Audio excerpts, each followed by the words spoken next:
I just want clarity whether you have a new letter.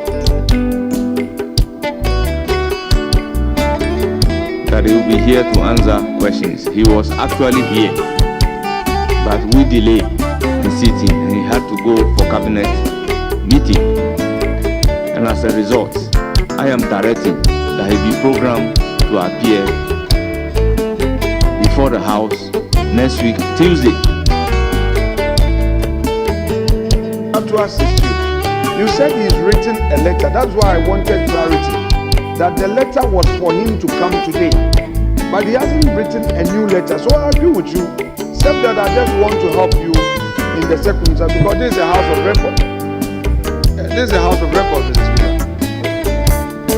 Speaker. They say is that, Mr. Speaker, what I'm trying to say is that no one individual is an island. You know, when rain falls, as we have seen as a winnable problem. But answer the phone. That's what I wanted to provide. Very well. When the minister came Yes. and was about to leave for cabinet, I actually reached out so I could have an understanding with you. No, to you on your phone. Please address the chair. Mr. Speaker, I called him 10. I called you so that we could have reached an agreement. That when we come to the floor, we would have agreed with you as to when next week. So he was here. So I agree that you've already given direction. But just to indicate that I attempted to reach him to let him know that this was the circumstances that the minister found himself and that he would not be able to address the House as scheduled. But I couldn't get him on the phone. Yes, we've been informed accordingly by the Deputy Whip. Thank you very much. Yes.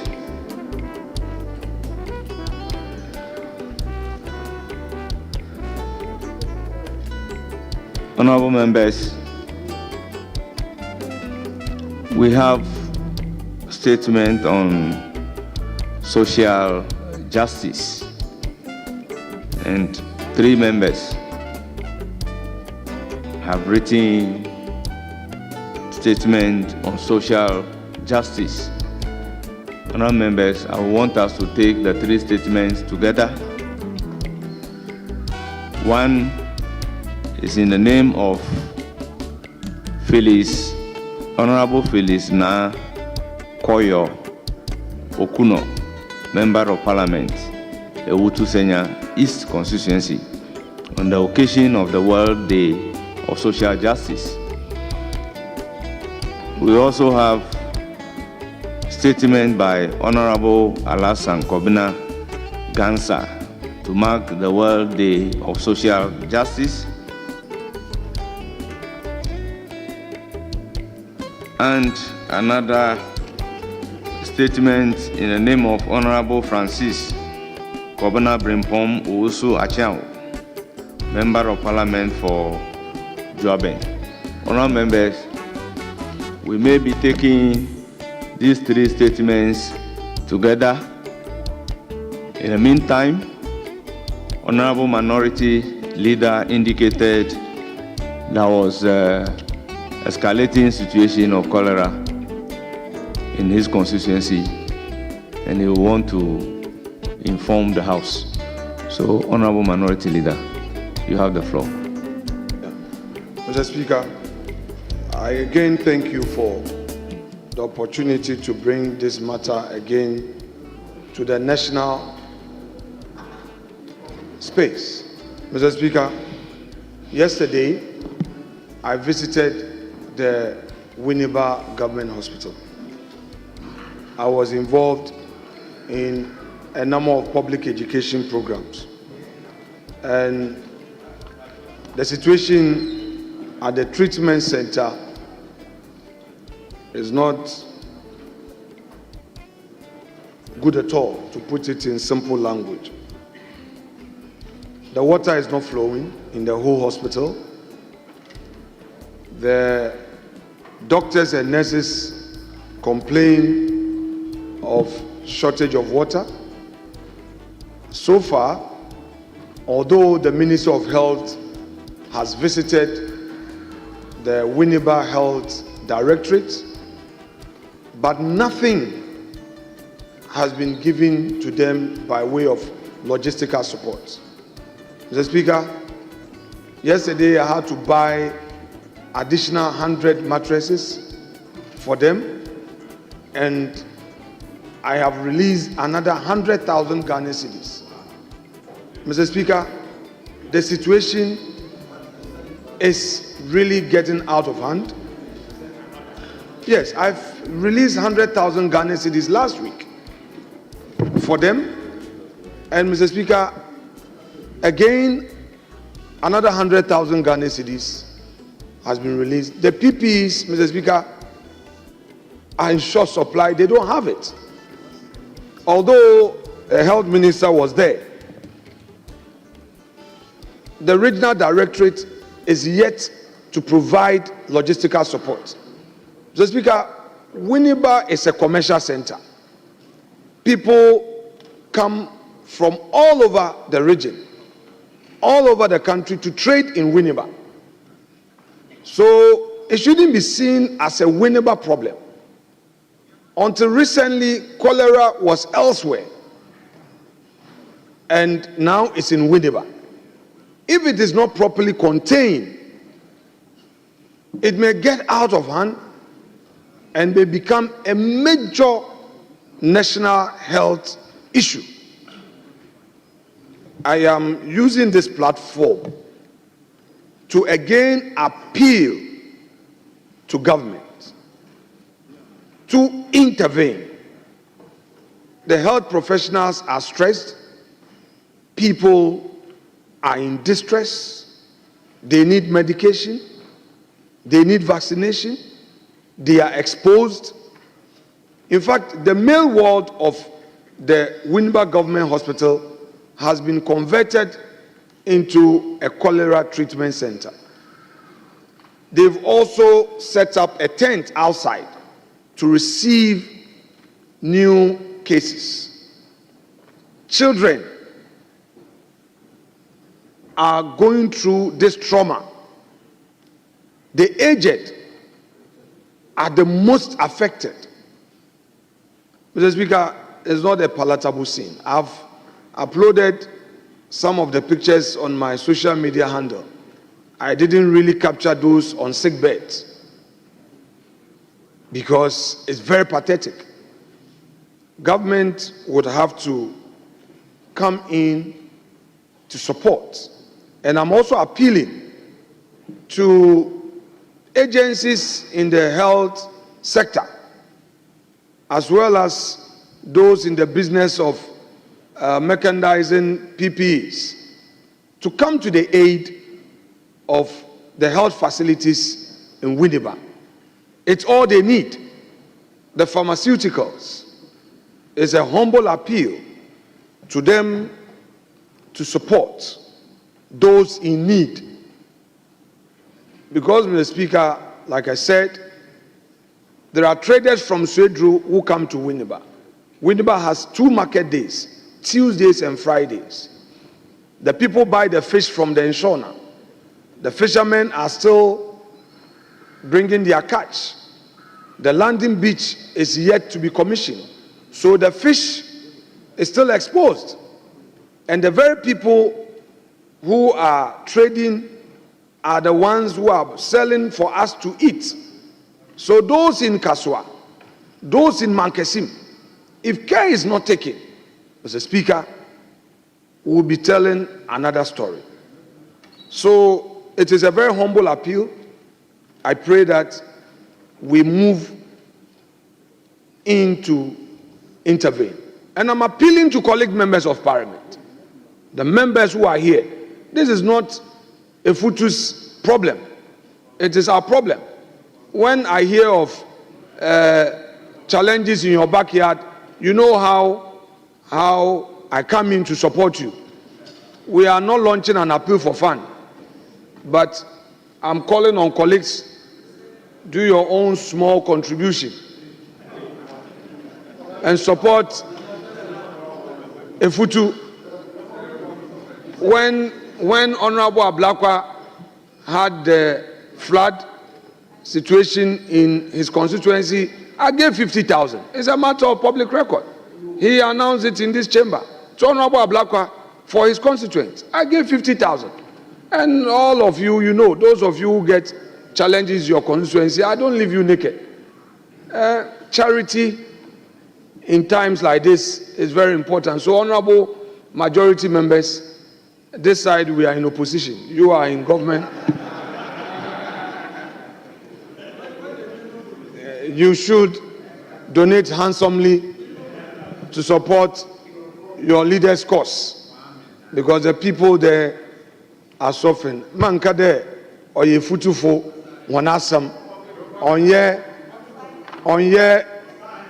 edinafo, onye jumakofo, onye igwefo one problem. Oka inhina enyo prunsu. Oka inhina enyo oprunsu. Inti sendo ye futua. Ochina obokwe kodo akachi south.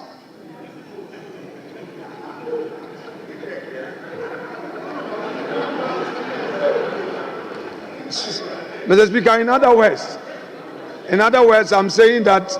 Honorable Minority Leader, don't invite me to the debate. Not at all. Mr. Speaker, what I'm trying to say is that. Mr. Speaker, what I'm trying to say is that no one individual is an island. You know, when rain falls, as Ola Rotimi said, the gods are not to blame. It doesn't fall on one roof only. It falls on every roof. So, Mr. Speaker, it is a futu. But the nature of the situation is such that it can have a spiral effect in various communities. So we have to contain it. And I'm hereby launching a special appeal for my friends to contribute handsomely, because we never know when an Akachi trader will come to a futu and he may go back or she may go back and there may be a problem. So if we contain it, and the traders from Akachi who come to a futu to trade get into trouble and they are contained, there wouldn't be any spread. So I'm calling not only the central region brothers and sisters here, but the entire house, please come to my aid and come handsomely. We need logistics, we need medication, we need mattresses, we need tents, we need money to support them. Those who go through the challenge, when they are discharged, even food to eat is a problem. So if you have rice, you have sugar, you have milk, anything, please donate. Mosquito nets, donate them. The liquid soap, we need support for our vulnerable compatriots at the Inshona. Please come to the aid of Efutu, and please come to their aid through me, and it shall be thankfully received and faithfully applied. Thank you, Mr. Speaker. Thank you very much. Honourable members, it's just bringing the information to our notice. I intend not to open the floor for comment. Honourable members, the minister responsible for health, our colleague, the situation is particularly escalating in a Futu constituency. And therefore, there is a need to pay urgent attention to it. Honorable Minority Leader, Honorable Kobna Minta Akando, the minister responsible for health, is our colleague. I will reach out to him, and I will plead with you to also personally reach out to him so that the situation can be addressed. And in view of the fact that when he was here to brief the House, members had the opportunity to contribute and make comment to the issue. Today, I intend not to open the floor for comment. However, there is a special appeal to members of parliament. Let's take note of the appeal and support the minority leader to address the situation. It is true, you may never know when a trader from your constituency will visit his constituency and go back to the constituency with the disease. So the earlier the situation is addressed in his constituency, the better it is for all of us. Honourable members, I thank you very much for your indulgence. And honourable members, let's move to the statement on the social justice.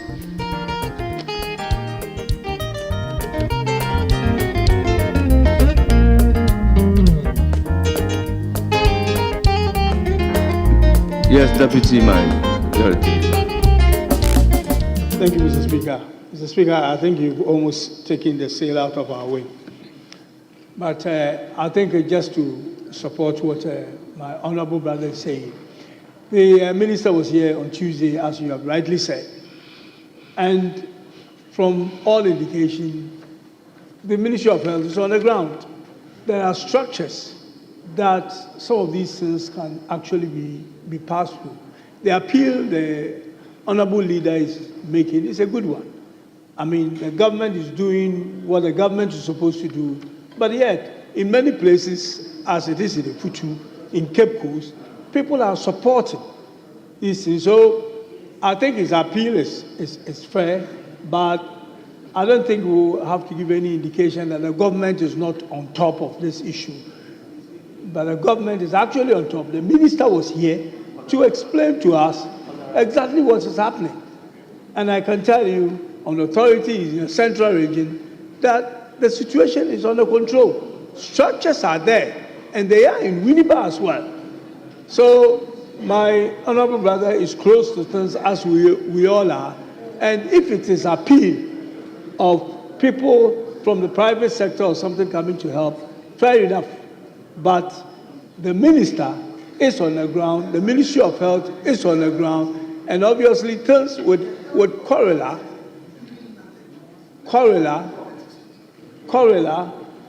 is something that is fluid. The minister was here on Tuesday. Yes, things probably have changed, a bit.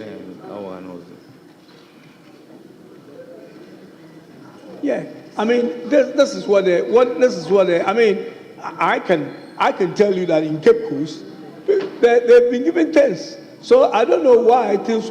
That's what I'm saying. We are talking about central region here, and we are under one directorate. So I don't know how Cape Coast can get things and Winneba wouldn't get them under the same health directorate. So I'm just want to appeal to my brother that we should use the structures that the minister came here to eloquently, tell us on what they are doing. The ministry, the government is on the ground. The minister is on the ground. Structures are in place to deal with these things. So we need to make the structures work and follow the structures. Appeal from the private sector or from others who can support, because this affects all of us. And as you rightly said, it could be, place A today, it can be in place B tomorrow. So we all need to be vigilant on this. But I want to give I don't want us to live here with the impression that the government is not on the ground and that the minister is not in control. The minister is in absolute control with structures in place to deal with this. If there are some challenges or things that has probably happened between the time he came here to speak and now, I think we need to communicate to the appropriate channels to deal with it as they already are doing that. Thank you very much. Thank you very much, Honorable Deputy Majority Leader. Honourable members, we have students from some educational institutions visiting the House.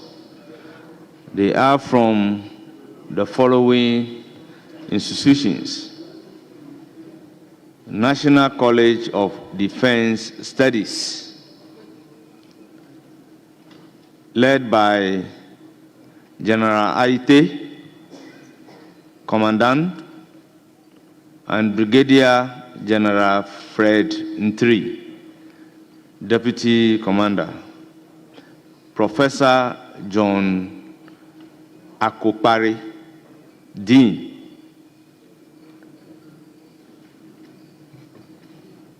we also have Aggies Preparatory School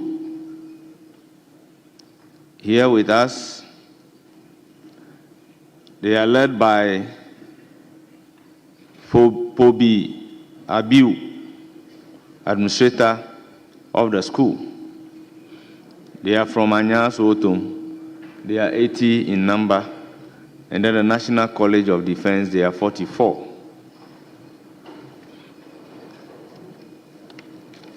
We also have students from Nsawara Ejumafo Senior High School, led by Mr. Prince Matthias, leader. They are from Akotombra. They are 90 in number. And Holy Trinity Local School is also here, led by Vivian Boatin, executive manager. They are from Kwadaso. They are 50 in number. Honorable members, on behalf of the House and on my own behalf, I wish our students a fruitful visit to the House. Honorable members, we then proceed to take our joint statement, starting from Honorable Francis Kobana Brimpong Owusu Achao, Member of Parliament for Joaben. You have the floor.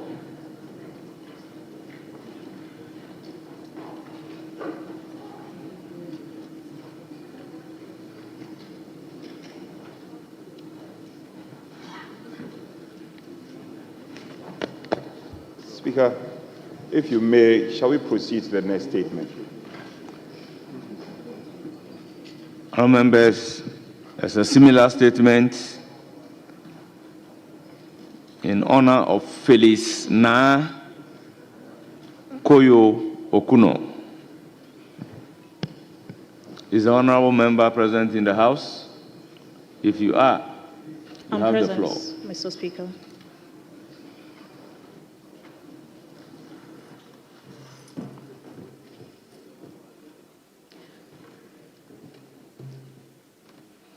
I'm honored to speak on the occasion of the World Day for Social Justice.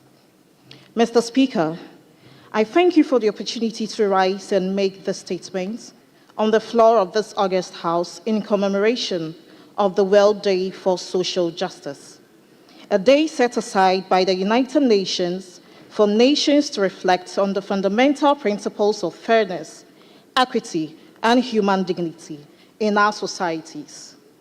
Social justice is at the heart of every serious and thriving democracy, and for us in Ghana, it must be viewed as an essential pillar for the pursuit of national and inclusive development for all.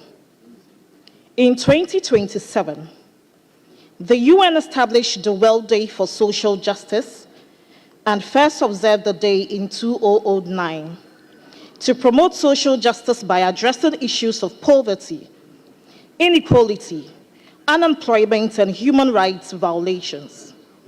Since then, the term social justice has featured prominently in the literature of conversations about social justices and sustainable development.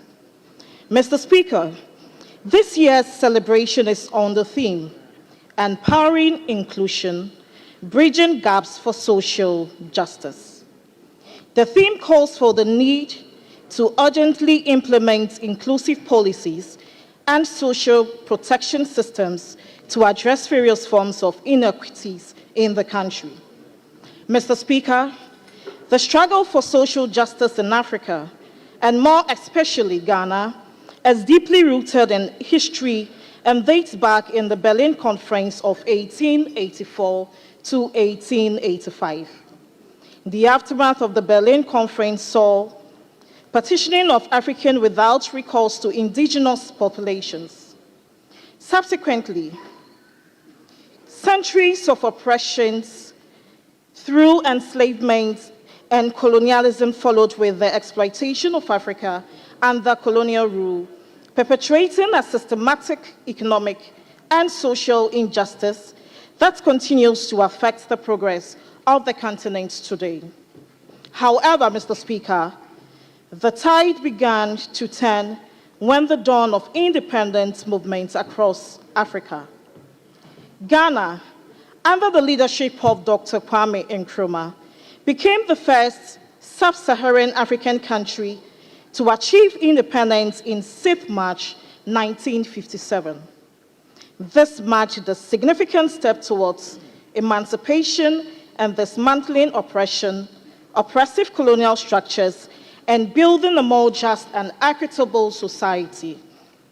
Since then, Ghana has made notable progress in areas such as education, the free education for Northern Ghana under Dr. Kwame Nkrumah, healthcare, political participation, and economic empowerment. And yet, the fight for true social justice remains unfinished, as many inequalities persist in our society today. Now, to the current trends of social justice issues in Ghana. Mr. Speaker, strides have been made, and yet Ghana continues to grapple with serious social justice issues, which call for urgent attention and sustained actions to curb rising inequalities and inequities as a result of our difficult economic conditions. Mr. Speaker, permit me to highlight some current issues in the area of social justice. Democracy and human rights violation. The arrest of the Democracy Hub protesters in recent years and illegal arrests, and my illegal arrest, have raised concerns about the shrinking civic space and respect for fundamental freedoms. The right to peaceful assembly and free expression of our cornerstones of our democracy and must be upheld at all times. The tragic death of 8 Guineans and shooting at me in the 2020 elections due to election-related violence remains unresolved. Furthermore, similar concerns have arisen in the 2024 elections, where lives again were lost, especially in the Ewutu-Senya East Constituency, Kaswa. It is imperative that justice is served for the victims and their families. Now, with the rising economic hardship and inequalities, the economic downturn following the 2022 financial crisis pushed more than 800,000 Ghanaians into extreme poverty, according to the World Bank report in 2023.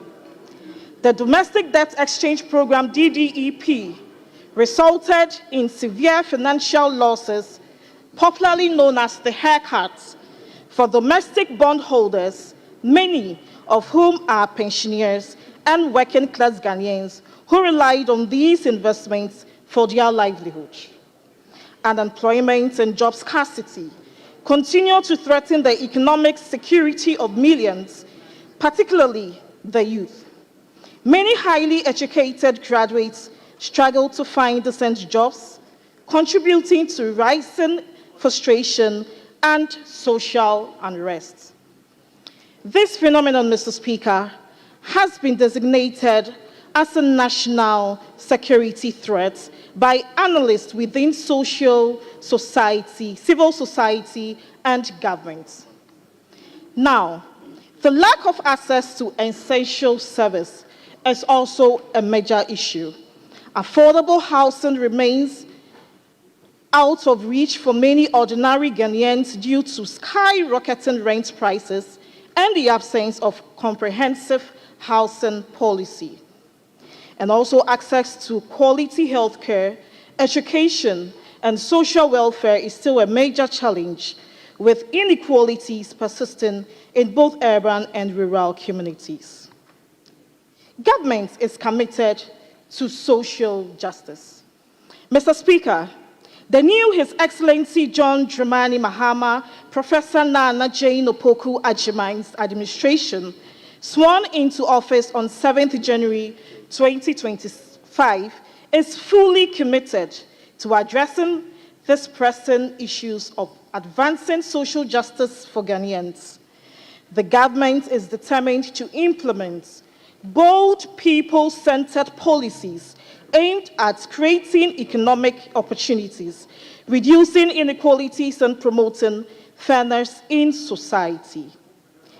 Permit me to highlight some of the key interventions the current regime is committed to implementing in the pursuit of social justice for Ghanaians of all facets of life. Mr. Speaker, the 24-hour economy policy is a mega transformative policy for the new administration. The President has appointed the distinguished Mr. Guzitano to head the coordination and implementation of the policy from the Office of the President, and it is aimed at creating more decent and sustainable jobs for maximizing economic productivity throughout the day and night, ensuring expanded employment opportunities for all. The Money Your policy is a social security policy for informal sector workers, and it is aimed at ensuring workers in the informal sector have financial security upon reaching the age of 60. This will safeguard the future of millions of Ghanaians engaged in informal employment.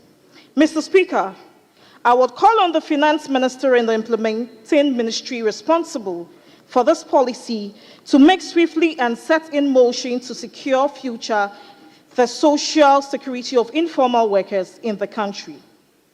Mr. Speaker, the No Fee Stress policy, which is an initiative designed to eliminate financial barriers for first-year tertiary students, will ensure higher education is made more accessible to all, irrespective of one's financial background. There are already indications that this policy would feature in the 2025 budget and economic statements of government. Furthermore, Mr. Speaker, on the issue of social justice, victims of election violence, President John Dramani Mahama has directed the Inspector General of Police to commence investigations into the death related in the 2020 and 2024 elections. Those responsible must be held accountable, and the affected families must receive compensations and closure. Mr. Speaker, in conclusion, on this World Day of Social Justice, let us reaffirm our collective responsibility to build the Ghana that is fair, just, and inclusive. A Ghana where no one is left behind due to their socio-economic background, political affiliation, or location. Social justice is not merely an abstract concept. It is a lived reality that determines the quality of life of millions. As representatives of the people, we must ensure that our policies, laws, and governance structure reflect our commitments to fairness, equity, and human dignity.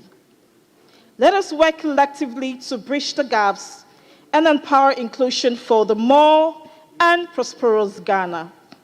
I thank you, Mr. Speaker, for granting the good people of Ewutu Senya East this great opportunity for their voices to be heard on this important day of commemorating the World Day for Social Justice for All. Thank you once again.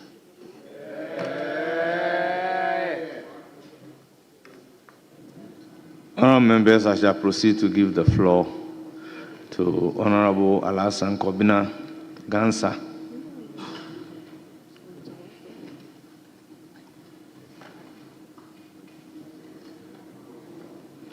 Thank you, Mr. Speaker, for giving me the opportunity to make these statements.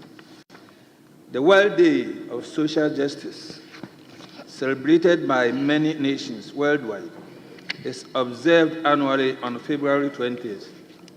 The date was established by the United Nations General Assembly in 2007 and first celebrated in 2009. The day aims to promote social justice, addressing issues such as poverty, exclusion, unemployment, gender inequality, and human rights violations. The United Nations emphasizes that social justice is essential for achieving peace and security globally. Mr. Speaker, the theme for this year's celebration is Empowering Inclusion, Bridging Gaps for Social Justice, which emphasizes the necessity for inclusive policies and social protections to combat systemic inequalities. The United Nations commitment to social justice is evident through various initiatives, including the Social Protection Fraud Initiative, which aims to ensure basic social guarantees for all individuals. Mr. Speaker, the importance of social justice has been underscored by various international frameworks, including the International Labour Organization's Declaration on Social Justice for a Fair Globalization, adopted in 2008. The observance also aligns with several sustainable development goals, particularly Goal 1, which involves eradicating poverty in all its forms. Goal 5, that promotes achieving gender equality and empowering all women and girls in society. Goal 8, which encompasses promoting inclusive and sustainable economic growth. And Goal 10, which emphasizes reducing inequalities within and among countries. Mr. Speaker, this is reflected in the Universal Declaration of Human Rights, adopted in 1948, which outlines fundamental human rights that promote dignity, equality, and fairness for all. Mr. Speaker, Ghana, as an active member of the United Nations, embraces this day to reinforce its commitment to social justice within the context of its socio-economic challenges and development aspirations. Social justice in Ghana has made considerable strides in its commitment to human rights and social equity, particularly in recent decades. Mr. Speaker, Ghana faces significant challenges in achieving full social justice for all of its citizens. Issues like poverty, gender inequality, youth unemployment, and access to education remain critical concerns. For instance, rural communities often experience limited access to essential services such as healthcare, education, and clean water. In response to these challenges, Ghana has implemented several social policies and programs aimed at improving the welfare of its citizens. These include the National Social Protection Policy, which aims to reduce poverty and inequality through various safety nets, such as the Livelihood Empowerment Against Poverty program.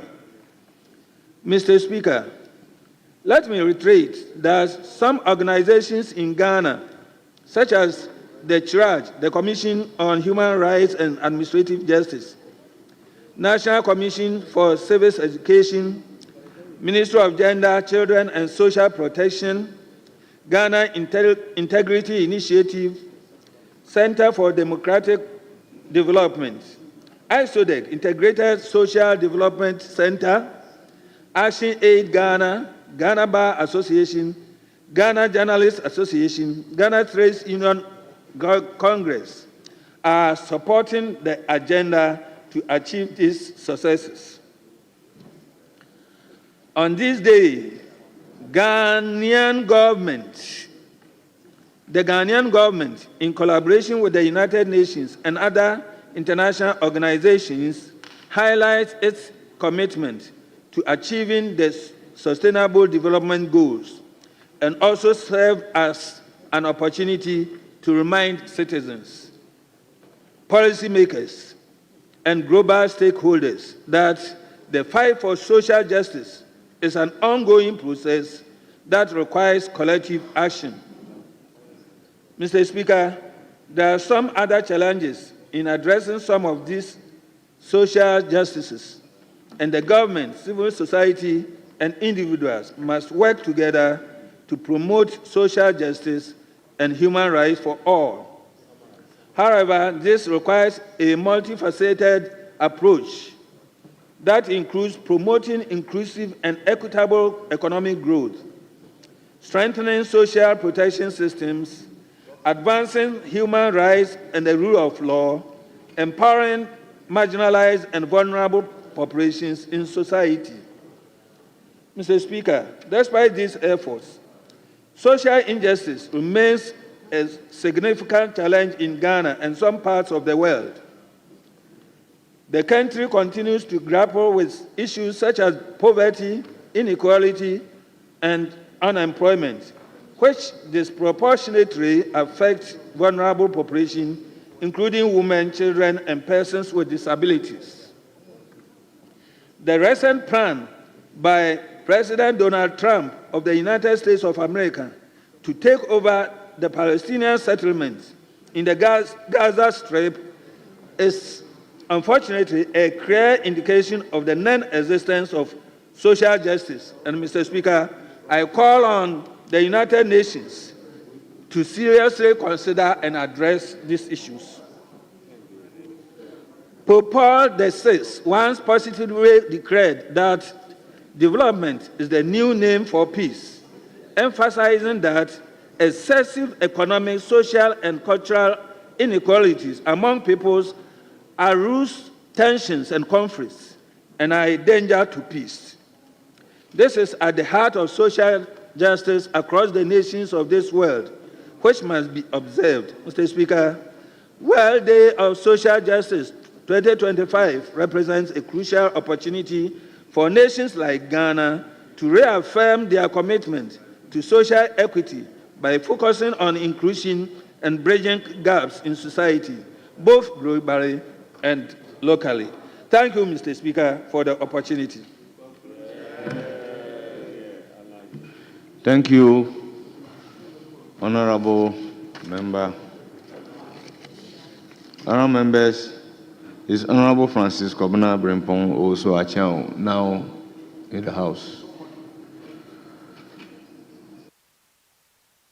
Mr. Speaker, if it pleases you, Honorable Akwa would do so on his behalf, and some emergencies have kept him outside of the chamber. Very well, very well. Today is World Social Justice Day, so I'll permit that.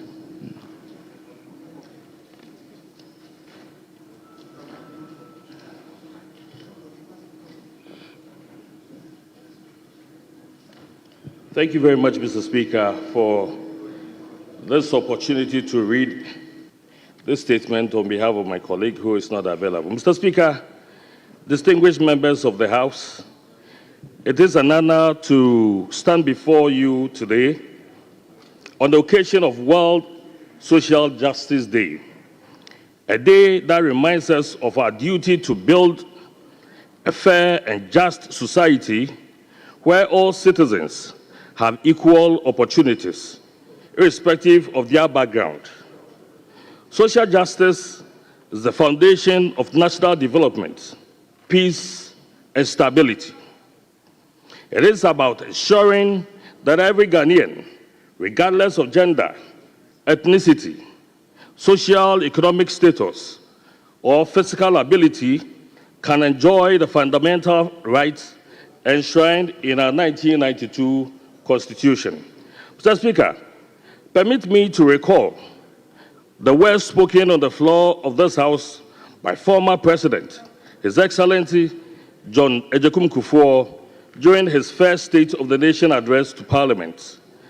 Our esteemed former President stated, "If our plans to revive the economy are to have any chance of success, we must at the same time invest in our young people. And my government believes that education holds the key. Equal access to educational opportunities is in the long run the principal instrument for achieving social justice. The present imbalance in volume and quality of the educational facilities available to urban as against the rural population is creating the social divide which our government would act decisively in reverse, end quote. Mr. Speaker, these words were true 24 years ago, and they are even more relevant today. Mr. Speaker, it is without doubt that education remains a powerful tool for promoting social justice, and our Constitution guarantees the right under Article 25(1) of the 1992 Constitution, which states that all persons shall have the right to equal educational opportunities. The landmark case of Federation of Youth Association of Ghana versus Public Universities of Ghana and others highlighted the need for public institutions to uphold fairness in admission and access to education. The ruling reinforced that public education must be accessible to all, regardless of their social status. Mr. Speaker, beyond education, the Constitution of Ghana is also clear in its commitment to social justice with respect to guaranteeing human rights. Specifically, Article 12(1) of the 1992 Constitution provides that the fundamental human rights and freedoms enshrined in Chapter 5. Yes.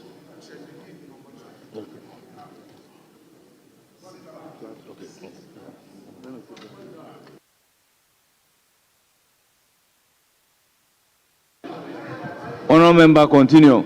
Honourable member, continue. He can sit by him. But let him continue. Thank you, Mr. Let me Speaker. conclude this. Mr. Speaker, education. The Constitution of Ghana is also clear.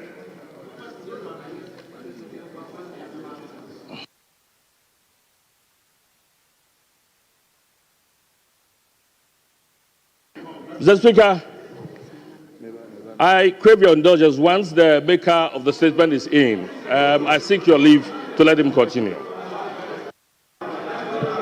Leave hereby granted. Thank you, Mr. Speaker. Okay. From paragraph 4. Mr. Speaker, beyond education of the Constitution of Ghana is also clear in its commitment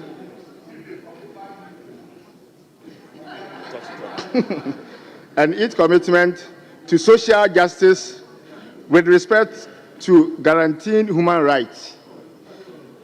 Specifically, Article 12(1) of the 1992 Constitution provides that the fundamental human rights and freedoms enshrined in Chapter 5 shall be respected and upheld by the executive,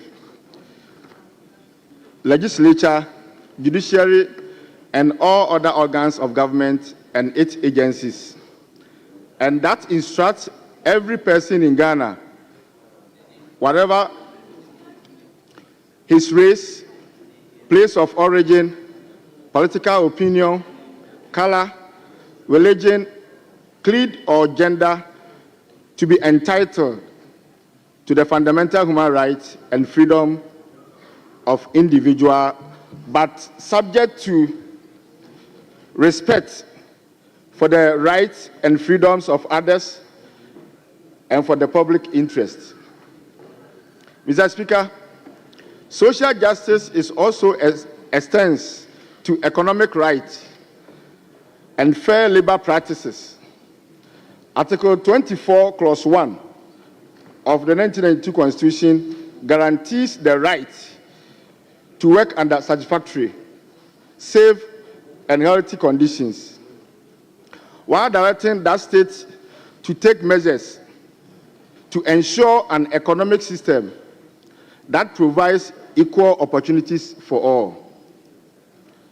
Mr. Speaker, access to justice and due process is a cornerstone for social justice. The Constitution under Article 19 and 296 guarantees the right to a fair trial and due process, ensuring that no one is deprived of justice due to their economic or social status. In the case of Chayuchikata versus the Republic, the Supreme Court reinforced the principles of fairness, fair trial, and due process, reminding us that justice must not only be done.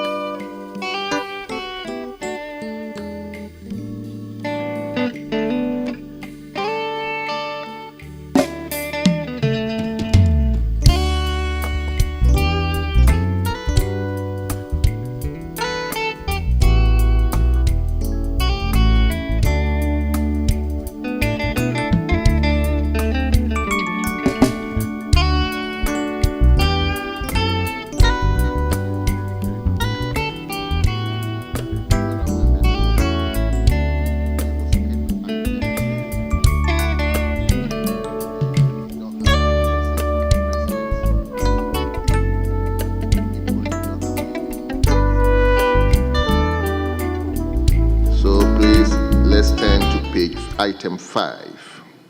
Item 5, which is correction of votes and proceedings and that of the official report.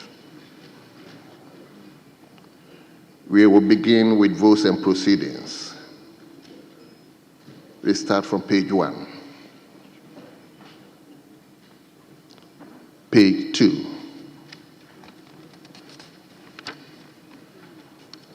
Page 3.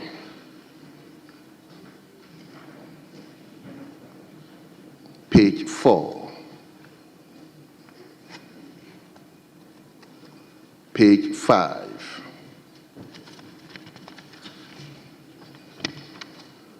Page 6. Page number 7.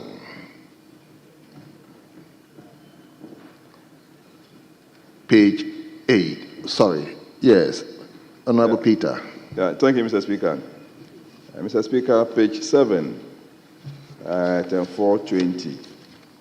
I was absent yesterday, but we've duly approved permission.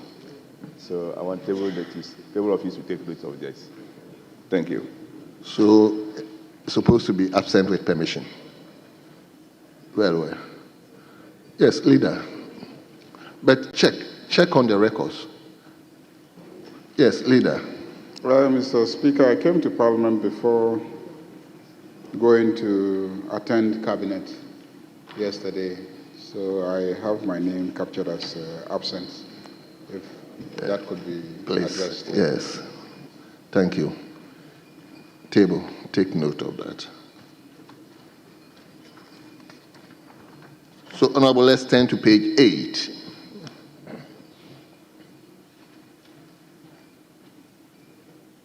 Yes, Honorable Member for Kwadaso. Honorable Speaker, on page 8, Roman numeral IV, staff and students of Holy Trinity Local School from Kwadaso Constituency.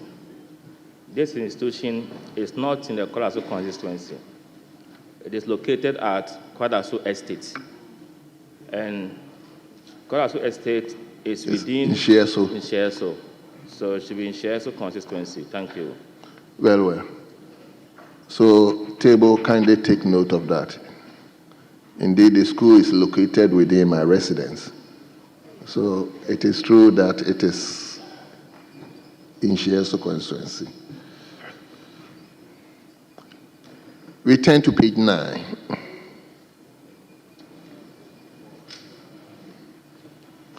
Page 10.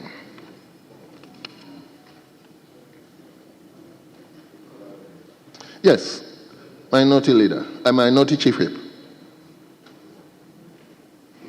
Speaker, page 9, item V, going into page 10. Speaker, your directives were rightly captured. However, I recall,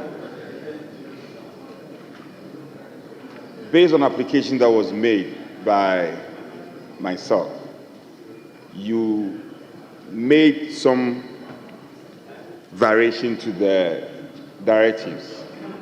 And instead of putting the responsibility on the business committee, you rather said the chief whip of the majority should take it up, and he promised between yesterday and today that he will get back to the House. So I think what has been captured there by table is not entirely correct.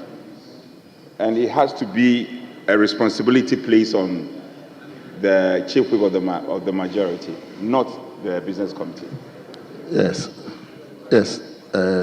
Table, I think you've captured the word, but I mean that bit should be included. So page 10, page number 11.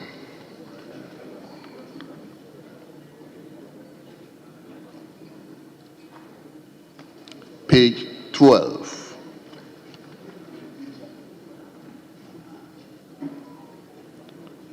Page 13. Yes, Honorable Member for Afajatu. Speaker, let me thank you for the recognition. Page 13, Roman numeral 11. There is a name which is supposed to be Emanuela, but wrongly spelled. Thank you very much. That is XI. Is it XI? The name Emanuela. Yes. If you look critically, it's wrongly captured. What I'm saying is XI. That is Roman number 11. Yes. Thank you. Very well. So table, kindly take note of that. Honorable members, in the absence of any further corrections, the votes and proceedings of Thursday, 20th April 2025 is hereby adopted as a true record of proceedings.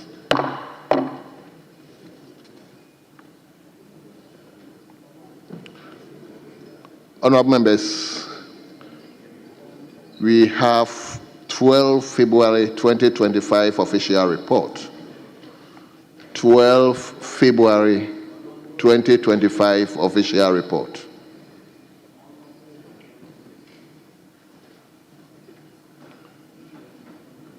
Honorable members, I take it again, 12 February official.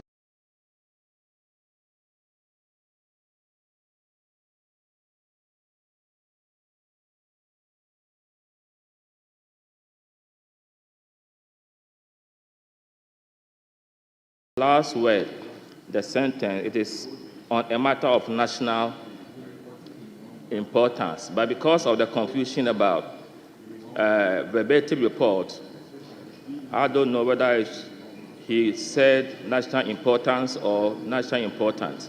So I leave that to your discretion and judgment. Thank you. But Professor, what do you think? Because if I give my opinion, it's national importance. Sorry? Your opinion?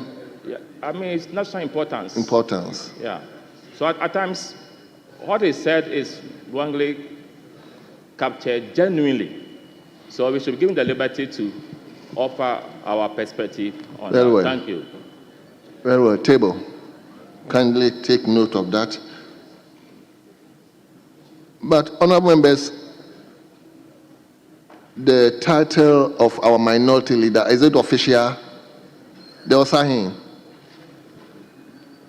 To be captured in our official report, is it official? I wish he is here. Yes.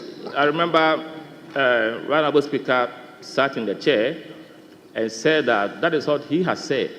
So since that day, it is official. I was here when he said that. Very well. Very well. Yes, Honorable Member Fafajato. Speaker, with your leave, I wish to actually seek your direction. Yesterday, the same leader, the minority leader, was on his feet when I sought to correct a word that the minority chief whip used, which was wrongly captured. Then he drew my attention, and for that matter, the attention of the House, to the effect that such corrections in terms of spelling mistakes are minor and too minor to be done on the floor of the House.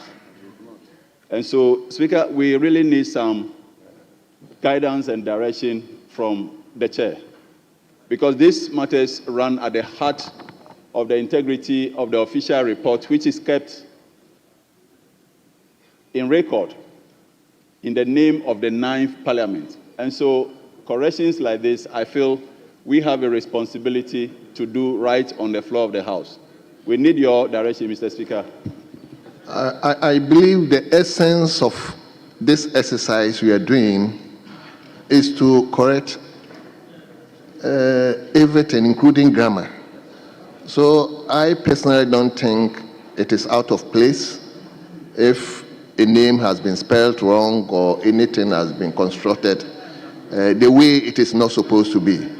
So I will rule that this exercise is actually to correct construction, grammar, everything. So that is the way I see it, and that's my ruling.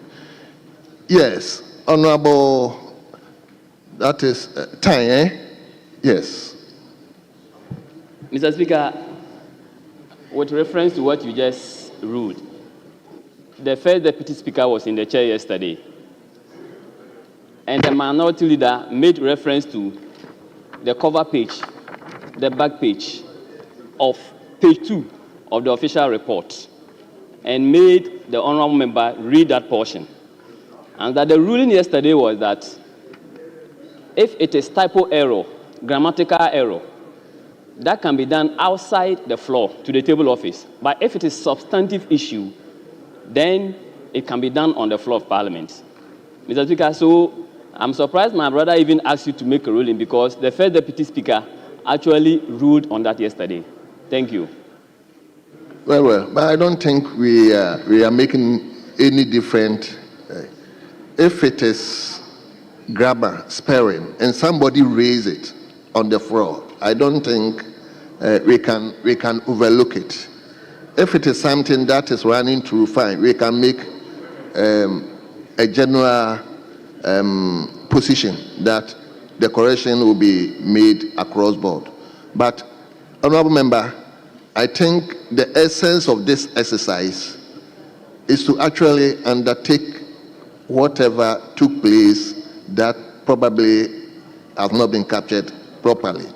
And if a name has been spelled wrong, you cannot say that you wouldn't correct the name that has been spelled wrongly.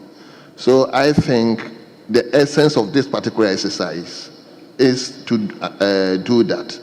So, well, the first Deputy Speaker gave a general ruling, but I think if it is something that comes before the House, we have to actually take note of that. So if somebody raises any grammar or any, I think we have to actually take on board. Yes. Yes, question team. Yes, Mr. Speaker.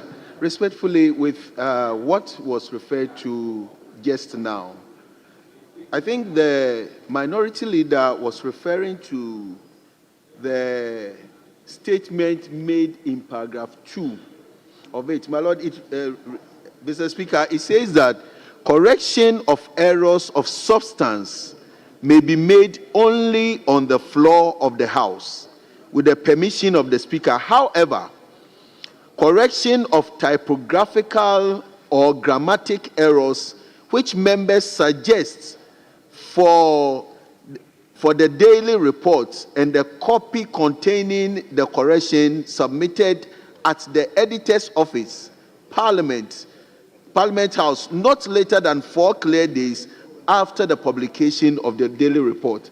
So it is that if someone finds this correction to be made, that person could write it and submit it 4 days, after the publication has been made. So insofar as it is here, and that is what was referred to by the minority leader, respectfully.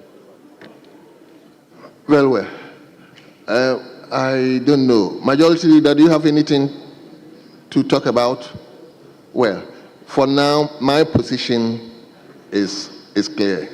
The essence of this exercise is to raise any issue that have not been captured rightly.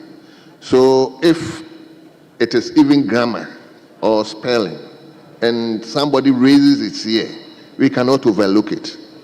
So I think that is how I will rule it. Yes, Prof. Mr. Speaker, I agree with you for this ruling. When a word or a sentence can change the meaning of what has been captured, then we have the liberty to bring our opinion to that. The issue I raised right now, I know that the leader wanted to say a matter of national importance. If you make it national importance, it's not only grammatical, but the essence of what he meant to say has been changed. That is simple. All right. Any further issue? Honorable members, on that note, the votes and the official report of 12 February 2025, as corrected, is hereby adopted as the true records of proceedings.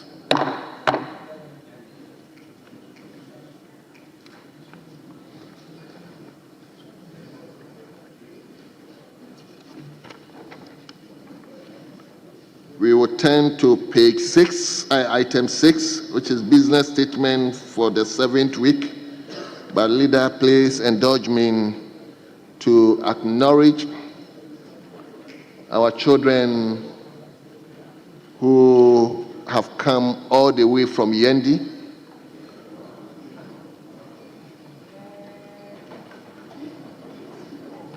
So they are Yendi Senior High School. They are being led by Yakubu Saibu, Amadou Zakaria, and Sasi Zinabu. They are all teachers, and the school, as I said earlier, is located within Yendi Constituency. Yendi Constituency. Do you have the member here? Do you have the member here? Member for Yendi? Yes, my brother. The Yes. member for Yendi is not in at the moment, but he asked me in his stead to receive them. Very well. That's MP for Myang, his neighbor. Very well. So, Miem MP, please take good care of them on your brother's behalf. So, students from Yendi Senior High School, you are welcome. I hope you are going to monitor whatever is going here, and that will be a basis for you to study hard, so that tomorrow, when we are not here, you also come and take over from us. You are welcome. Yes, leader, you may resume your seat. Leader, you may now take the podium and give us the business statement for the ensuing 7th week.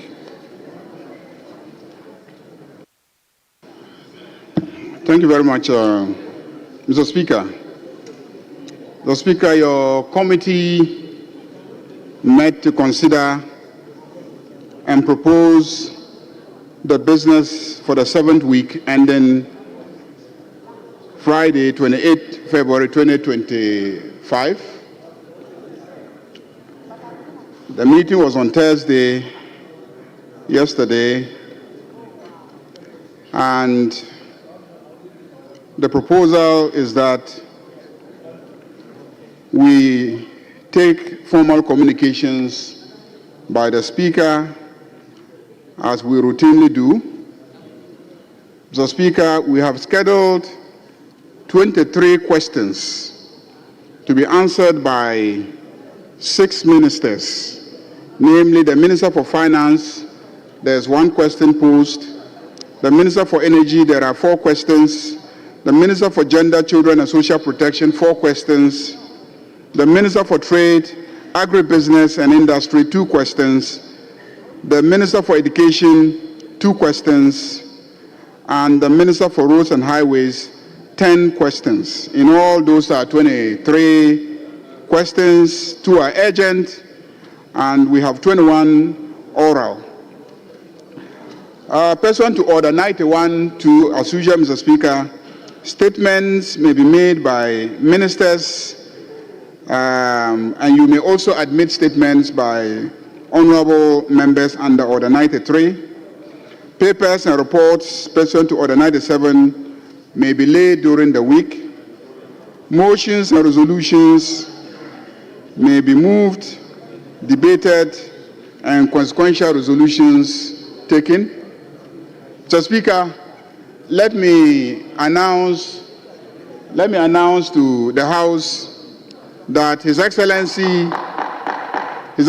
the President John Dramani Mahama, will be in this House 7th of February 2025 in accordance with Article 67 of the Constitution to deliver the State of the Nation address.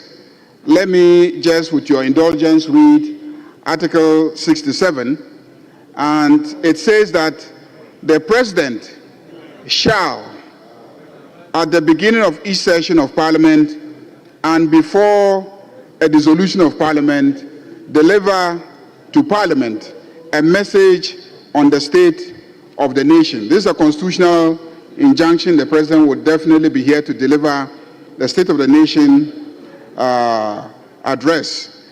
And members are expected to be seated latest 9:15 a.m. Please pay attention. Members are expected to be seated in the chamber latest 9:15 a.m. The clerk has also issued additional instructions which I want to bring to your attention. All honorable members are to be seated in the chamber 9:15 a.m. This is because once His Excellency the President enters the chamber, national security will not allow any member access into the chamber. So note that once the national security takes over, no member will be allowed access into the chamber. So after 9:15, it will be difficult to have access to the chamber. Honorable members are not to enter the chamber with a stranger. So do not bring a stranger into the chamber. Only the deputy speakers and the 2 leaders will have access to the speaker's lobby. Usually the President will come in, go to the speaker's lobby, and then from there will be ushered into the chamber. Because of security arrangements, during that period, no member beyond the 2 deputy speakers and the 2 leaders will have access to the speaker's lobby. There will be limited access to the area in front of the speaker's lobby and the clerk at table's lobby. During the address, the doors into the chamber from the majority side will be locked. So from the majority side, the door will be locked. Hence, all honorable members are kindly requested to exit the chamber from the minority side or the exit at the division room.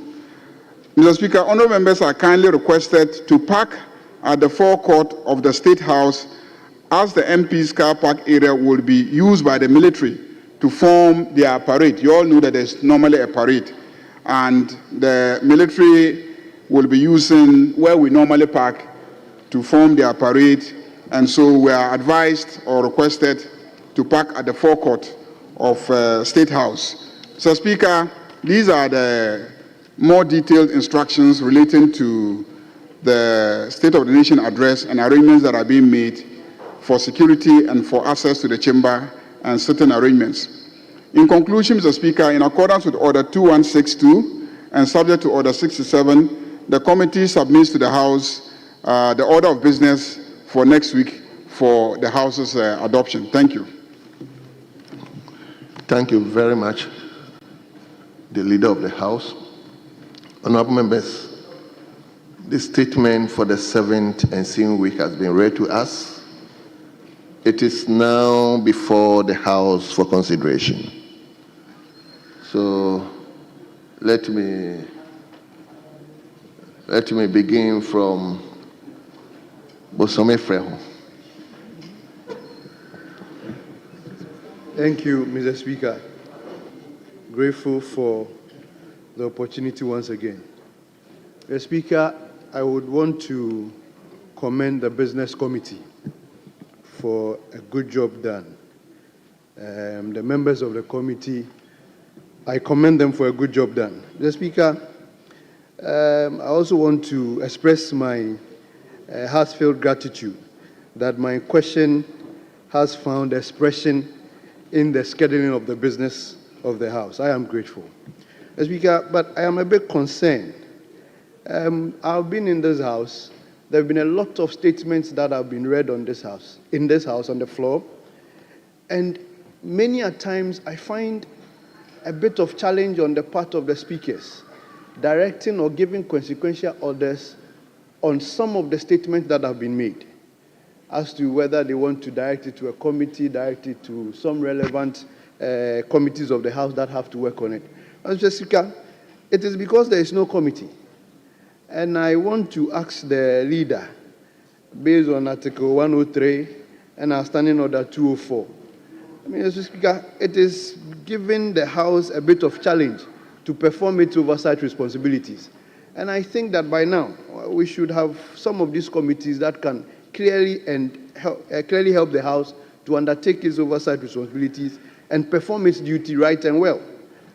Mr. Speaker, I don't know why we are still at this stage, about 18th or, Mr. Speaker, 20th sitting, and we still don't have the committees in place. We are about to have another vetting. Order 217 is clear. Apart from the composition of the committee, the Speaker, sector committee leadership is also part of the vetting.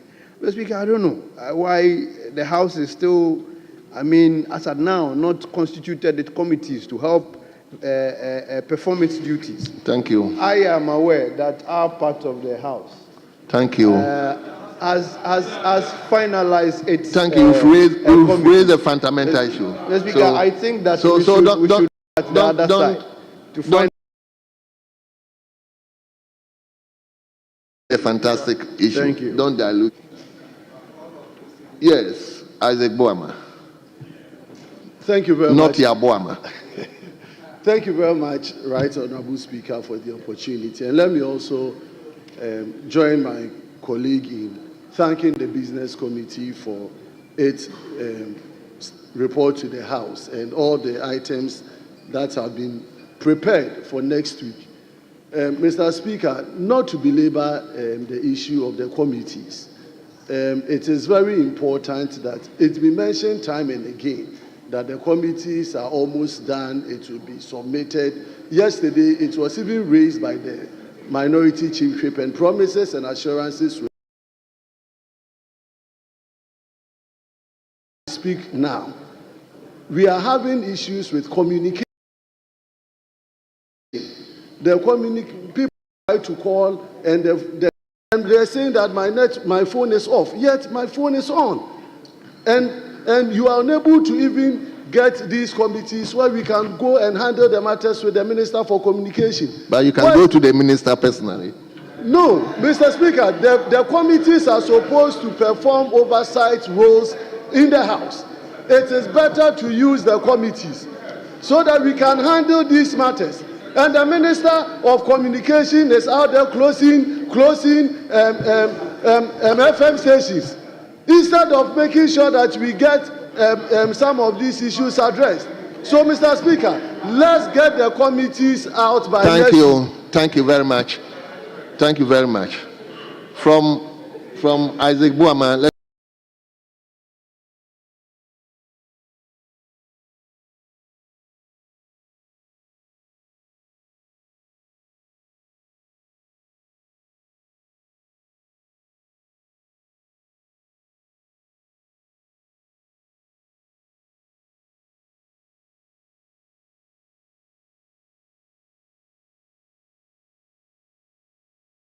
Thank you, Mr. Speaker. Majority Leader, I know you are busy preparing your answers, but I want you to listen to this bit. NGAS has formally notified the Volta River Authority of its decision to end arrears, raising concerns over the country's energy day, February 18. NGAS stated that effective March 6, further deliveries in line with clause 13. I hate to do this because he's a very senior member of this House. If there is a communication has to come to the Speaker, and the Speaker will convey the communication to the House. If you have an urgent question for a Minister for Energy, please ask your urgent question for the Minister for Energy. Communication coming from a private entity has no right to be brought to our attention without it going through the proper processes. So I beg of my senior colleague that he should refrain from what he is doing, and all that he has read should be expunged from the records, because this is a formal communication that he is trying to use the back door to bring to the attention of the House. Please, let's do what is right. There is a business that has been presented, a program for next week. You debate the details of that program, you accept or you reject. That is what we should be doing. But if there's a communication from a private entity, and you want to bring it to the attention of the House, there's a procedure for doing that. Please. I think, Boama, I think you are right. Friends, leader is right. No, Mr. Speaker. No, I'm not delivering a statement from a private entity. I was laying a foundation based on a newspaper article. This is the new Business News of Ghana, dated 21st, February 2025, which has the exchange rates and other business news of the country. So what I'm saying is, the issue is raising I was is that laying the foundation to the effect that we have or we are going to be confronted with some energy security issues. Yes. And that if the Minister of Energy could be programmed to come and brief the House, so that is as all a member of the House, you know what to do. I mean, you have observed this or you have read this news item. You can bring the minister here on urgent question to address, or you can even make a statement. Based on the statement, we can invite the minister to come and address the House. Mr. Speaker, rightly so. I'm just serving notice that we would want the minister to appear before the House to speak on this very important energy security. I'll be filing a question too. File the question. File an urgent question on that. Yes, member for Menchia South. Thank you very much, Mr. Speaker. Mr. Speaker, the continuous refusal or default to constitute or delay. Is it the same matter? Mr. Speaker,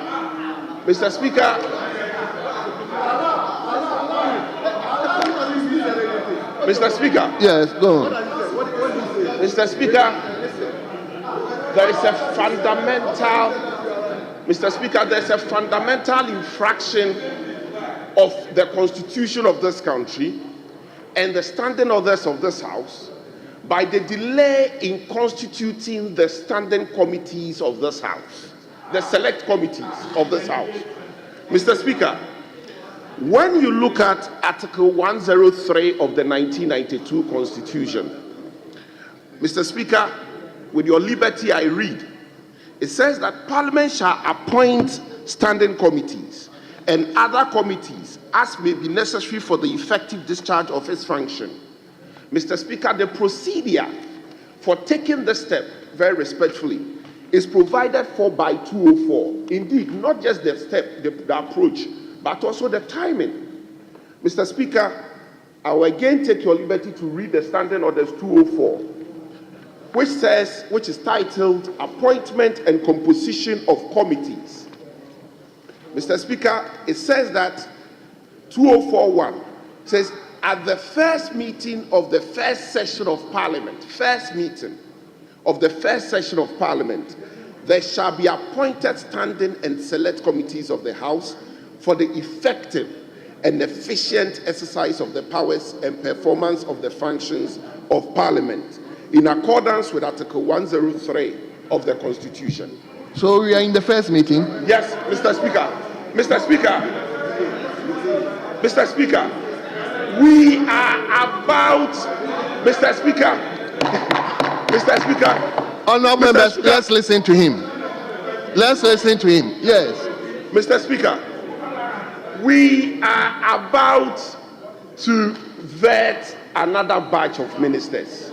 Mr. Speaker, under Standing Orders 217, for the appointment committee to be complete, Mr. Speaker, we need the committees in place.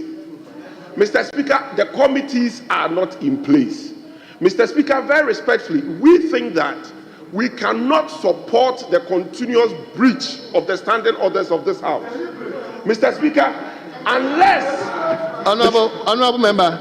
The Constitution. Honourable member, what you read to the House, I don't think there's any breach. Mr. Speaker, there's a breach. Mr. Speaker, very respectfully, if you may allow me. Mr. Speaker, 2052. Mr. Speaker. Keep quiet and listen. Mr. Speaker, 2052. Mr. Speaker. Honourable members, you get the opportunity to speak, please. The Committee of Selection, 2052. Honourable member, hold on. Yes, Majority Chief Whip. Speaker, I thank you for the opportunity. Speaker, I rise in pursuance of Order 1221A. Mr. Speaker, this is a House of Records. If the honourable member is minded to anchor his submission on the fact that some committees are yet to be properly constituted, he should say so. Please, Mr. Speaker, please. I've tried to listen to him in quietude. He should learn to listen to me in quietude. The point I am making is that it is inaccurate, most inaccurate, for him to say bluntly that committees have not been formed, that there is a refusal to constitute committees. That cannot be accurate. If he intends to say that some committees, the formation are not yet complete, he should say so. In any case, this matter was addressed just yesterday. He has not cited a single provision that says that the committee formation is time bound, but so and so and so and so. He has not. Now, the point is that during the first sitting of the first meeting of Parliament, some committees are statutorily, mandatorily composed. It is those committees whose federal duty and mandate it is to constitute the committees of Parliament. So, honourable member, you came under a point of order. Mr. Speaker, my point is that he has misinformed the House. He should withdraw and make his point that it is some committees, not all committees, some committees. Mr. Speaker. No, I was on my feet.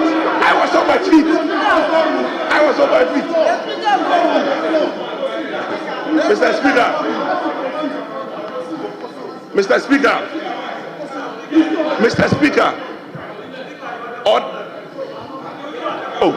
I know. Who said I'm the problem? Who said that?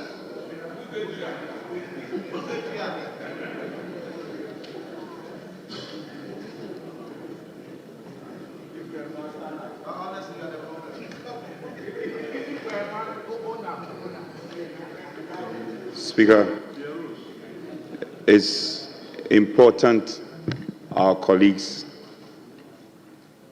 pay attention to our observations. This is a normal practice. Business statement is presented. We make input into the business statement. You have to tolerate, please, with all respect. Speaker, back to my whip, Majority Chief Whip.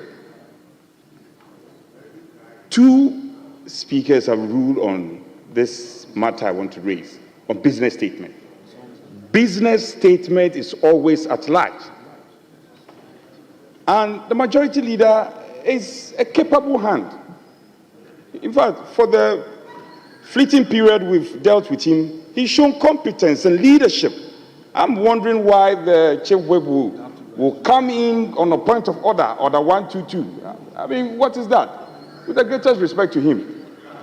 No, a matter has been raised which is germane, relevant. And let's allow the majority leader to respond accordingly. He can't come on a point of order, Mr. Speaker. He cannot. He is rather disrupting the process. Well. We should allow him to speak. Let him make his observation. Well. My majority whip, please.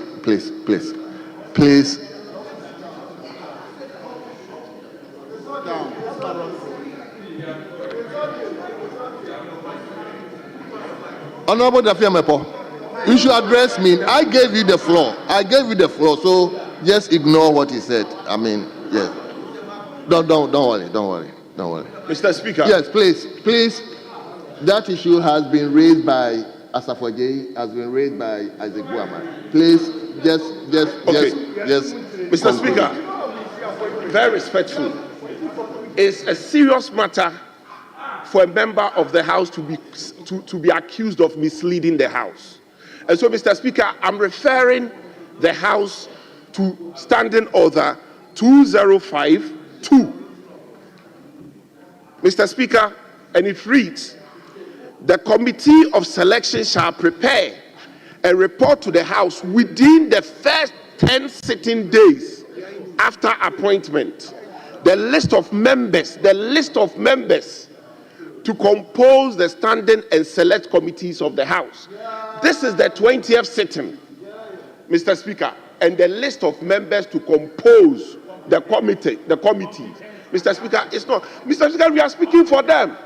180 people, only about 52 of you have gotten appointment. You are frustrated. It shows on your faces. We are fighting for you. Thank you very much. Mr. Speaker. Thank you. Mr. Speaker. Thank you. Mr. Speaker. Honorable.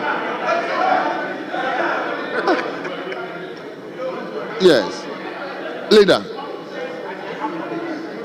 Leader, let me hear you.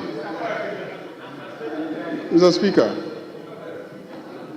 when we come to this House, let's take our time and learn. Mr. Speaker, he just said that members on this side are frustrated. Even if you said they look frustrated, it's not right. Mr. Speaker, and he says that they are looking frustrated because they haven't had appointments. Mr. Speaker, everybody on this side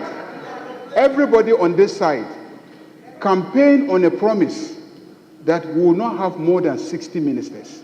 All of us. We knew very well that only maximum 60 of us will make it as ministers. We campaigned on that, and we won the election on that. And we are happy we won the elections on that.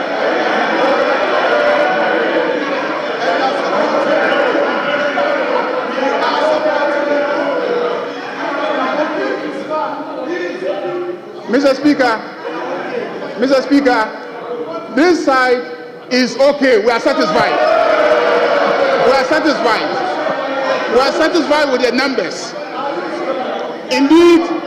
Indeed, this side of the house, with those who have agreed to do business with us, we are 188 in number because of that promise.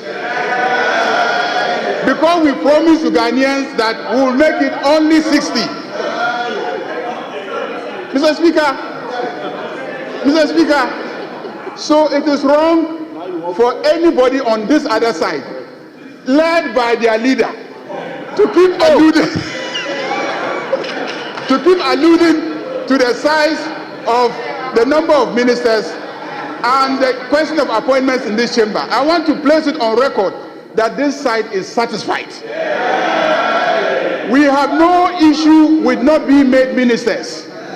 Indeed, several people have called me and said, no, the leader of government business and the majority leader should be a ministerial appointment. I want to say here and place on record that I don't want to be a minister. I don't see how being a minister changes the role of a leader of government business. A leader of government business is a leader of government business. You will sit in cabinet, you will listen to the debate in cabinet, so that when you come here, you can communicate the decisions of cabinet effectively. You can lead the house to debate the position. So we are not worried about not being ministers. We are not. We are content. Yesterday I was in cabinet. What is the difference? What difference does it make? What difference does it make? So, Mr. Speaker, let this debate about number of ministers end today. Let it end today. When I go to respond to your issues, I will address all the questions being asked. But he should first withdraw the statement or expunge from the record the statement that Which one? Members on this side are frustrated. I mean, leader, I don't think that one calls for. But I believe there is an invitation to treat to the leader, a minority leader. So, minority leader, I think invariably he has invited you.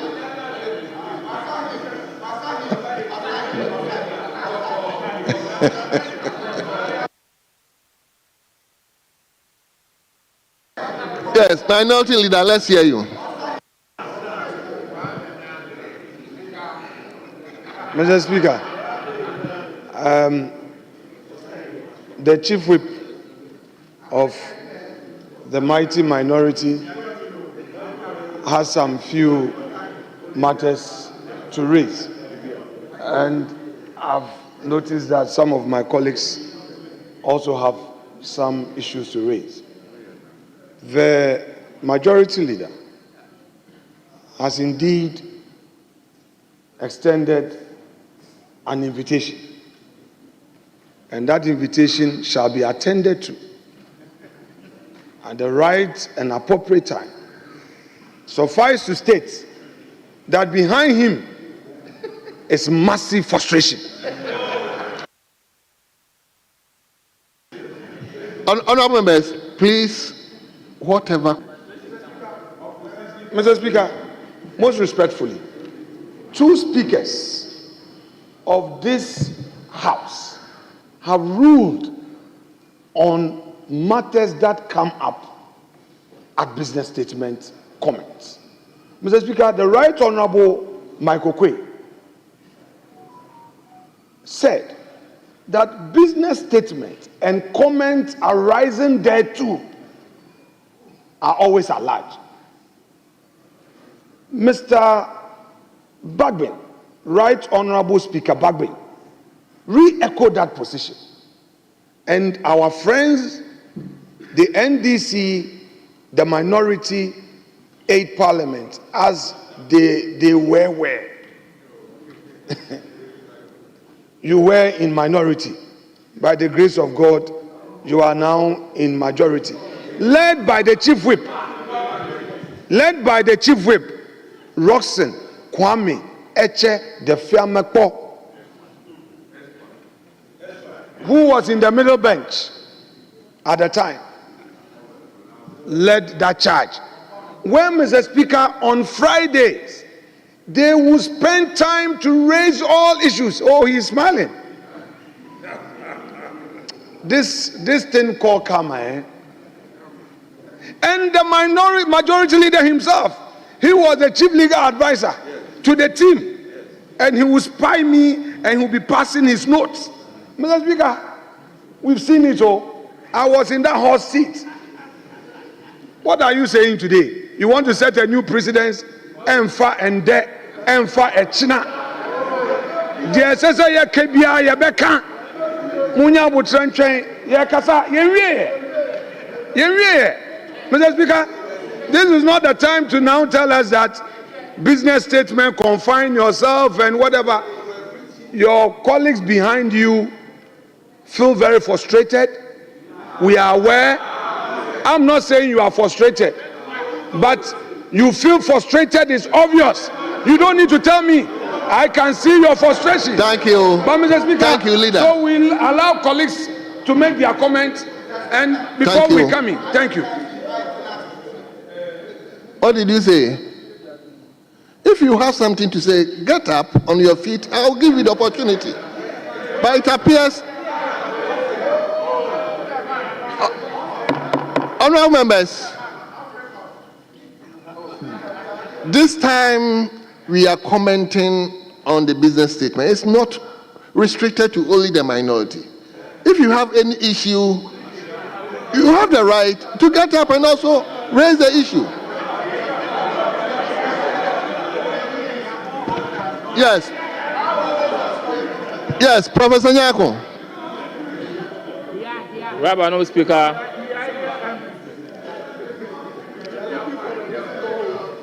Mr. Speaker, I thank you for indulging me to make some few observations. Number one, when our respected majority leader was making the statement on the business for next week, he said that members should be in the House latest by 9:15, and that the doors should be shut to anybody or any member who comes in afterwards. Mr. Speaker, this is news to me. I don't know whether there is insecurity in this country or on the premises. Being in this chamber for at least a term, 4 years, and this has not been done.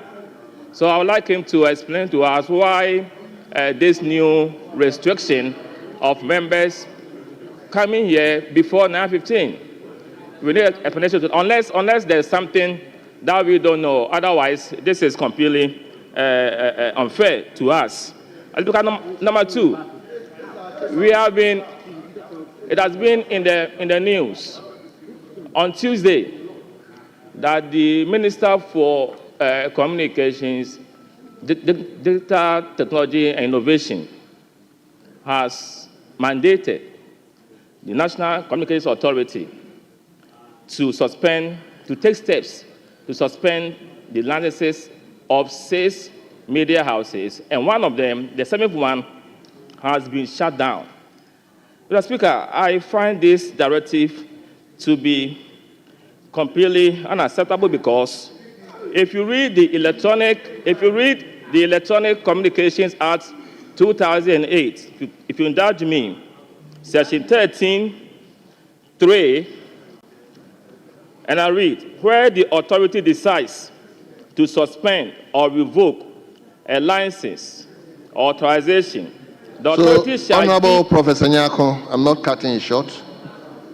This is an issue. You can bring the minister here to respond. So I think you have the tool. You have the tool to bring the minister here, either on an urgent question or by a statement. So I find it a bit difficult, I must confess. It's like my brother Yabuama, the issue he raised. I mean, the ministers are there to serve the nation, and they do that by at times responding to certain issues you raise. So this is a fundamental issue, and I share with you. But I think this time, for me, is not appropriate. Fine, you've raised it, fine, you've all noted it, but I think you should do well by bringing the minister here to respond to you and by extension to the nation. So I will urge you to file an urgent question. Mr. Speaker, to with respect to the Good Office, in the 8th Parliament, during the time for business statement, members requested ministers to appear before us. Mr. Speaker, you were here. Most times you were in the chair. And this was done where our colleagues on Fridays requested that ministers appear before the House to respond to some of these issues. So it's not new. I'm not doing something new. So by I'm what you are doing, what do you seek to achieve with this? My point is that there is tension out there. Yes. That's what I'm saying. That's what I'm saying. And I'm saying that we need a minister to be here, to be invited to be here, to let us know the rationale behind the decision that he's taking. So how are you going to invite the minister? Through your good self. To your good self. To your good self to do that. To your good self. Prof, I know you are experienced, and we should know how to bring the minister here. Right? So I'm giving you a clue. Please file an urgent question so that it will immediately be dispatched to the minister to come. My next observation, I yield to your judgment, because I want to put on record that this is not the first time such a request is being made, but I yield to you because of your experience. My other and last issue has to do on item C, statements. I remember yesterday or the day before, you did say that statements should be of a maximum length of 2 pages. But I also think that statements are important for us and also for future references in terms of research. That is why I'm pleading with us that we need to encourage the writing of statements grounded in research. What we can do is that we can, as we do it when we are laying reports, that the report should be captured in its entirety whilst we read certain portions of the report. So I respectfully request that limiting statement to only 2 pages wouldn't help us. We can't do meaningful research to guide us into the future. Otherwise, we are suggesting that we are just making fun of statements. But you spend time to do thorough research. 2 pages or less, Mr. Speaker, with all due respect, is not the best. Let us agree on the quality, regardless of content. But we can on the floor just give excerpts while the handler department captures the entirety of the statement. Well, honorable member. Thank you. Honorable member. Please. Honorable member, let me refer you to our standing orders 94. 94. The time for statements shall ordinarily not exceed 1 hour, except that the speaker may permit statements and comment outside the prescribed period in exceptional cases. At times we may have, today we are going to take at least 4 or 5 statements. And the statements, at times the comment alone can take a lot of time. So if leadership and the House do not manage the statements, and yesterday, last 3 days, one statement, 6 pages, and I realized that the maker of the statement himself, when he was reading, was even tired.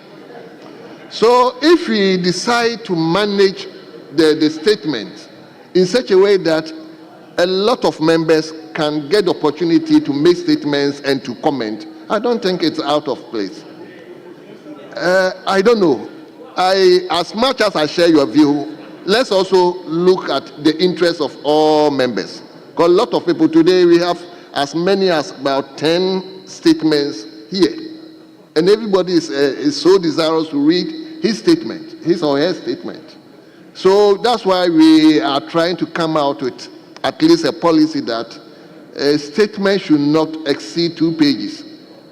I mean, we went to secondary school those days, we did summary. And you put the salient areas in the statement in such a way that it will catch what you want to portray. So, Professor, I think you've raised a fundamental issue, but I think for the good of the House, let's go by what we intend to do. Nobody from this side? Leader, will you respond to them so that we take a second batch? Very well.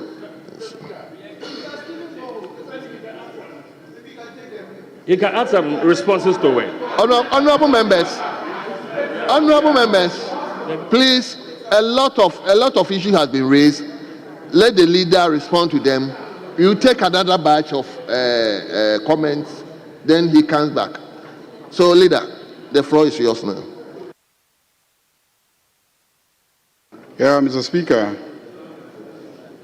the Business Committee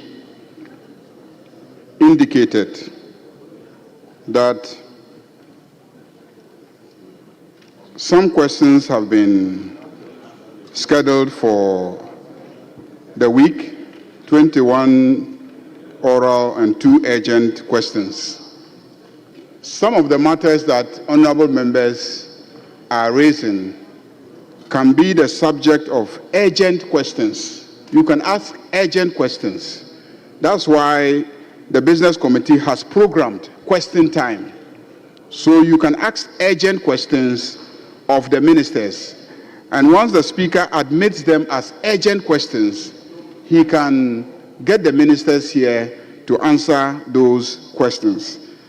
The issue of committees, yes. Mr. Speaker, as you know, the Committee of Selection has been formed already. And that committee is the Speaker's committee. So the issue of the work of the Committee of Selection is the responsibility of the Speaker. So we will convey your concerns about the timing of the composition of committees to the Right Honorable Speaker.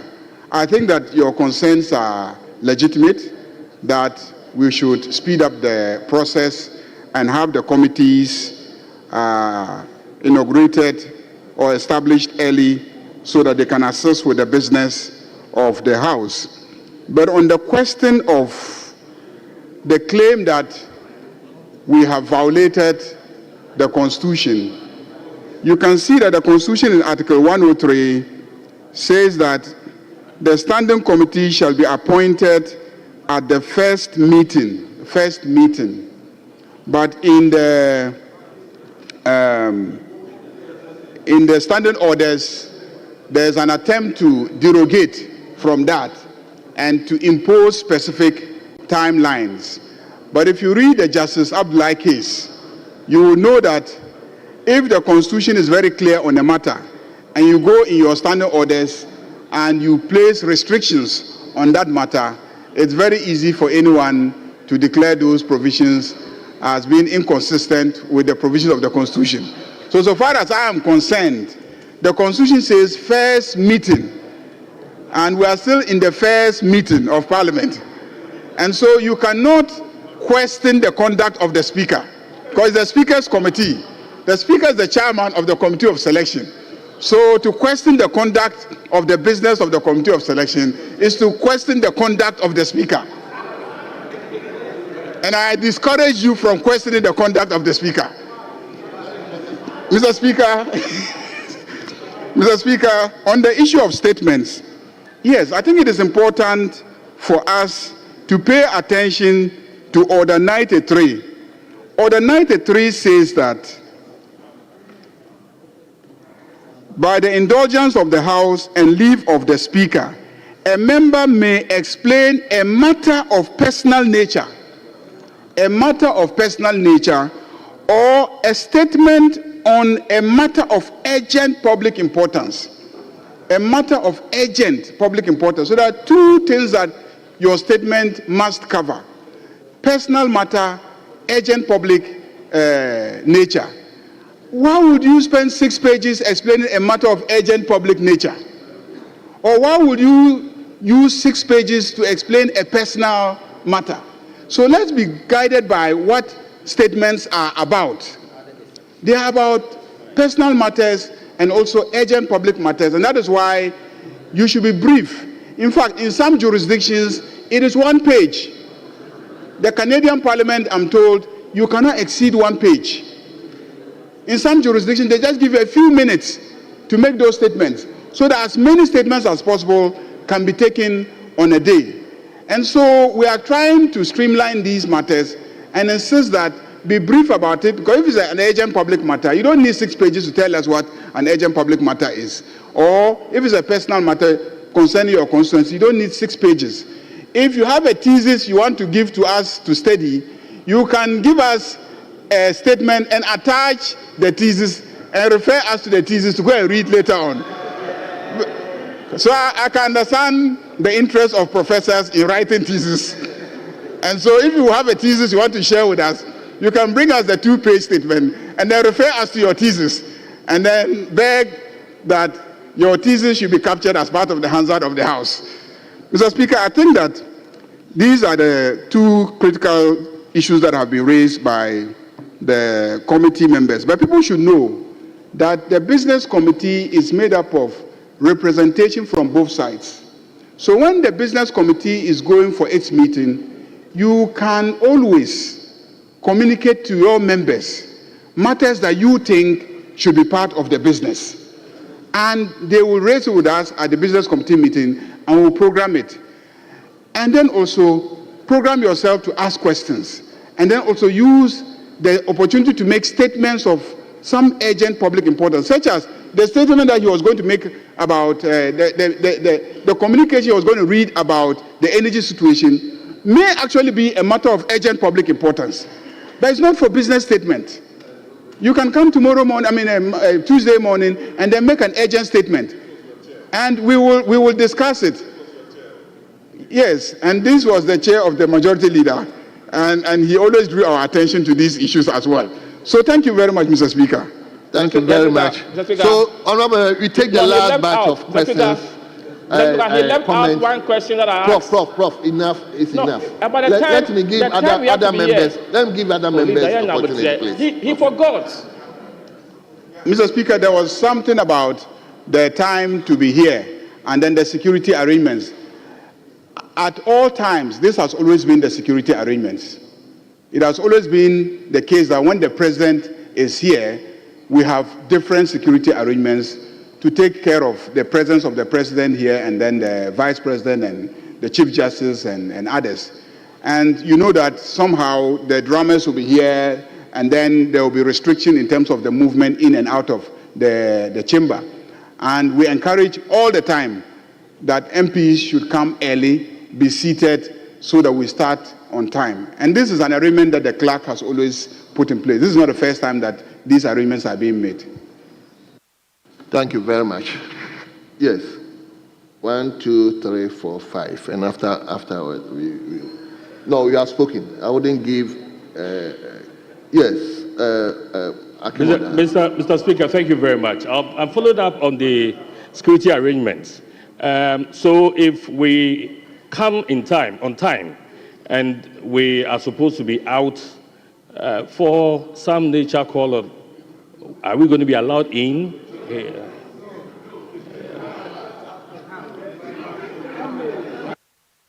Is it a comment or a question? Honorable Akwa, is it a question or comment? No, it's a follow-up. It's a follow-up to the security arrangements. Well, a follow-up to the security arrangements. Leader.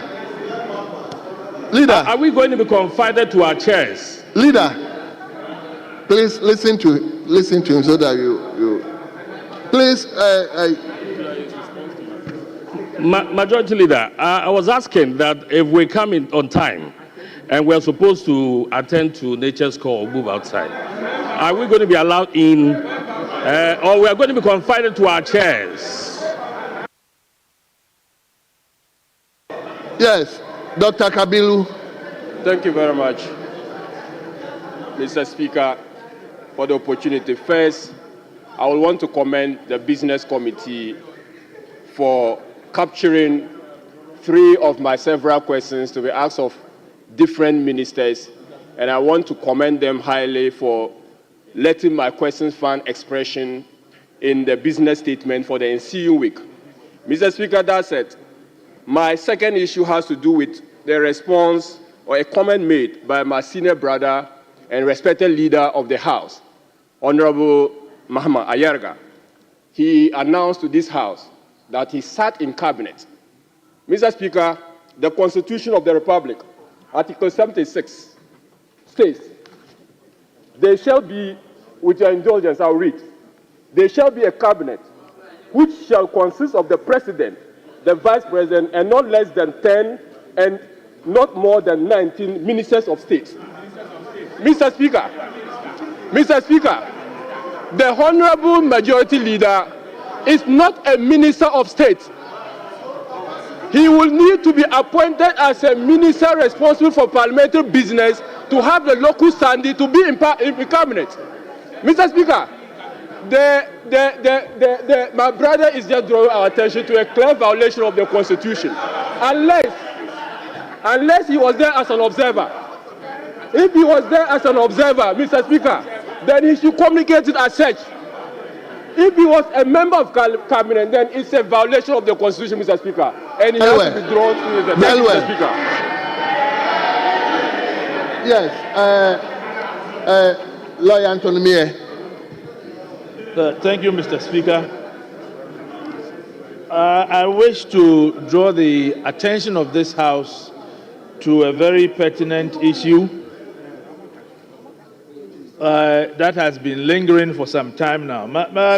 To the best of my knowledge, I believe parliamentarians represent the concerns, the views, and the interests of our constituents. This House should hold 276 members, if I'm not mistaken. If you look at the gazetted members, you would realize that you have only 275 members therein. Ablekuma North is outstanding. Time without number, members from our section have drawn the attention of leaders responsible for elections, leaders responsible for security, to this very issue, to make every effort to finish the counting for declaration to be made, so that the good people of Ablekuma North could also have their representation here in this House. Technically speaking, the people of Ablekuma North are being disenfranchised as a result of the fact that people who are responsible for the election, for declaration of election, are refusing to perform their duty. I believe that this is very serious, and we need a solution, a one-time solution to this problem. Thank you very much. Yes. Yes. Yes. Mr. Speaker, thank you very much for this opportunity. I'm just going to add to the issue my brother have raised, the honorable member raised. If you look at this issue of Ablekuma North, you realize that on the 24th of January, my big brother, the honorable majority leader, said that he was going to follow. He promised that he was going to follow up and brief the House later. Mr. Speaker, but he has done that. Yes, he said that. He said he has briefed the House. No, he hasn't briefed the House, Mr. Speaker. He said he will come again and brief the House about the issue on the 24th. Mr. Speaker, today is 21st of February. Almost 1 month. And the president is coming to brief the House. Almost 1 month. The majority leader has not briefed the House. And the president. Thank you. The president will be in the House to brief of the State of the Nation address. And I think this issue has to Thank you. issue has to be updated, and we need to get a member of parliament for Abelikumanov Thank you. before The the president address the nation. Thank the you very last much, Mr. person, Speaker. member for Tafo.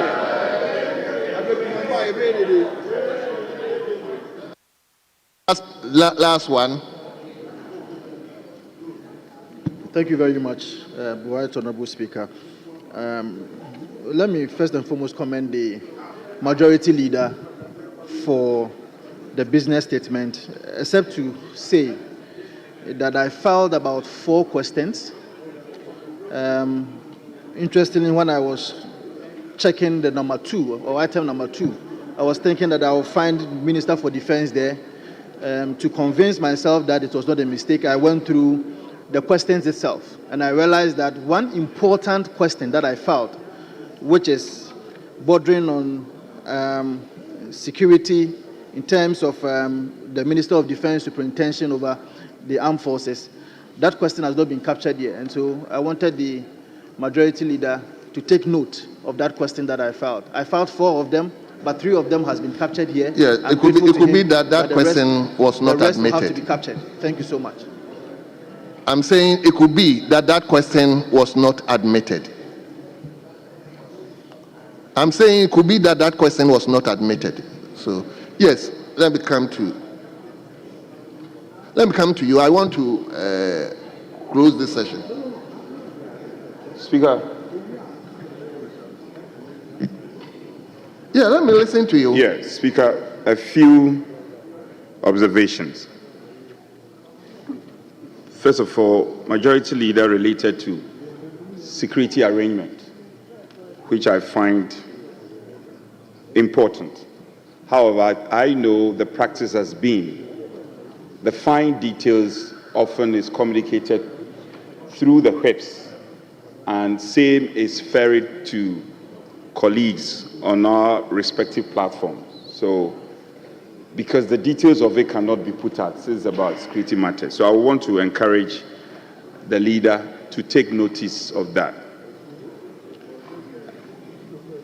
I think about a fortnight ago, we had a committee of the whole. Leader, if I have your attention. And some important matters were discussed in proper context. It's been a while. I want to respectfully suggest to the Leader of the House that these matters may have to be firmed up. Matters I cannot elucidate appropriately, as he knows.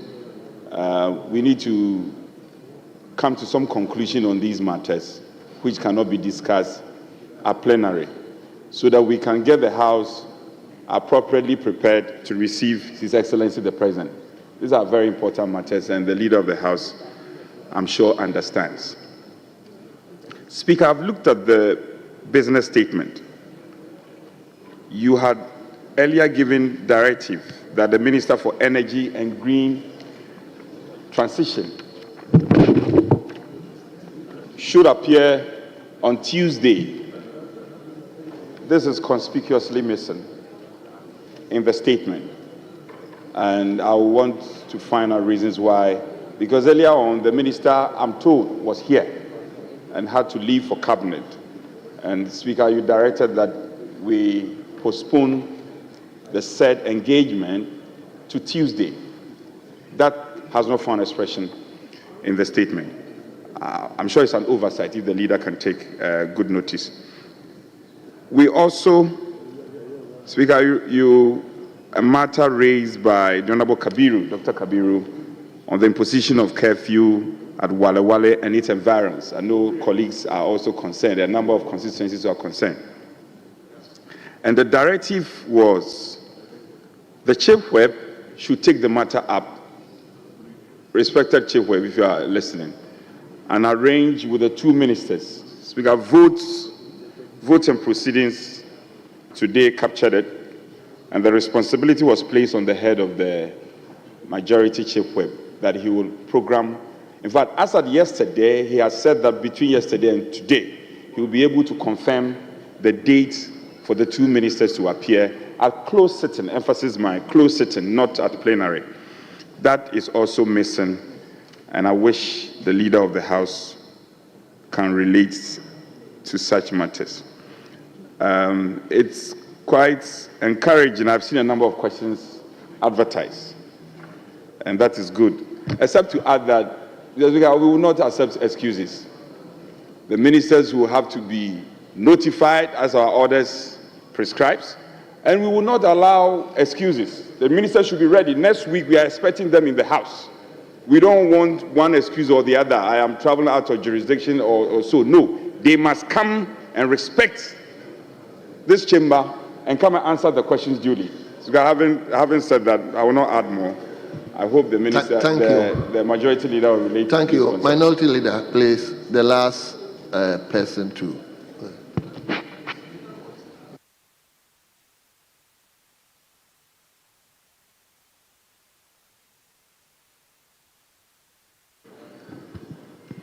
Mr. Speaker, thank you for the treasure space given me to make my own comment on the business statement ably presented by the leader of the House. Mr. Speaker, first, in the course of the week,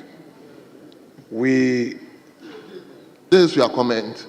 We are coming to me. Mr. Speaker, yes. Then the House, please indulge me in 5-minute suspension.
But must be seen to be done. Mr. Speaker, as we observe Social Justice Day, let us recommit ourselves to policies and legislative reforms that uphold these constitutional principles. We must strengthen equality before the law in all state actions, promote inclusive economic growth, and ensure that no Ghanaian is left behind. Social justice is not just a legal obligation, but a moral duty that defines the character of our dear nation. Mr. Speaker, may God bless Ghana, and may justice and fairness be foundation of our development. I am grateful for the opportunity. Right, Honorable Speaker. Thank you. Thank you very much, Honorable Member. Honorable Members, the 3 statements have been taken jointly. I will then open the floor for comments, subject to Order 93.5. So, Honorable Member, you have the floor.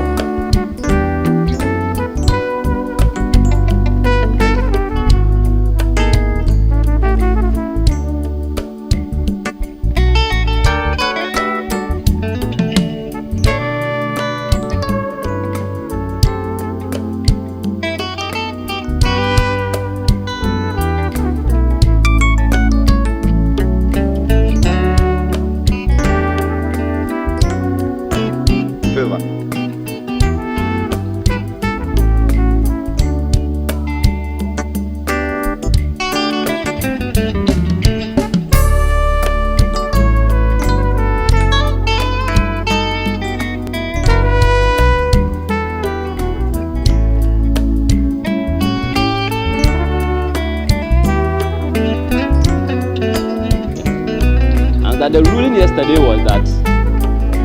And business statement for the 7th week.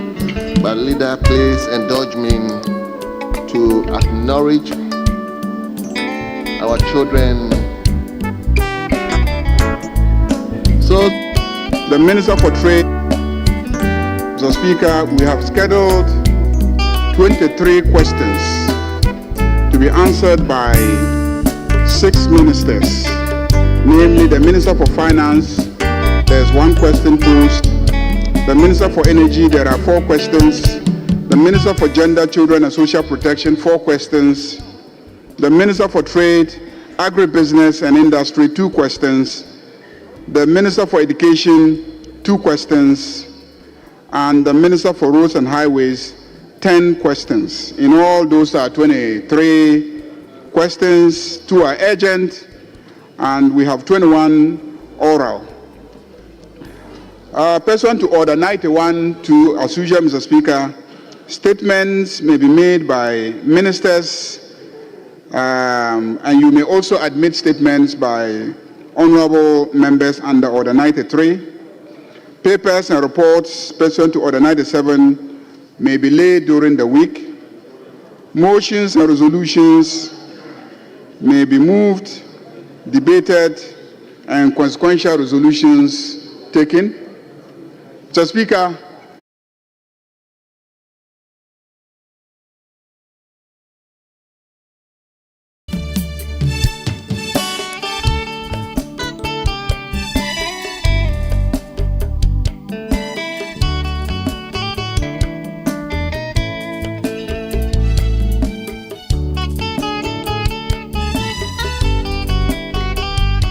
the Minister for Communication. And they are one station that is able to reach the remote parts of our country. They need support. We've seen other media houses, particularly the private media houses, getting prominent lately in programs of the state. We don't see GTV doing live broadcasts. Mr. Speaker, if it's about resources, I would again want the Minister of Government Business to program the Minister of Communication and Digitalization to come to this House to brief us on steps that the ministry is taking to resource GBC. Mr. Speaker, they have very nice programs, especially their breakfast show, very educative. And if GBC does not get the support, they are likely to collapse. We don't want that to happen. So GBC would need support, and I would want the minister to address the House and assure us on steps that the ministry is taking in that endeavor.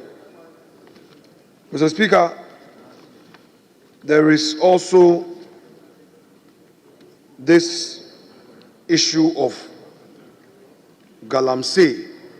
Mr. Speaker, the Minister of Lands and Natural Resources, Honorable Ama Kofi Boah, came to this House to make a certain revelation. That revelation was to the effect that over 9 out of our 44 forest reserves have been completely taken over by illegal mining tax with impunity. He says that, Mr. Speaker, the Forestry Commission no longer has access to these forest reserves in the short term. He again explained that the Forest Guards and the Forestry Commission's Rapid Response Team are unable to confront these miners effectively because they lack the advanced weaponry the Galamsey operators possess.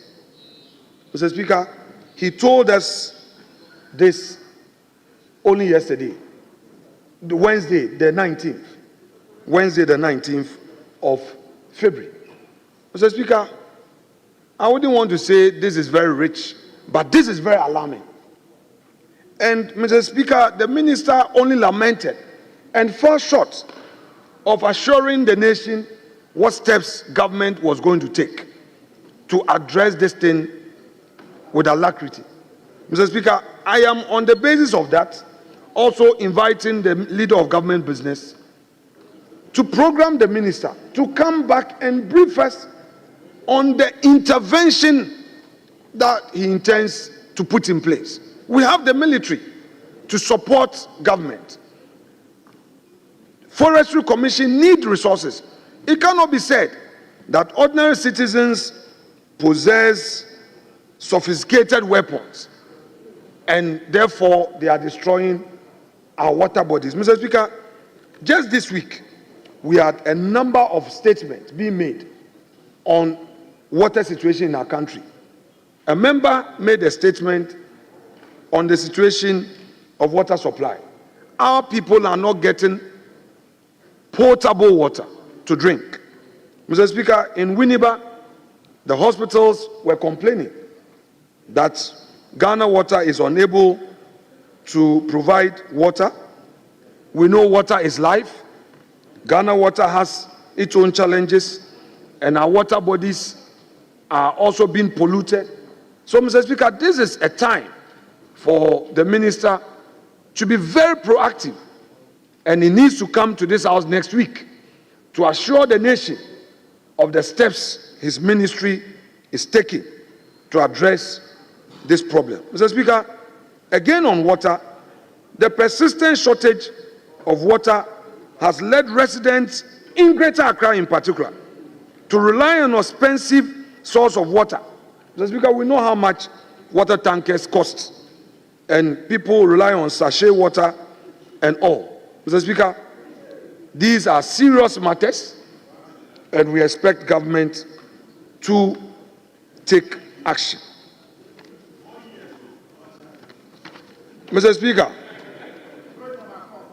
we have also been told by the leader of government business that His Excellency the President is going to be in this house next week, Thursday, as part of a constitutional imperative to present a message on the state of the nation. Mr. Speaker, Article 67 of the Constitution makes that provision. Well, we welcome the President, but whilst we patiently await the President, there are two issues I want the leader of government business to ferry to His Excellency the President at Jubilee. One, in the past, when His Excellency Nana Addo Dankwa Akufo-Addo had to come here on a similar constitutional exercise, he had to wait for several hours before entering the chamber. I hope that the leader of government business will put in place the necessary support systems to allow an early entry of the President into this chamber. It is his maiden entry into this house. He should ensure that all nagging issues are addressed, and he should ensure that the President is safely brought in and he does his work in peace. The leader of government business has a duty. That is why he's the leader of the House, leader of government business, and majority leader. He is aware of the situation of this House. He is aware of the situation of the 187 and the 88.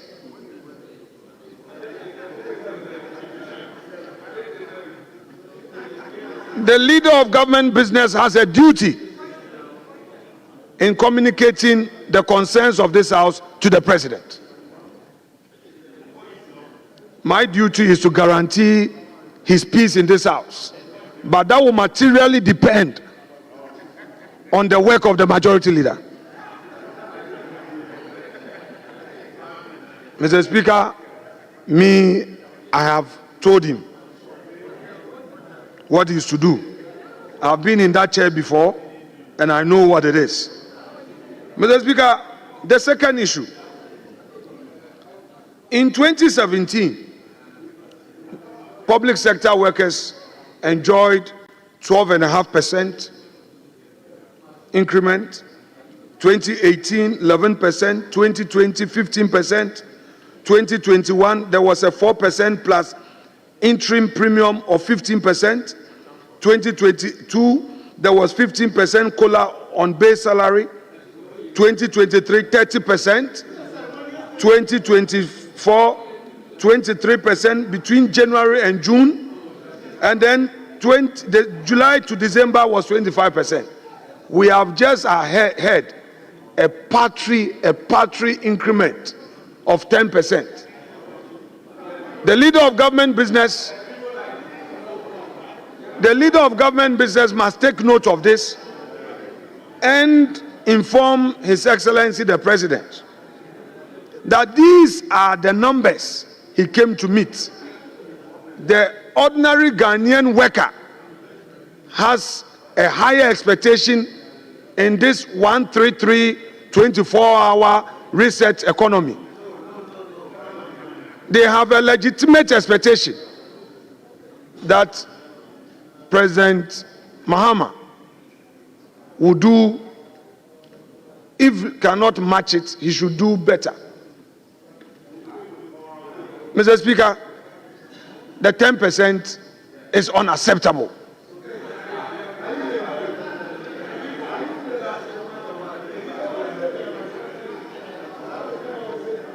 Mr. Speaker, last point. The last point before I resume my seat.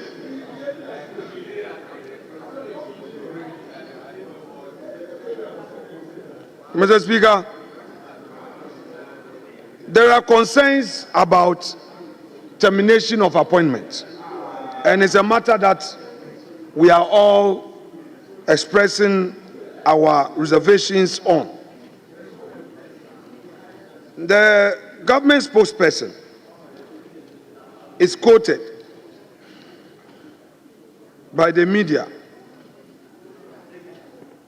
as having said, and quote, "Let me also put on record that this action has been taken not because of a perception or belief that they were MPP.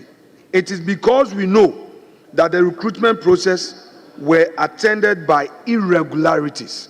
Honorable Fosu, Felix Kwacho Fosu, is quoted to have said this on Wednesday, the 19th February. Mr. Speaker, in law, there is something called ratification and rectification.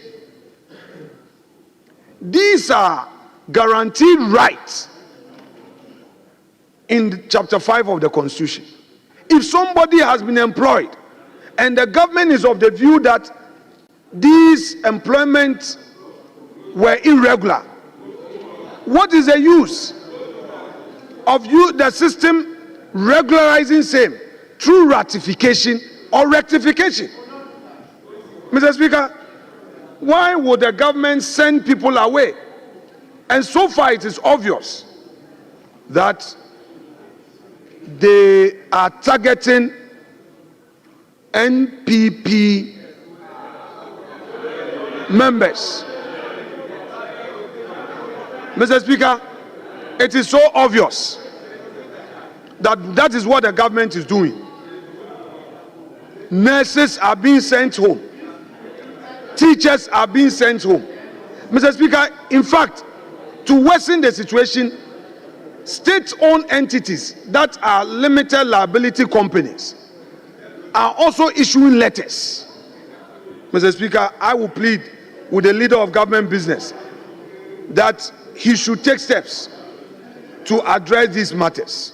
Mr. Speaker, I'm in the dispatch box, and leader knows that in the dispatch box there can be a point of order.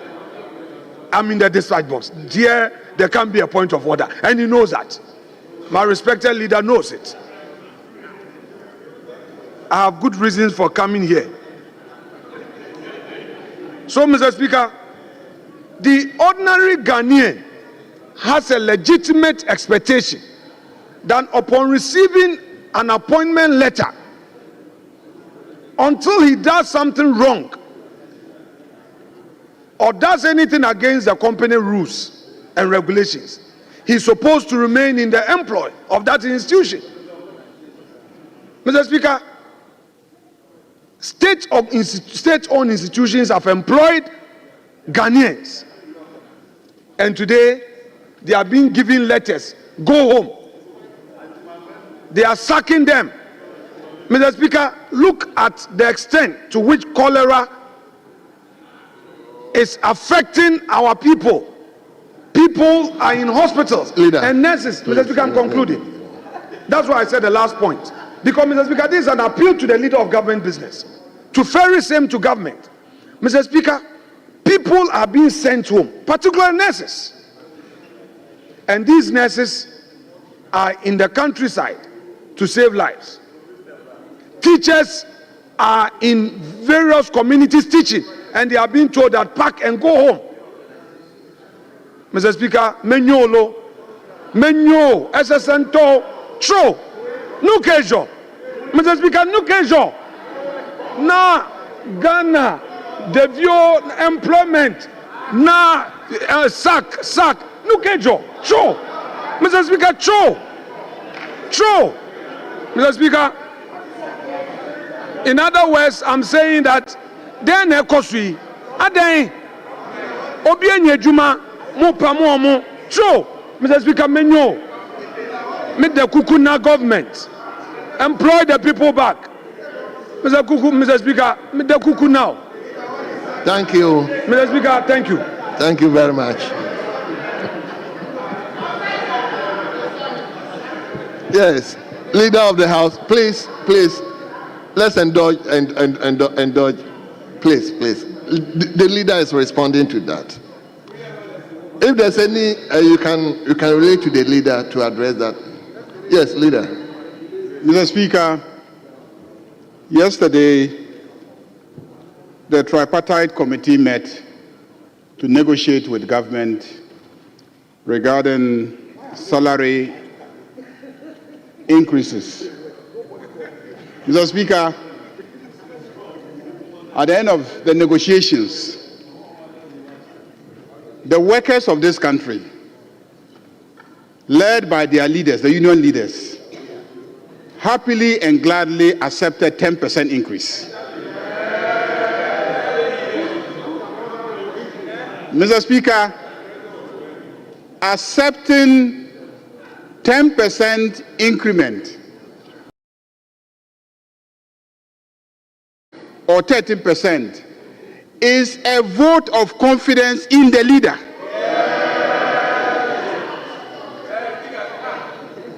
Because they are confident that President John Dramani Mahama, when he collects the public money, taxes, he will not be flying aircraft and bathing in the air. That he will not be engaging in profligate spending. He will not be engaging in wasteful spending. And because they are confident that President John Dramani Mahama is going to make good use of the public money. Leader, you're also going there. I hope you wouldn't toe the line. Mr. Speaker, he says that once you are standing here, you cannot be heckled. More or less. And so you can stand here and take advantage and say whatever you want. So let me also say whatever I want. And so I am saying that the workers of this country accepted 10% as a vote of confidence in the NDC government. And Mr. Speaker, something wonderful happened. For a very long time, presidents have not been interested in the negotiations. But yesterday, His Excellency, President John Dramani Mahama, went there himself in solidarity with the workers of this country, because he identifies himself with the workers of this country. Mr. Speaker, that is why they accepted the 10%. They are confident that the President John Dramani Mahama will manage inflation better. And so if they take 10%, at the end of the year, the value of the 10% will remain the same. Mr. Speaker, the second issue about recruitments, I think we discussed the matter last week, and I made our position very clear. And I revealed that during the transition team meetings, we called on government at that time not to carry out those recruitments. And we were told in the face that they will carry out their recruitments. And we made it clear to them that if you carry out the recruitments, we will reverse the recruitments. We said it. It was made known. It was public. And the reason is simple. You had created a difficult financial situation. And so the point is that when you are leaving office, you should be the last person to try and encumber the incoming government with bills that they may not be able to afford. And so we cautioned and you refused. And went ahead and did the recruitments. That is why this government is reversing those recruitments. Because we told you, we warned you, we cautioned you, we tried to stop you, and you refused, and you insisted, and you recruited. And we have no regrets reversing those recruitments. Mr. Speaker, on the issue of SONA, the arrangements, please. The arrangements have been made, and we are sure that His Excellency the President will come here and deliver his address without any hindrance. On the question of closure of radio stations, of course, this may be a matter of public importance, and any member can make a statement or ask an urgent question, and the ministers may be brought here to answer questions. On the issue of curfews are routinely imposed by the Minister of the Interior. If any member has an urgent question about a curfew or a statement about a curfew, such as what was made yesterday, you can make those statements. And I'm told, I wasn't in the chamber yesterday, but I'm told that the Speaker indicated that the Ministers of Interior and Defense should be arranged to come and then brief the House on these curfews. And I believe that that will be done subject to the availability of the ministers. On the issue of the arrangement for the Minister for Energy and Green Transitions to come to this House, I'm told he came, but because he had to leave for cabinet, he couldn't address this House on the matters that we had referred to him. And so we'll reschedule the minister to come back. The Minority Chief Whip raised the issue of a meeting of the Committee of the Whole to further discuss matters relating to welfare of members of Parliament, so we can schedule one during the course of the week. On the issue of Ablekuma North, that has been severally raised, I just want to draw the attention of members to a number of constitutional provisions. First is Article 43 of the Constitution. And please pay attention. I need your attention. Article 43 says, there shall be an electoral commission. It is electoral commissions that organize elections. If you have a problem, go and see the electoral commission. Mr. Speaker, Article 46 also says, except as provided in this Constitution or in any other law not inconsistent with this Constitution, in the performance of its functions, the Electoral Commission shall not be subject to the direction or control of any person or authority. Except as provided by law. In the performance of its duties, no authority shall control or direct the Electoral Commission. So I only offer to go and ascertain facts and come and report facts to you. But I cannot direct the Electoral Commission to declare a result. It is not the business of this House to direct the Electoral Commission to declare results of any constituency. Because under Article 46 of the Constitution, nobody should control or direct the affairs of the Electoral Commission, except by law. So if you go to court, you can get court orders, and then the Electoral Commission may conduct itself according to those court orders, but it's not for this House to be directing the Electoral Commission. So all the efforts that you are putting into intimidating the Electoral Commission, please cease and desist. Cease and desist. Don't attempt to intimidate the Electoral Commission from this chamber. Please. Now, let's go to the question of attending cabinet. And let me educate those who don't understand the business of how cabinet is managed. You have cabinet ministers, and then you have ministers who are not cabinet members, but who attend cabinet. And any other person may attend cabinet with the leave of the president. And when you take the minutes of cabinet, you will see that you have list of cabinet ministers, they are 19, and then all other ministers are not observers in attendance. In attendance. Because the business of cabinet is just to advise the president. Cabinet doesn't take decisions. All these claim that cabinet has taken a decision. No, cabinet does not take decisions.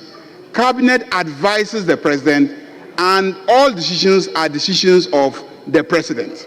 And so he can allow anybody into the meeting to assist him take any decision that he has to take. So that is the arrangement that we have, and I want to assure you that your own leader, I attend cabinet meetings. Nature's call. As for nature's call, I think the washroom is still where it is. So in spite of the security arrangements that will be made on that day, the washroom will not be relocated. It will remain where it is. And so you can always use the facility. Mr. Speaker,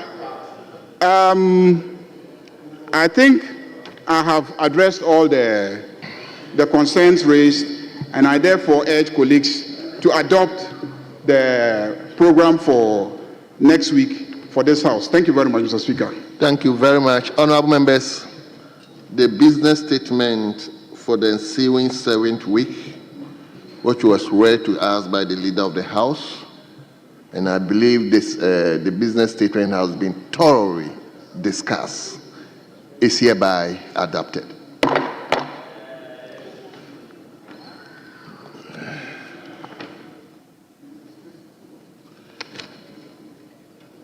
Yes, honorable members, we will turn to item 7, statements.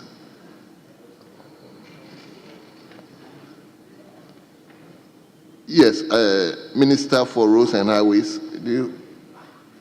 Mr. Speaker, I know you've passed that stage. I just want to confirm that my colleagues opposite who left government a few days ago, 10 of them, have asked me questions about roads, and I can assure you I'll be here on Friday to answer their questions for them. Just as an assurance. It's just an assurance that I'll be here on Friday to answer your questions.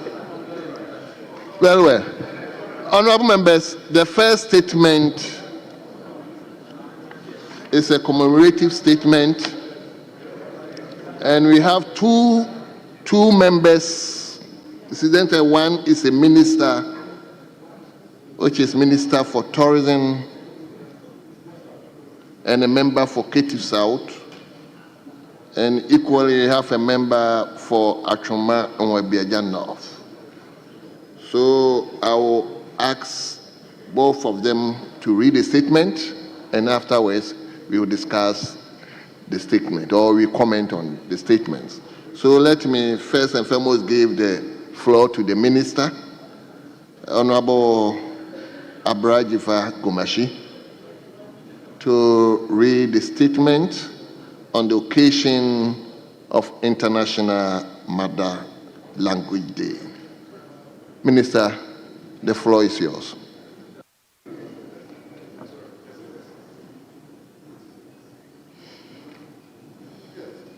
Is it? Where you had, at conclave, you had also admitted a statement that stands in the name of the honorable member. Yes, I just mentioned. Oh, okay. That's it. I just mentioned. Yes. Honorable Minister, please, let's hear you. Mr. Speaker, thank you very much. It is interesting that the minority leader chose today, this remarkable day, to speak two Ghanaian languages when we're celebrating the International Mother Language Day. He set the pace, and I'm very happy about that.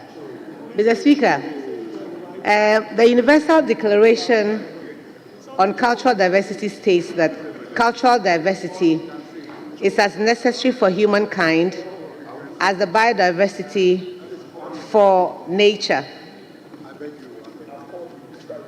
Mr. Speaker, thank you for the opportunity to make the statement on the floor of the House today, 21st February 2024.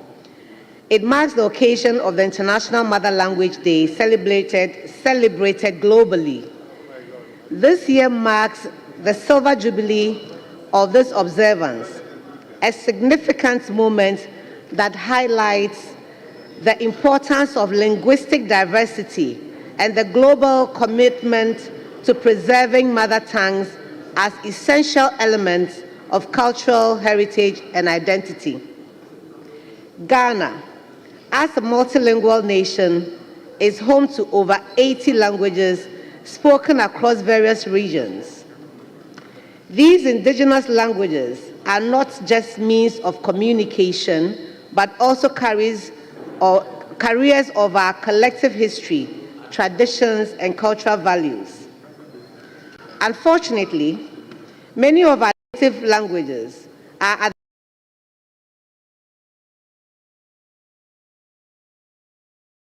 urbanization, globalization, and limited use of formal education and public life. About 40% of the world's population lacks access to education in a language they understand, and Ghana is not exempt from this reality.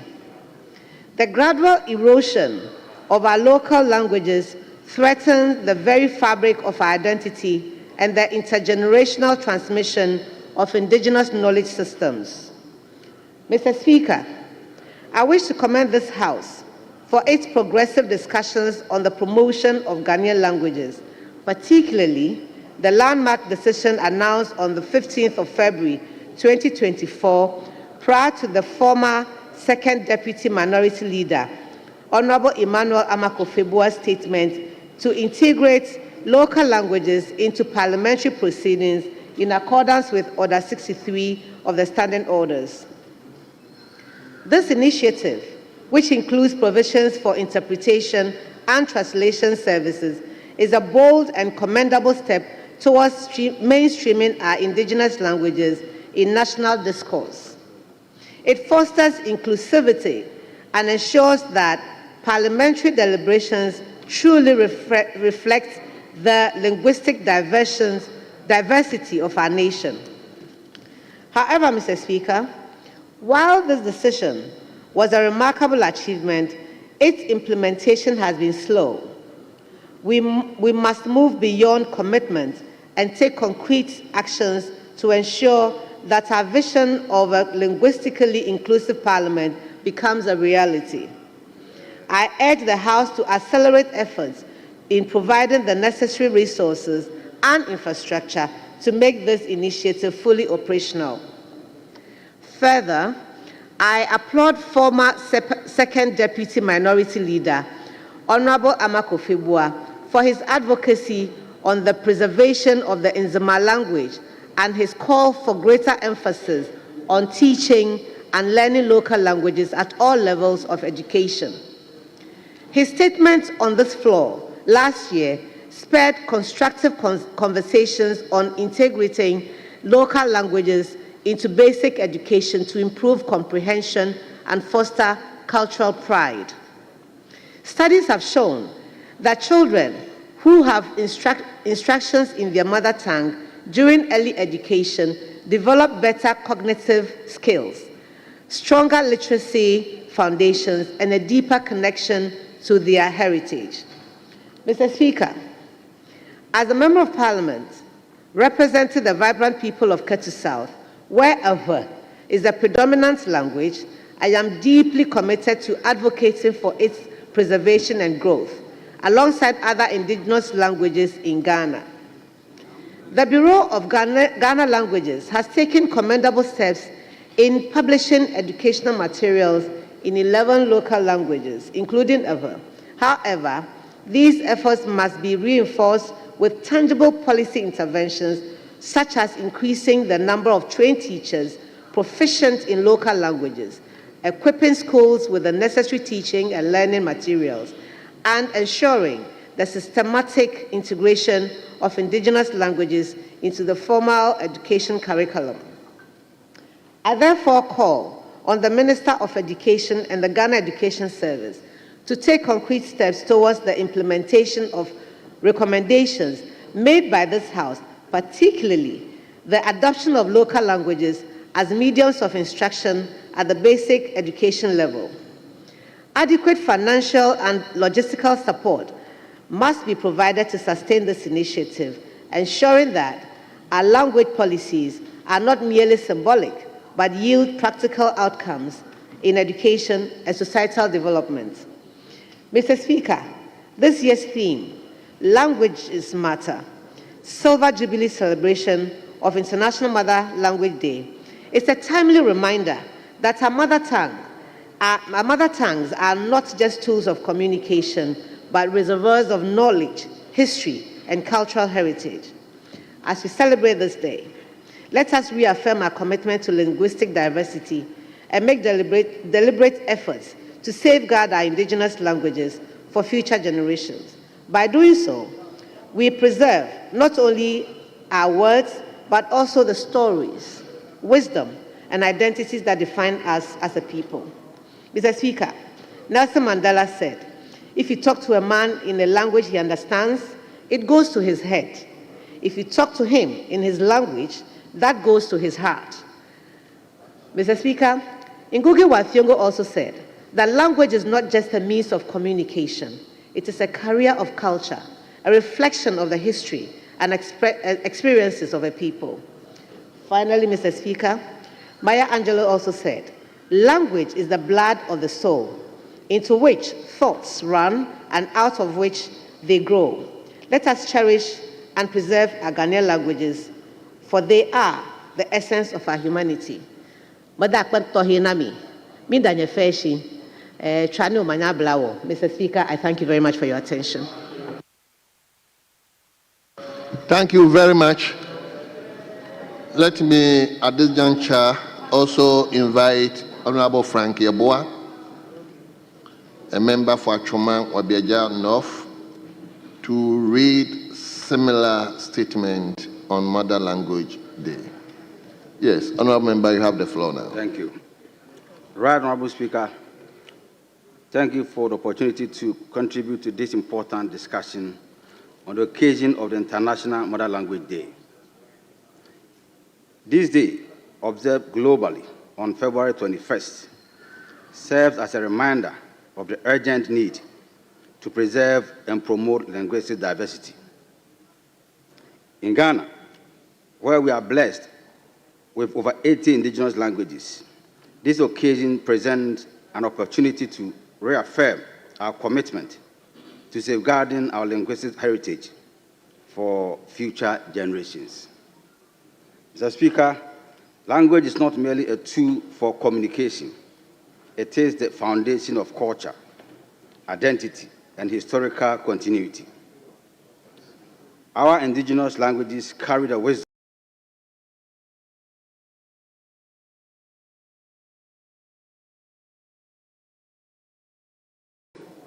traditions, and world views of our ancestors. shaping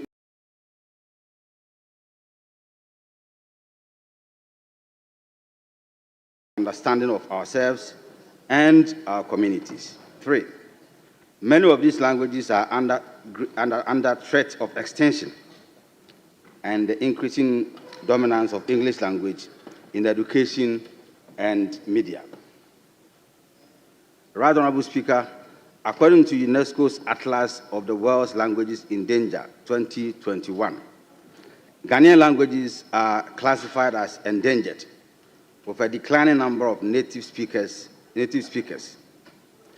Many young Ghanaians today struggle to communicate fluently in their mother tongues due to lack of formal education in preference for English language in social and professional settings.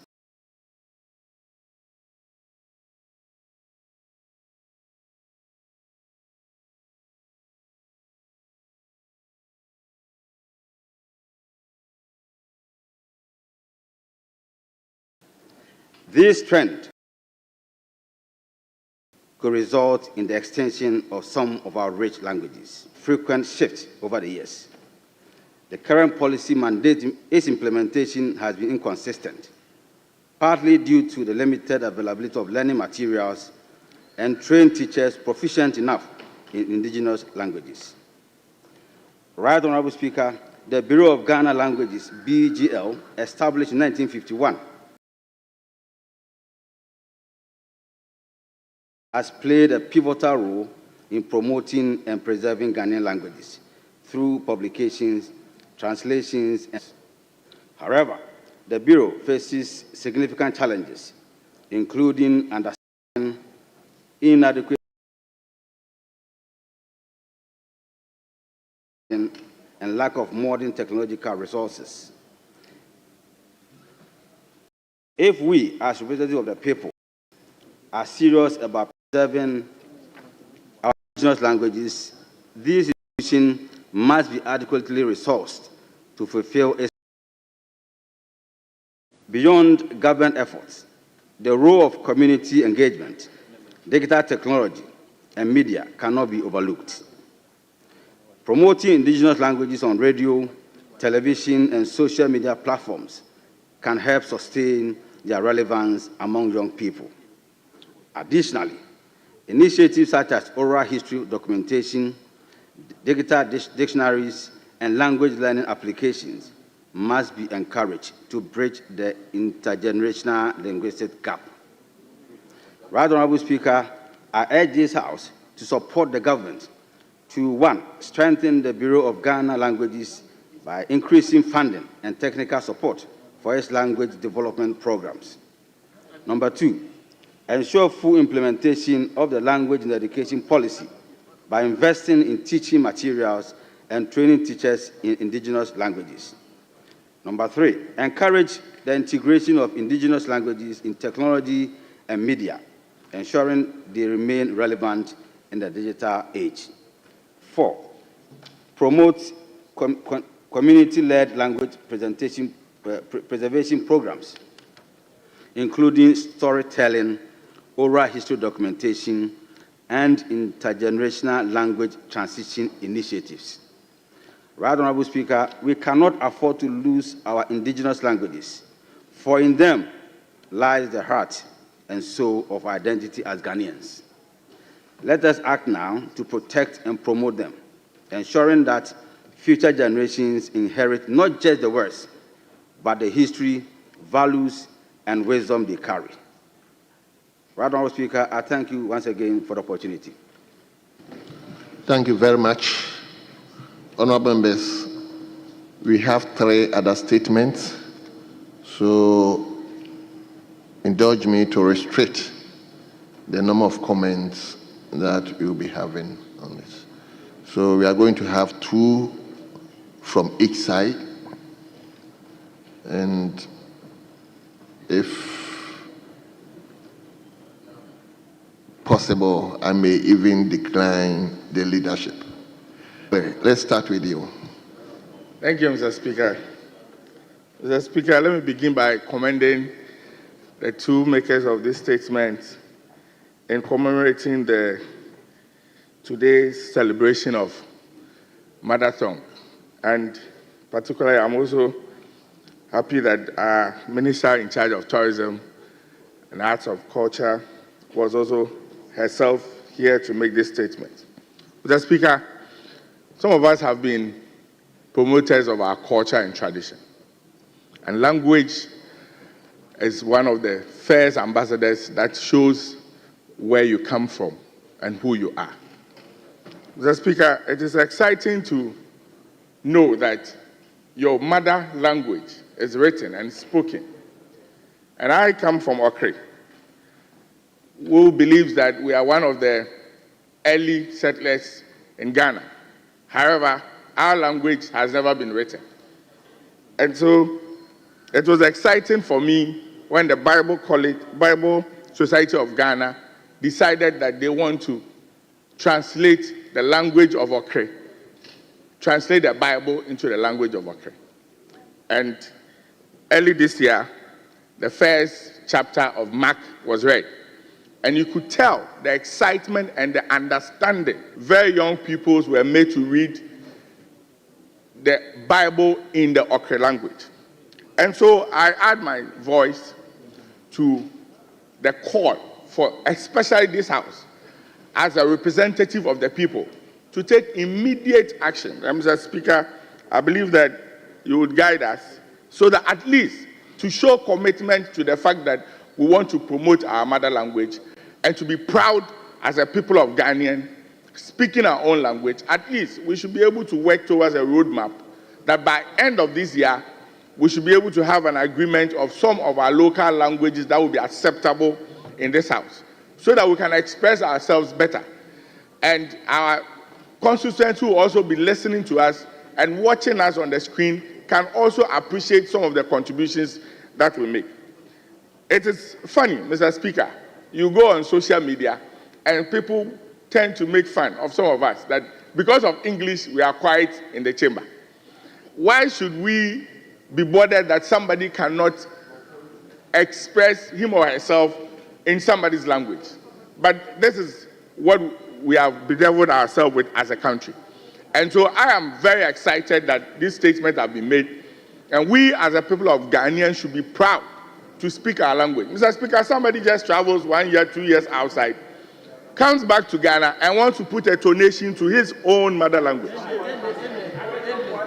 And in spite of some sense of inferiority complex, Mr. Speaker, we were here and we were communicating very well in our local language before we had Europeans and other foreigners visiting us. And so I am very excited, and that is why I want to add my voice to this. And Mr. Speaker, I'll end by reiterating the point that we should take some immediate actions and have a roadmap so that Order 63 can be looked at and some adoption of some languages that cut across all the sections and length and breadth of the country be adopted in this House so that other people can frequently express themselves and demonstrate that we are proud in our own language. Thank you, Mr. Speaker. Thank you so much.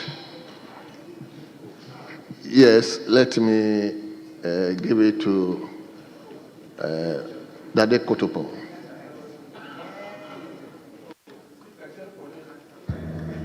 Thank you, Mr. Speaker, for the opportunity. I want to commend the makers of the statements on the International Mother Language Day. Mr. Speaker, it's exciting to note that we have a number of languages in our country, Ghana, but disheartening to note that most of these languages are not well taught. When you come to the Greater Accra region, it's predominantly the Ga language that is spoken. But most of the time, in our schools in the region, the Ga language is not taught, and Akan is rather taught. And it is our desire that when teachers are trained in the Ga language, they should be posted to schools in the Greater Accra region. But most of the time, it happens that when these teachers are trained in the Ga languages, the Ministry of Education, and this, I'm calling on the minister to support us in this direction. Most of them are posted to other areas to teach other subjects instead of the Ghana language. Mr. Speaker, most parents and grandparents do not speak their mother tongue or mother languages with their children and their grandchildren. They tend to speak the English language. But I believe when children are brought up in their mother languages, it helps them to put together the structure of even the English language. And so I want to encourage parents and mothers out there to ensure that they speak their mother tongues with our children and our grandchildren. And I'm sure most of us here in the chamber are found wanting or will be found wanting in this direction, where when you go to homes, a parent can tell you that my child does not understand my local language, but instead understands solely the English language. As we celebrate the International Mother Tongue Day, I want to urge all of us that wherever you come from, speak your language with your child or your grandchildren. As a woman from the Deportation Constituency in the Greater Accra region, I wish to urge my Ghana people to ensure that we don't lose out on the Ghana language, but we should make sure that we teach our children and our grandchildren the Ghana language so that when it comes to where we have to speak the Ghana language, we will not be found wanting. And any other language, whichever region you are coming from, whichever town you are coming from, please let us ensure that we will speak our languages with our children and learn even other languages from Ghana. Mr. Speaker, I wish to thank you for the opportunity. Mr. Speaker, on this day as we celebrate Mother Tongue Day, in Mambini or Dade Kotopon, ke Greater Accra fen, min panye fa ke wo fen ke fe wo wie ga. E fen he hu no je. E fen no je. We are in Greater Accra, so I'll speak Ghana. E fen no je hu ye Ghana. He akan yo jibojio, fanten yo jibojio, e wan yo jibojio, oje not ejio, ko obile awie o manwie mo. To wait that wherever you are coming from, speak your mother tongue with your children and your grandchildren. Thank you so much. Yes, let me give the opportunity to the former Minister for Education, Honorable Dr. Yao Educhum. Right Honorable Speaker, thank you for the opportunity. I rise to add my voice to the statement made ably by our two colleagues regarding the International Day commemorating the mother tongue. Mr. Speaker, as a former Minister for Education, I'm deeply aware of this issue, the opportunities it represents, and the challenges we face as a nation. Mr. Speaker, as a member of Parliament, when I go to my villages, nobody is complaining about the fact that their children cannot speak their language. When I visit Bonkoko in Bosomchi Constituency, no concern. On the other hand, when you meet colleagues and you visit the homes of colleagues, you attempt to say a children, that is when you realize you have a challenge. Because the child will look at you and have no clue of what you are talking about. No parent who doesn't want their children to speak their language. But we have a challenge in this country. The lack of policy on second language acquisition, English language acquisition, then triggers this rush of parents sending their children to schools where they will only speak English.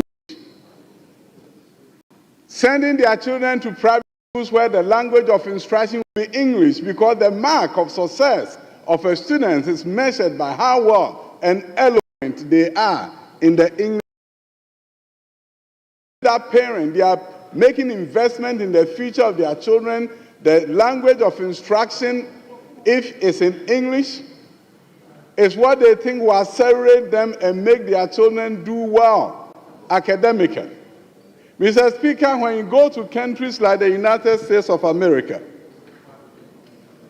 there's a policy that regulates English language acquisition for students who come from homes where the English is not a primary language. Students are assessed annually to see if they are proficient in the English language. So parents feel comfortable speaking to their children in their mother tongue, knowing that their children are not going to be shortchanged in the education system. But if you look at what is going on here, at the Ministry of Education, where we have encouraged the use of the mother tongue and actually the official policy, what we realized was that the children cannot do fractions by primary 3 because there was not enough vocabulary in their local languages to teach fractions. But if they were in a private school, primary 3, they will be able to do fractions.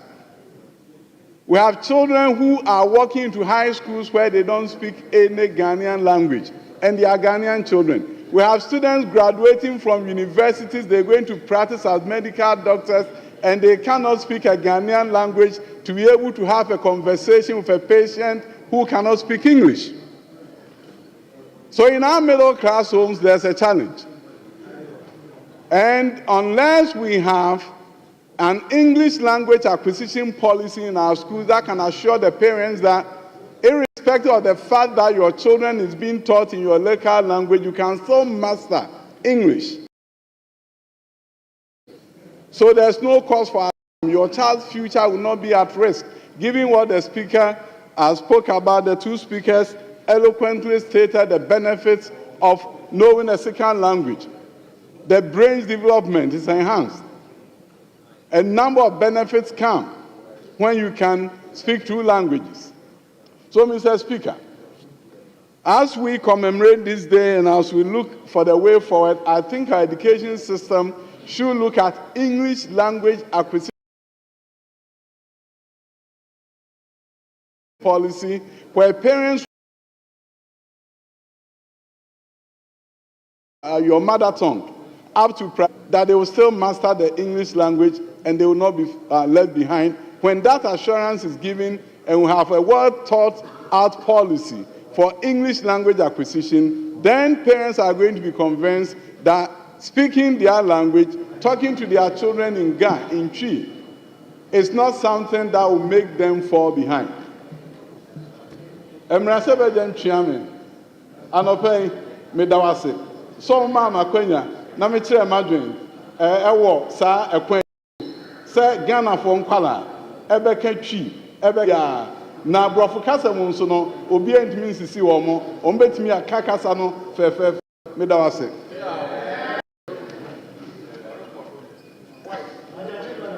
Chairpani. Thank you. Rise to add my voice to the statement. Mr. Speaker, the problem with our, the reason why people are shying away from speaking the local language is because people in Africa and that of Ghana, we are mostly have the perception that somebody accurately speaking the English language is a measure of intelligence, which is not the case. People think because of inferiority complex and they believe that once the child grows up and pick up and able to speak the language, the English, grammatically correct, that child is going to be a smart and intelligent child. In Ghana today, you go to schools and in the classroom when children are speaking the local language, the teacher tends to discipline that child, saying it is a vernacular. It's not allowed. Only English here. These are the things that discourage our children from learning our mother tongue. We must do away with this kind of training from our homes, from our schools, and even in this chamber. When you interact with your colleagues and you try to learn he or her language, if you make a slight mistake, they tend to mock at you. But if you speak the English, the German, or French, you are considered as a very smart person. That is not acceptable at all. We must show that Africa and Ghana, we have our own language before the migration of the German, the French, the English to Africa. We must hold strongly to our dear language. You go to some families' homes, like the former Minister of Education said, when you greet them in their own language, they respond in English. When you try to interact with the kids in their own language, they respond in English. Meanwhile, the mother, the dad, they are from the same tribe, or they speak the same language, but they don't speak the Ghanaian language to the children because they want to make sure that the children go out and speak the big grammar so that they know that my child is attending this school or that school. So, Mr. Speaker, we must do well as Ghanaians, we must do well as Africans to ensure that our mother tongue, I speak Chekosi. I'm here today to represent the good people of Chereponi, and I really appreciate them for giving me the mandate to represent them here. And I want to stand here to say, Mbisama o, Nja o, Mbwa o. Benyimedusu, ama fama bafe kamba dina fena nyambere ne abwanzama. Deke kerebe kwasu Ghana nuna minu mofanku midan fabukasu. Etienika, wo kerba uba, ameshi anufa nyeni. Neshi pankwama nye, neshi bimoba nye, neshi Hausa. Mama yaka nasara sanga kere. Nasara ni kia kwa shion. So ndamashi, thank you so much. Honorable member, whatever you said, just say it in English for the Hansa to be able to capture. Okay, just to summarize, what I said is that I appreciate the good people of Chereponi for giving me the mandate to represent them. I also entreated them to teach our kids the local language, which is Anufo, the Konkomba language, the Bimoba, the Hausa language, the Fulani language. These are the language, the indigenous language in my constituency. So I entreat them to let the kids learn that language. That is the mother tongue. That is who we are. We are not Europeans. We are not Germans. We are not Americans. We are Ghanaians. We must learn our language. Thank you. Thank you very much. I'm looking at those who have not spoken. Yes, let me give it to our Southwest. Honorable Dapa. Thank you, Mr. Speaker, for the opportunity. Then again, I commend the makers of this statement. In fact, we being Ghanaians, we've taken it in such a way that there is a prestige attached to speaking of English, Dutch, and many languages overseas. Now, here is the case. To me, it's neither here nor there. So I may encourage, especially all languages over 46 or so, that we should embark on it, so at least wherever we stand, we can express ourselves in our local languages. And then based on Order 93, I won't talk for long. Well, I want to say, Mikrom, I have one Southwest for Yansu Yabeka Bray Bedru Abu Bia Eberem, Ewo Yasia Fenena, Onyame Onshiraye. So, honorable member, just to allow the Hansa to capture what you just said, just briefly state that one in English. I have one, Mikrom, I have one Southwest. Okay. I was just trying to greet the good people of Afuano Southwest Constituency, just to encourage them to speak the tree wherever they go, even in America, Germany, France, wherever they found themselves, they should express the tree language. Thank you very much. I believe a lot of people are desirous. Let me give it to North, or can I call North?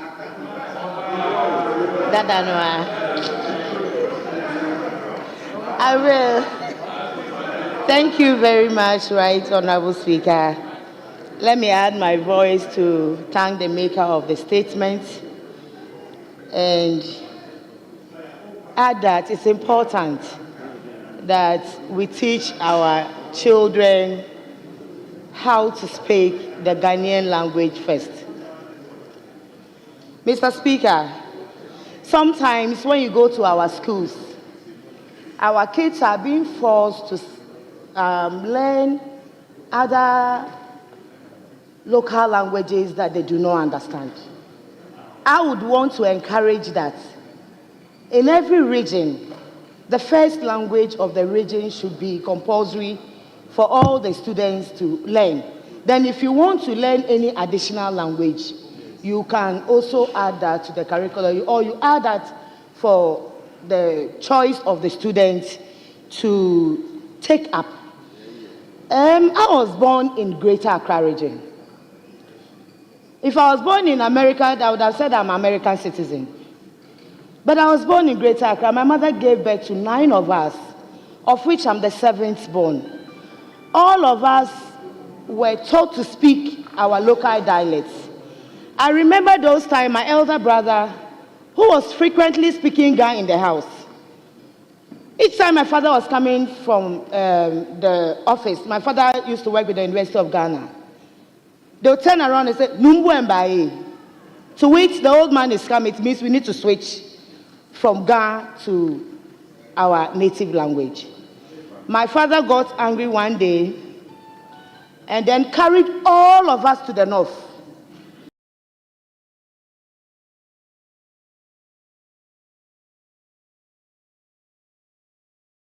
And learn our local dialect.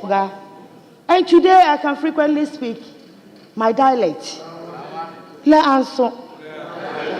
I can frequently speak Ga, which is my first native language that I learned.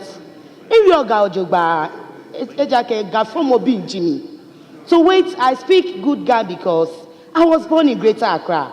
But I did not stop at that. I also went further to learn the Frafra language. I come from Bolgatanga in the Upper East region. And so I speak Frafra a lot. It is discouraging for people who are supposed to know better. We sometimes sit on the airwaves and cast insinuations. Recently, our former information minister was heard on radio saying, MPs on this side cannot speak in Parliament because we cannot express ourselves in the English language. This is an information minister. This is somebody who was our information minister. She is my very good friend, and her statements were unfortunate. We should be the ones out there to chart the path for everybody to follow.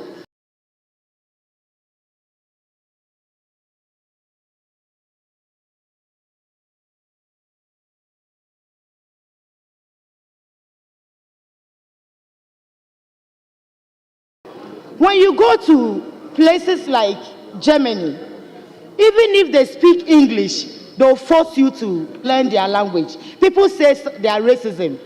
I think that it is the way to go.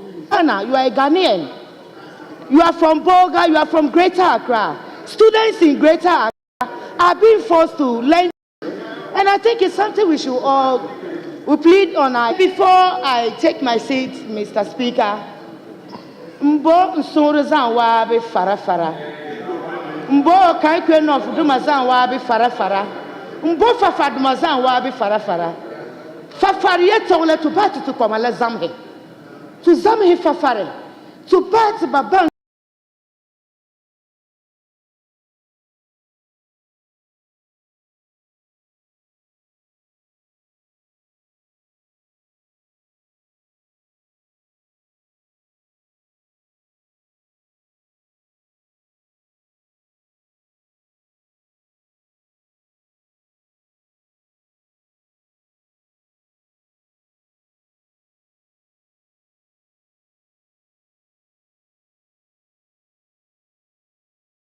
Ya to me long to come babure osaka palwa bayeto bakamina bayeze. So wait, Mr. Speaker, let's teach our some members of parliament speak English with their children in the house. Sabi bama agbebopo ameleno no rio. Somebody will come and say, let's go and I'll go and cut off your head. They don't know what we are saying. And so please, I would like to thank the maker of the statement. Let's not just speak on the floor of parliament. Let's take it out to our constituency and practices. Thank you very much, Mr. Speaker. Thank you very much. Honourable members, I said 2-2, but I think I've gone beyond that. I'm taking last one, and it's going to be very brief. No, Doctor, you have spoken. Let me give it to Colonel Damoa. But please be brief. Right, Honorable Speaker, thank you very much for giving me this opportunity to also add my voice to the celebration of the Mother Language Day. I also want to commend the two makers of that statement to which we are making contributions. Mr. Speaker, I'm a Bono. My local dialect is Bono. And I'm happy to announce to this House that just last Tuesday, 18 February 2025, we have a Bono Man Institute, and attempts are being made to document and make it possible for pupils and students in Bono region to have Bono language as one of the languages used for exams and used for all purposes. They are trying to have Bono Bibles so that we can read in the Bono language. Now, the meeting at Sunyane last Tuesday had the theme language, our heritage and way of life. And the project entailed documentation, preservation, promotion, writing, and the use of the Bono language, as well as its adoption as a local language in the curriculum for schools in the Bono region. Now, very important dignitaries attended this project, and among them was the president of the Bishops' Conference of Ghana, the vice president of the Bono Regional House of Peace, representatives from the Bureau of Ghana Languages, the Bible Society of Ghana, and corporate organizations. And also, we had reps from the Ghana Education Service and the Ministry of Education. Our expectation is that the Bono language, even though it's similar to some other Akan languages, will have its distinct recognition and will be used by pupils and students in Bono region. We've gone. Thank you. Mr. Speaker, as you allowed others to speak in their local dialect, the people of Bono, since I'm the Lone Ranger for MPP in Bono, will want to hear me speak Bono in this house. That is also one unfortunate thing. The be in Bono means they as a pronoun. So if you are not saying they, just as you cannot say I sees in English, you cannot say be when you mean one person, the singular. Be is plural, meaning they. So be is not only Bonos who speak be. Along the western frontier, we have the Nzemas, we have the Ayins, all of us, we speak be, meaning they. Minuanum. Ndanyamia sise nne dadue. Manya kwenya meka bono e Ghana Parliament. Ma bono fo nyina be temenka so rehie da bebe. Low ranger. Low ranger. Ya bompa ese. Nsese abe yese ye nyina ye de bono kasa. Ebe sua de. Ye de aka ne Bible. Ne ye de aye niema wo ye school. Abusuafo ho wo bono mani ma ho wo sika ho wo afade a betima boa bi ye amfa ne ntoboa ne nimde na ye nhwe se ye kasa no ye ne beje ho ye de adijuma ama Ghana fo nyina ho se ampa ye so ye wo kasa bi. To which I'm appealing to all bonos to be happy about the fact that now we are making deliberate conscious effort to have the Bono language recognized, documented, written, and used for all purposes in schools in Bono region, and then to also have the Bible written in the Bono language. Yeah, Thank you. Thank you very much. Thank you so much. Honourable members, let me give let me give it to the Minister for Education, who is actually in charge.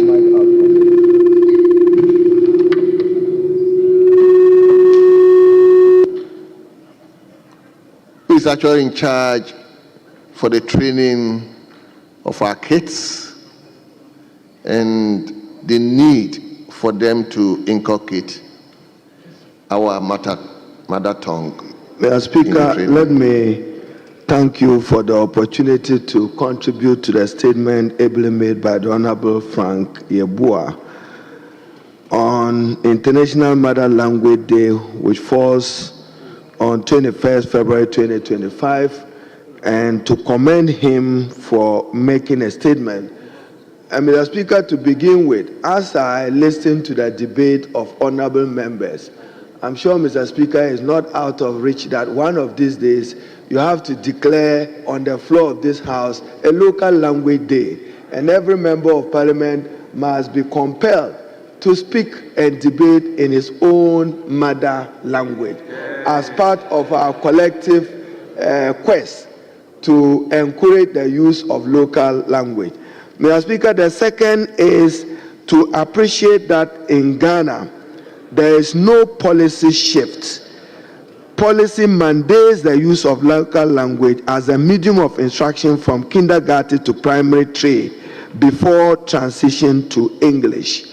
The policy remains the same, but Mr. Speaker, there are difficulties. Apart from the Akan language, Ewe, Gaga, Dangbe, Gonja, Kasim, Dagari, and Dagbani, for many of the languages, there are only reading materials at the early grade.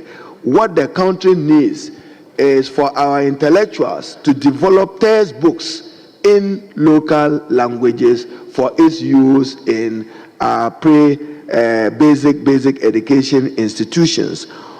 All the Ghanaian languages in Ghana have no textbooks. So if you say you want to encourage the teaching of a Ghanaian language, how are you going to do it? So, Mr. Speaker, we will, as government, be reviewing the curricula from pre-basic school to primary 6. And we will inculcate in it. I just recently announced that even the teaching of ethics and integrity, so that young people grow to know that they have a responsibility to their country, they must grow to be responsible citizens, they must grow to love their country. We are discussing how ethics and integrity will become an essential part of the training of young people. But Mr. Speaker, the problem we have at the Ministry of Education, and particularly Ghana Education Service, is the lack of Ghanaian language textbooks. We should encourage persons in academia to want to write in those languages. Mr. Speaker, let me conclude with my broken tree. When I was Minister for Labor and Employment, there was a day Mochremen said that they were going to go on strike. So I went to the Kuala Lumpur mortuary to engage. Both doctors were in strike. So Miko Drew Ho, I'll speak to you and I'll end in Dagbani. Miko Drew Ho no mo dwen say menti twi ana mo kasa menti ase omo si wo haruna obetime owrem ha Munko Tia ye. Now, O Haruna, Ubetima Rim Ayarsabia, see government. Ebola body I carry, AIDS body I carry. Look at my pay. As we got to wit, Emochirma was sharing with me his plight as a Ghanaian worker. He said, Haruna, Ebola body I carry, AIDS body I carry. Look at my pay. It is not good enough. You work for government. Go and tell your government to pay as well. Little did he know that I could understand the particular language in which he was doing. Then in some other by-election, I saw some of our own colleagues speaking Twi and Ewe. They didn't know that my aide spoke fluent Ewe. But that one, I won't dare. Apart from Yahweh, so I can't risk anything again, Mr. Speaker. Also, Mr. Speaker, we should encourage the teaching of local languages. The socialization of a child is a shared responsibility between the parent and the teacher. So, Mr. Speaker, you can imagine a mother and a father. If you say the child should go and learn English, assuming the mother is illiterate, the father is illiterate, how is he going to begin learning English in school? Basic. So fundamental is that both teacher and parent need to work together for the upbringing of the child. And it necessarily must begin with the local language. So, Mr. Speaker, I want to thank him for bringing this UNESCO Day. And then also, I should commend the Honorable Jifa Gomasi on the occasion of International Mother's Language Day together with our colleague. And then just to paraphrase her last paragraph, she says that the Bureau of Ghana Languages has taken commendable steps in publishing educational materials in 11 local languages. Mr. Speaker, there are several local languages in Ghana, more than 11. You cannot have the Bureau publish only 11 languages. And then to the Member of Parliament for Savulugu, we can speak some Dagbani now. Now you samle. Dawa trawo chagwani anti komanda dito shamana. She's bringing a good surprise on her. She knows what I'm saying. Thank you. And thank you, my brother. Thank you, Mr. Speaker. Honorable Haruna and his people. One of the things they used against me when I went into Sabulu was that we go on campaign platforms, we speak Dagbani. And in any case, my predecessor never spoke any proper English. So I'm surprised they used that against me. So Honorable Haruna,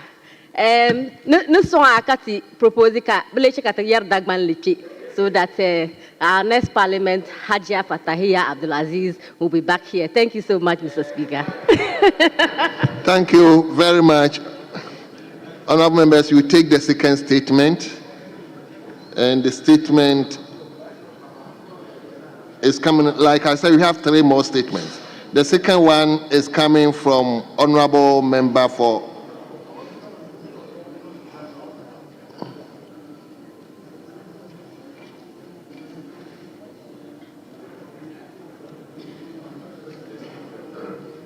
Asin South. Honorable Reverend Intim Fojo. And the topic is about deportation of Ghanaian citizens in the United States. So, Honorable, you have the floor now. But before then, may I indulge you to grant me another 5 minutes suspension.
Mr. Speaker.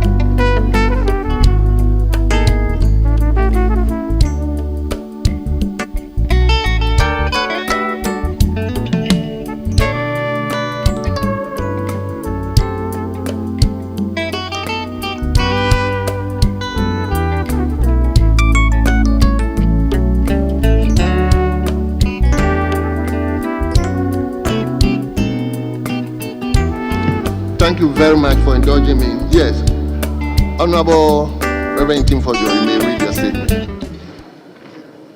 Thank you, Mr. Speaker. I rise to make a statement to address the alarming and deeply troubling deportation of the 156 Ghanaian immigrants from the United States. Since the beginning of 2025, we have witnessed an aggressive crackdown on undocumented immigrants, leading to the forced removal of thousands of immigrants in the United States, many of whom have lived in the United States for decades, built families, and contributed meaningfully to their communities. Mr. Speaker, what is most distressing about these deportations is not only their scale, but the inhumane treatment our citizens endure at United States detention centers before their forced removal. Stories in the news reports paint a grim picture of our fellow citizens subjected to degrading conditions, overcrowded and unsanitary holding facilities, shackles on their hands and feet, denial of legal representation, physical and verbal abuse, lack of medical care, and in many cases, outright violation of their fundamental human rights. Mr. Speaker, these Ghanaians, though facing deportation for various reasons, remain our brothers and sisters. We simply cannot turn a blind eye to their suffering. Mr. Speaker, the question before this House and the government is, what immediate diplomatic measures are being taken to ensure that the human rights of Ghanaian immigrants in the United States are protected? Our citizens deserve fair treatment, and it is imperative that our government demands accountability from the United States authorities regarding the treatment of deportees before their return. I urge the government through the Ministry of Foreign Affairs to strengthen its diplomatic engagements to negotiate humane and appropriate deportation processes and ensure the basic human rights of our dear citizens are not trampled upon. Furthermore, Mr. Speaker, we must address the urgent issue of reintegration. Many deportees arrive in Ghana with no resources, no jobs, no clear path forward. Some have spent most of their lives in the United States of America and would struggle to integrate back into Ghanaian society without support. It is therefore crucial that the government, through the Ministry of Labor, Jobs and Employment, establish structured reintegration programs, including job placement initiatives, skills training, and mental health and psychosocial support for the returnees. We must ensure that they are not left to suffer in silence. Mr. Speaker, due to various factors, including economic hardships at home, many of our citizens have undertaken high-risk and precarious migration in search of better opportunities abroad. Therefore, addressing unemployment and expanding economic prospects is crucial in curbing the number of Ghanaians turning to irregular migration. Government institutions, particularly the Youth Employment Agency, must take decisive action to combat unemployment by creating sustainable job opportunities and offering skills development programs. Even more productive will be for the government to support and incentivize the private sector to create more jobs for the youth. Mr. Speaker, one of the most heartbreaking consequences of this deportation is family separation. Parents are ripped away from their children, spouses are left in limbo, uncertain about their future, and families are torn apart without any clear pathway nor hope to reunification. Many families have been shattered by these mass deportations, with parents separated from their children and spouses left stranded.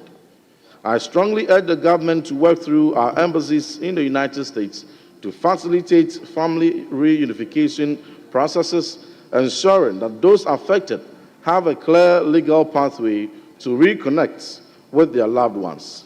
Finally, Mr. Speaker, I propose that the government instructs our embassies in the United States to fast-track passport processing for undocumented Ghanaian immigrants who wish to regularize their status or make informed decisions about their future before deportation becomes their only option.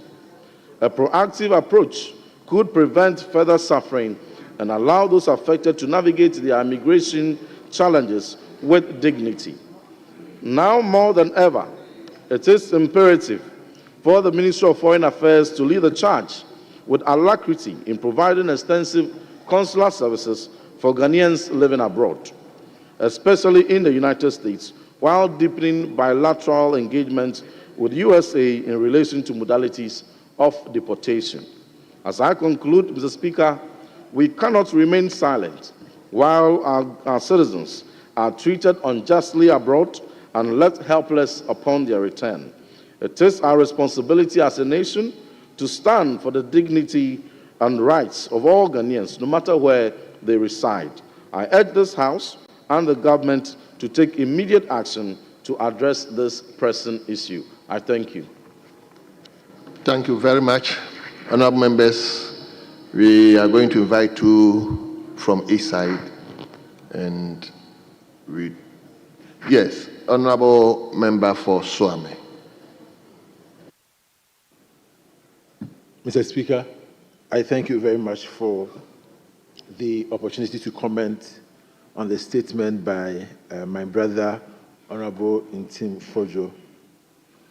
And Mr. Speaker, listening to him, one of the things you come up with is that these deportees will be brought to Ghana. But if you follow the American news cycle, you will realize that the deportees are not all of them are being brought to the country. Indeed, Marco Rubio, who is the Secretary of State, has informed the United States that Panama and El Salvador have accepted to receive deportees from all nationalities into their country. And, Mr. Speaker, when you follow the news article, you will see that El Salvador received these deportees into one of their notorious prisons. And the conditions in these prisons are so bad, they are not good for human beings to live in. These are the places where the deportees are being sent to. You also realize that when the deportees are being sent outside the United States, we've seen news cycles which show that they are put in military planes without even proper seats. And so they travel under very extreme and inhumane manner. It tells you that the United States has changed. I believe that the USA, which used to be the promoter of human rights, has changed its policy because of the kind of immigration policy that is being enforced right now. Mr. Speaker, for me, I believe that the reason why people go over to America and these European countries is to seek for greener pastures. These days, we don't have political asylum seekers out of our country any longer. Indeed, if you go out there as a political asylum seeker from Ghana, you will not be accepted. So it tells you where we have come as a country. The only reason why people travel out of the country is because they are seeking to better their lives. And Mr. Speaker, it means for us as a country, we need to do better to provide jobs and job opportunities for the people of Ghana. Mr. Speaker, I will not be able to end this statement by without also advising our people who have traveled outside the country, especially in the United States, to also take care of themselves and be law-abiding. Because one of the fastest ways to get arrested and be brought down is when you commit an offense. In the US, a police will not be able to stop you without a just cause. So when you are driving a vehicle, you need to ensure that you have everything on the car number, everything, the lights, everything is working properly. Without a just cause, a police officer in the United States will not be able to stop you.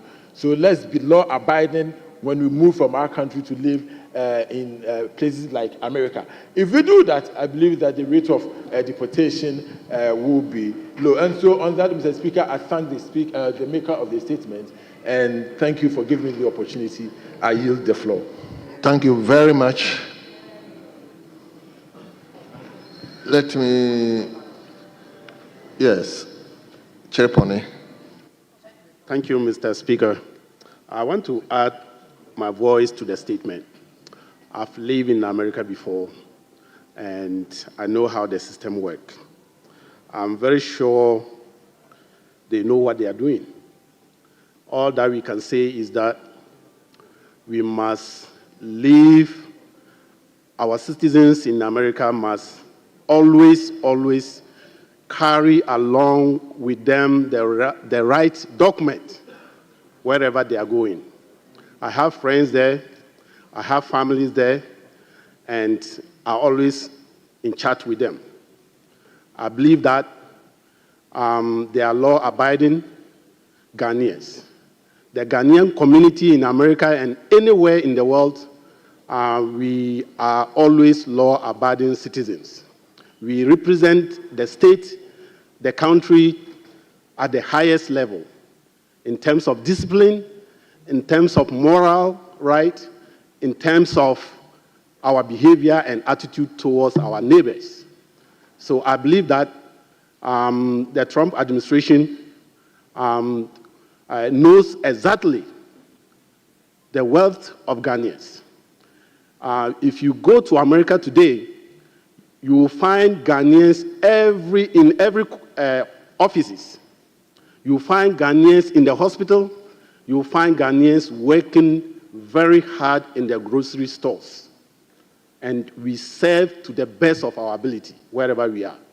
So I believe that the policy that the American government is presently or currently executing, America, they are mostly inward. Mostly. They consider what is the best for them. What is the best for them. And Ghanaians, we also understand and know very well that wherever we represent ourselves, we live in the right behavior. So I believe that Ghanaian citizens in America, we must always carry our right documents wherever we find ourselves in order to avoid any litigation. Thank you, Mr. Speaker. Thank you very much. Let me, at least we have one of our own who used to be an ambassador, a diplomat. So, honorable diplomat. Yes, let's hear you. Thank you, Right Honorable Speaker. I want to associate myself with the statement made by the good Reverend. Mr. Speaker, it's true that when people are arrested, especially in the United States, they are subjected to some inhumane conditions. I remember when I used to work at the Foreign Ministry, where we've had times to complain about deportees being chained on flights from the United States to Accra. People, Ghanaians, will be chained and then not even allowed to even go and pee on flights. I think that it's high time we look at this issue and see what can be done about it. At the embassies, oftentimes when Ghanaians are arrested for violating immigration conditions in the States, they don't even inform the embassies. You only get to know when the American authorities come for travel certificates, to aid the deportation of these detainees. Other than that, officials will not even know. So I think that we have to take this matter seriously with the embassy here in Accra. And then the foreign minister must also engage his counterpart in the United States. Mr. Speaker, luckily for us, I think that we have the topmost envoy to United States name here to be mentioned by the president. We are here to hear who is going to represent our interest in the United States as ambassador. I'm pleading with Mr. President to get somebody who has the network within the top echelons of the conservative establishment in the United States. It shouldn't be appointments as usual, where you have a former, say, top official of a party, representing the interest, because under this era of gun-boat diplomacy of Trump, we need people who have the networks, people who can engage the Trump administration to get our bit of the national cake of America. And if we succeed in doing this, I think, Mr. Speaker, it will help us a long way. Again, I would also want to talk about the consular fund that's yet to be established. The foreign minister, when he appeared before the appointment committee, did say that this year he's hopeful that the finance minister will allocate some funds to this fund. It will be very, very, very good if this is done. Mr. Speaker, at the embassies, oftentimes when Ghanaians are subjected to these deportation orders, officials would have to sit down. If I say official, officers of the embassy, we normally sit down. Then we do lala sulala. I go around when I was the High Commissioner in South Africa. I call my officers, please, let's contribute, because we contribute to buy the tickets of deportees who are brought home. And you know the meager salaries that we take abroad. So, Mr. Speaker, it's good that this consular fund is being brought into fruition, and we expect that the finance minister will put in some huge amount of cash into this fund, so that when deportees are subject to deportation, we are able to buy their tickets, able to help them, come home safely. With these few words, Mr. Speaker, I want to thank you and also thank again the maker of that statement. Okay, last one. Yes. Mr. Speaker. Kintampo South. Thank you for the opportunity to contribute the statement made by our Reverend. Mr. Speaker, before I continue, I want to make point of correction because this is House of Record. I think before they deport anybody from abroad, before they handcuff the person, it's when the person has done something bad, criminal. Most of the time, when you are deported, it's not about you are deported and they will put handcuffs and stuff on your this thing. But Mr. Speaker, the most important thing is that when something happens to you outside the country, it's not even easy for you to get somebody from the embassies. Something will happen, you will call the embassy, because that's happened to me before. I lost my whole bag in America 2019. I was member of parliament. Lucky that I was, because then Honorable Adjournment was in America then. So he happened to be with the ambassador then they have to make another passport for me to come to Ghana. So most of our friends and family outside, it's not that they don't want to call them. You will call the office, and then the way the person would even respond to you sometimes is very sad. And imagine being outside and something has happened to you. Mr. Speaker, these are some of the things that we pray that His Excellency John Dramani Mahama, which I know he's going to do it, that he will start this apprenticeship program, because we have a lot of people that go to Libya. Yes, we have a lot of people that they go through the deserts, go to Libya, my constituency. That is why this apprenticeship program is very, very good. Now, they will go to Libya and come back, you see that they are amazing. they are terrazzo, what have you. And they are very good, the way they lay their blocks. So, yeah, construction. So if this 24-hour economy and apprenticeship program, since we all know, so we are going to give them a technical, yes, just for them to learn. Then they will sit in their country and work so that they will pay their taxes. So, Mr. Speaker, and you see, November, just November, somebody was appointed. I don't even know whether it was November or December in Atlanta's office. I don't know, Ambassador, maybe I stand for correction. Then imagine that time the person was appointed. Mr. Speaker, that office, let something happen to you in Atlanta, because I'm a witness, and call if somebody will pick up the phone. So I pray that our new minister, the foreign minister that we know, Honorable Okujeto Ablakwa, which we know very well that he's very good, he will change things at the embassy so that our people there will reset, and then our people there to have people that to call them when they are in trouble. Thank you for the opportunity. Thank you very much. Let me come to Minority Chief Whip. Speaker, I'm privileged to have chaired the Foreign Affairs Committee of Parliament once upon a time. And my ranking, interestingly then, was now Minister for Foreign Affairs, the Honorable Ablakwa. We can't pretend about this matter.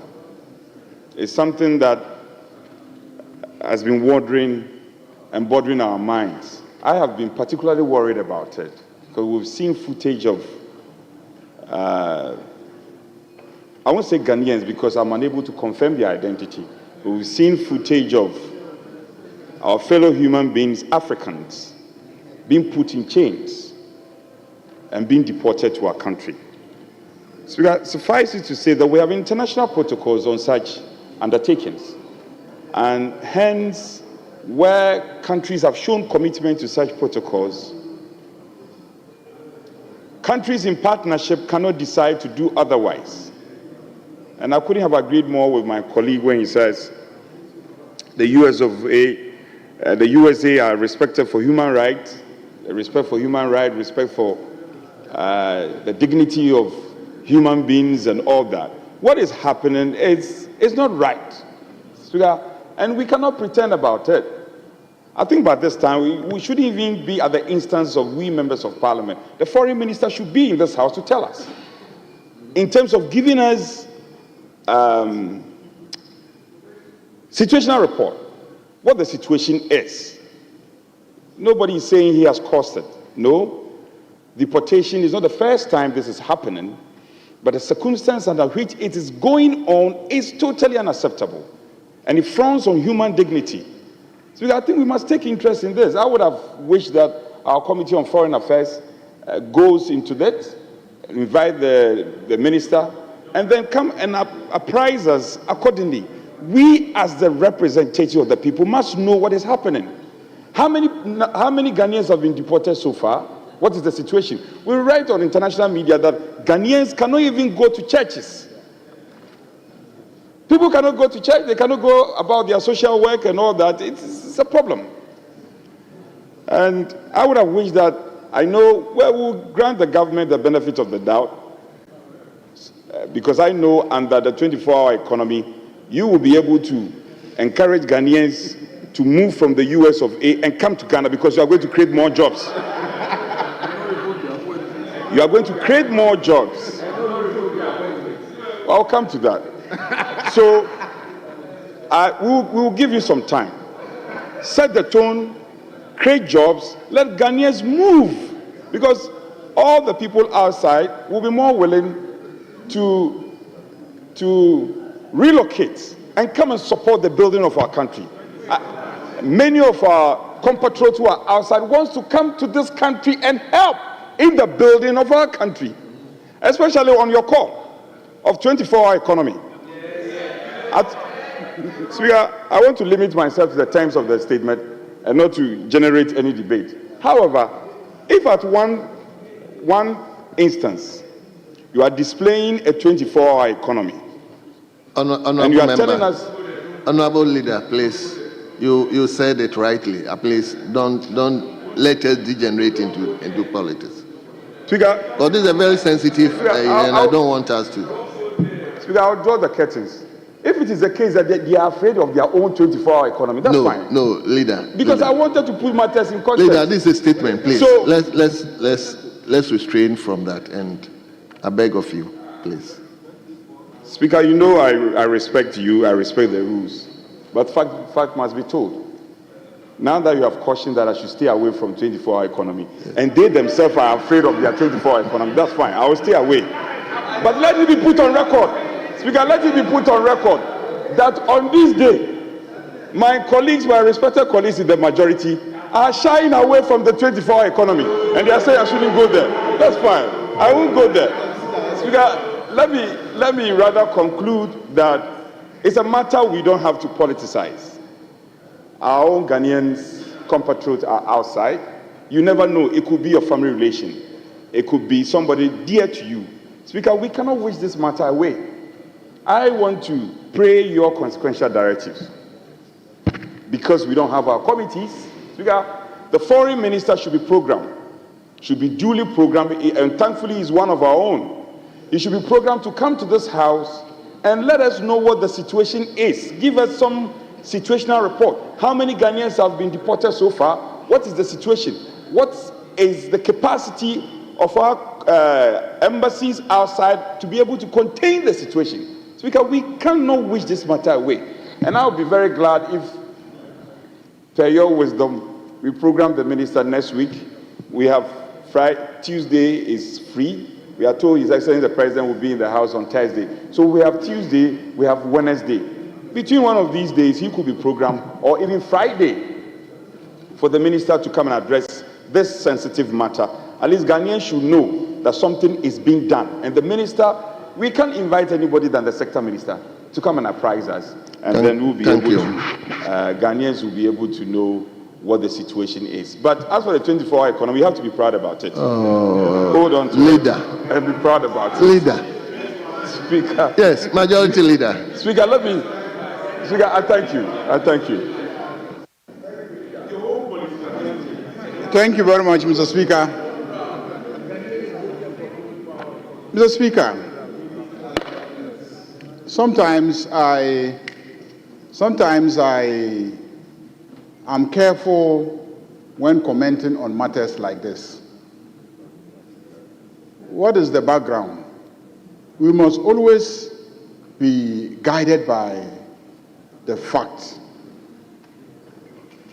The fact is that some people living in their country have laws about how you enter their country and how you stay in their country.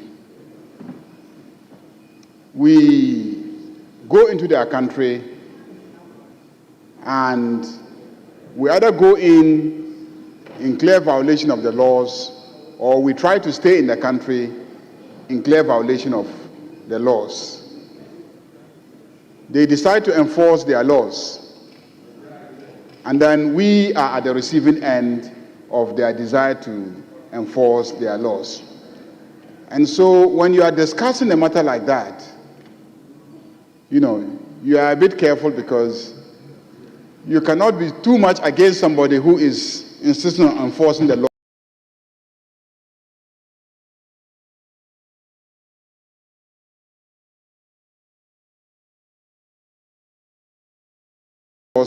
Of his country.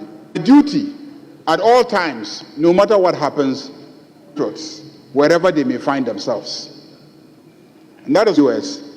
Given that they know around this time, the US government has taken a decision to enforce its immigration laws, and many of our compatriots may be at the receiving end and may be deported, that they should extend to them their basic rights as citizens of our country, which is that they must be available to extend whatever support that our citizens may need in order that they may not be treated inhumanely.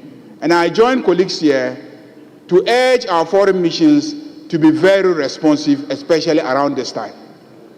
But Mr. Speaker, we as a country, we owe them a duty not just because they are compatriots, but their presence there over the decades have contributed to our welfare back here. Because if you look at the statistics and the revenues that come to our country, remittances is one major source of foreign exchange that comes into this economy. And so they have been contributing to the development of our economy. And so I urge our side here that when they are afflicted with such circumstances and they return home, we must have a buffer for them. We must make provision to receive them. And we must make arrangements to help them to reintegrate into our society. And I think that the Minister for Foreign Affairs will be up and doing in putting in place infrastructure for doing that. But Mr. Speaker, we're all just looking at the symptoms of a problem and failing to address the underlying cause of the problem, which is what I think the Minority Chief Whip alluded to. Why do our people walk across the Sahara, risk the Mediterranean just to cross into Europe? Why will they risk the Atlantic, cross into South America, and walk across the desert through Brazil into America, the United States of America? Mr. Speaker, the underlying issues remain poverty, lack of economic opportunities, bad governance, conflict on our continent, and these are the underlying issues that we must address, so that when they want to travel to any of those countries, they go there just as tourists or even as investors, as we now see from Asia into North America and into Europe. So those of us in this chamber and the political class, instead of lamenting about the decision of America to enforce their laws and the treatment that they may mete out to our citizens, let's be sitting up and looking at the fundamental issues, the underlying causes, the root causes, which is the way that we have mismanaged our countries, the way that we have misgoverned our countries, the way that we have wasted our resources, the corruption that leads to enormous loss of revenues to our states, our inability to create the best healthcare system for our people, our inability to provide our people with the best skills so that they can compete. America needs skilled labor. Europe needs skilled labor. And if we just train our people well, and they were the most skilled, they will be sitting here and America will look for them. They will be sitting here and Europe will be beckoning them to come over. The whole idea of, green cards and etc., they are just all mechanisms for bringing in, certain categories of labor. And people who have green card and are living there don't get treated the way that, these deportees are being treated. And so we need to take serious the commitments that the NDC has made in the manifesto to try and build the skills of the youth. Mr. Speaker, it is the way forward. It is the way forward that we invest in human resource development. We invest in skills. When our youth are skillful, Leader, you're also going there. Mr. Speaker, you're also going there. We are dealing with the underlying issues of immigration and migration and what we should do to deal with. I really had no objection with him, providing such guidance. I had no objection. I think you had no objection. I had no objection. No, Mr. Speaker. And equally also have a problem. Anytime he mentioned 24-hour economy, the reason why you heard some response from this side was that they were excited that he was in love with 24-hour economy. that he is the person engaged in advocacy of 24-hour economy. That was why we were responding, not that we are objecting to him mentioning 24-hour economy. Indeed, we are happy when friends on the other side show that they accept the policy of 24-hour economy, the way that Ghanaians accepted and voted for NDC massively. Mr. Speaker, I think that as a political class, we owe it a duty to all those young people who have died in the Mediterranean, all those young people who have died walking across the Sahara Desert, all those young people who have been victims of rape, of arson, of killings in South America trying to walk into the United States of America. We owe them a duty to sit up and start running our countries properly. Start creating real opportunities. Start building their skills. Start making the best use of our resources to create economic opportunities for them. If we did this, I'm not saying there will never be migration, but if we did this, we will significantly minimize it. And when there are immigration enforcement measures in the US, we will not be having sleepless nights about our family members being deported, because they will not be the targets. And this does not just apply to Ghana.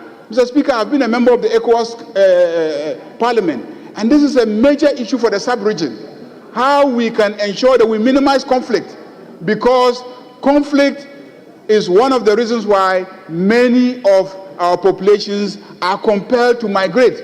They migrate within West Africa, and some migrate across the oceans. Unless we fix our countries and deal with conflict, we will not easily deal with the problem of migration. Mr. Speaker, let me join colleagues to commend the maker of the statement for drawing our attention to this situation, and to join them to urge our Minister for Foreign Affairs to put in place adequate measures to support our compatriots who may be victims of deportation by the United States. Thank you very much, Mr. Speaker. Thank you very much, honorable members. On that note, I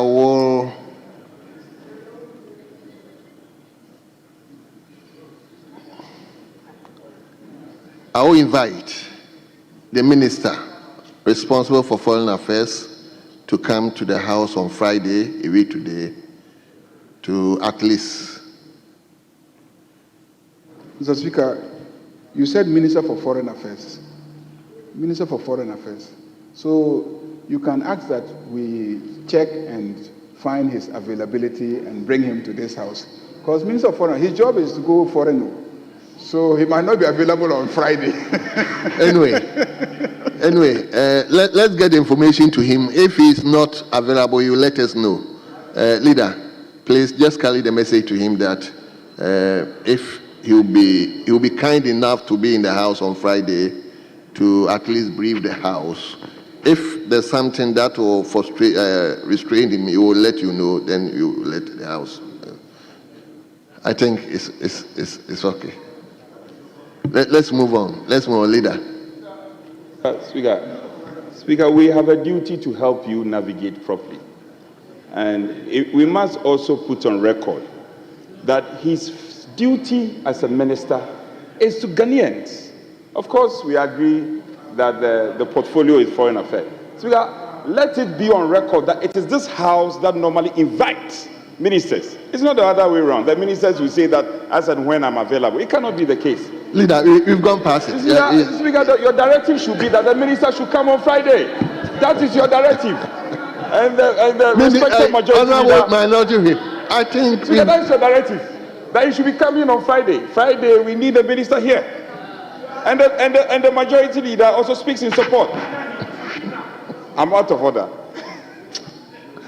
Speaker, I'm just saying that this particular minister is the Minister for Foreign Affairs.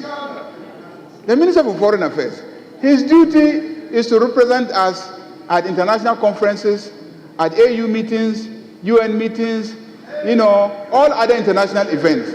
So I'm just cautioning that we should not fix a particular date. Let us consult him, get his availability, and then communicate to the House. But to just say that he has to come on Friday, if he's not in the country on Friday, we'll be forced to come and tell he's not available on Friday. So this is just, I won't say that in relation to the Minister for Interior. I won't say that in relation to the Minister for Defense.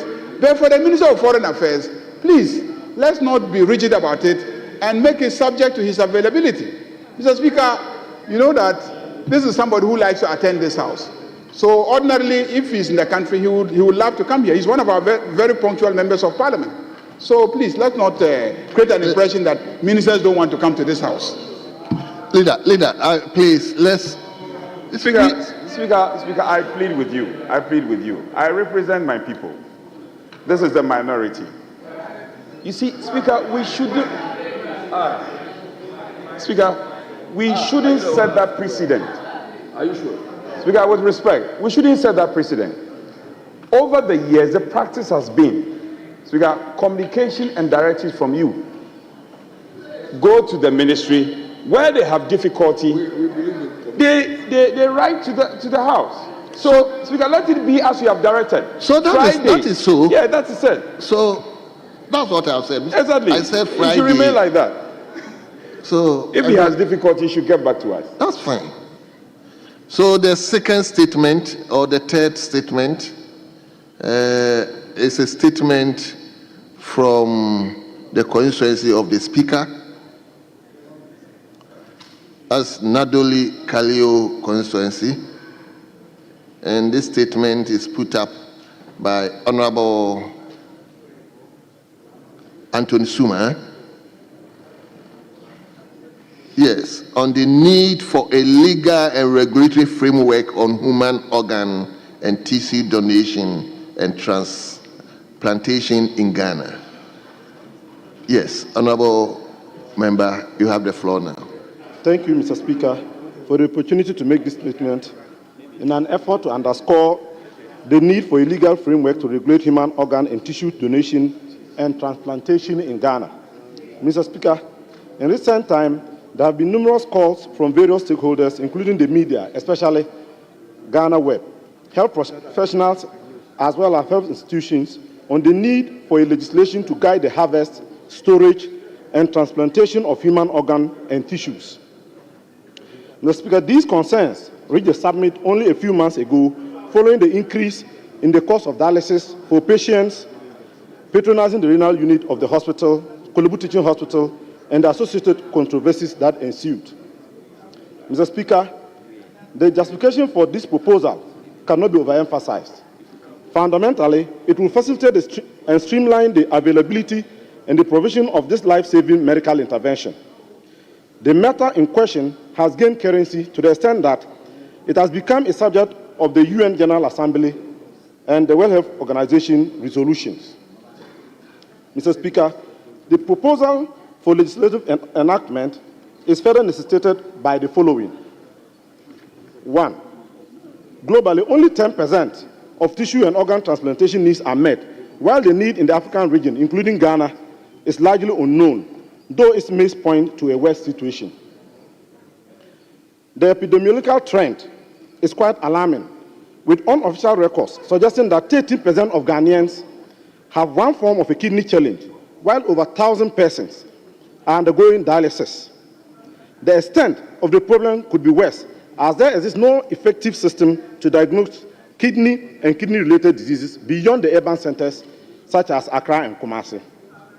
Thirdly, the incidence and prevalence of human organ trafficking and transplant tourism in the African region, including Ghana, equally require adequate measures to overcome.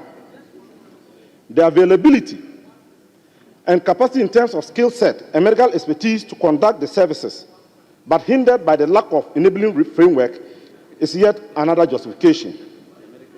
Mr. Speaker, organ transplantation is a high-value medical treatment, which is a life-saving option to patients with end-stage organ failure.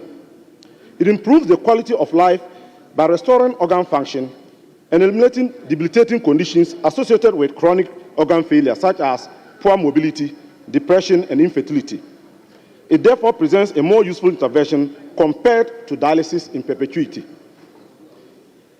Mr. Speaker, facilitating organ donation and transplantation will contribute to significant cost saving for both patients and the health system as a whole, because between 600 and 1,200 Ghana cedis is spent on a session of dialysis, while it will cost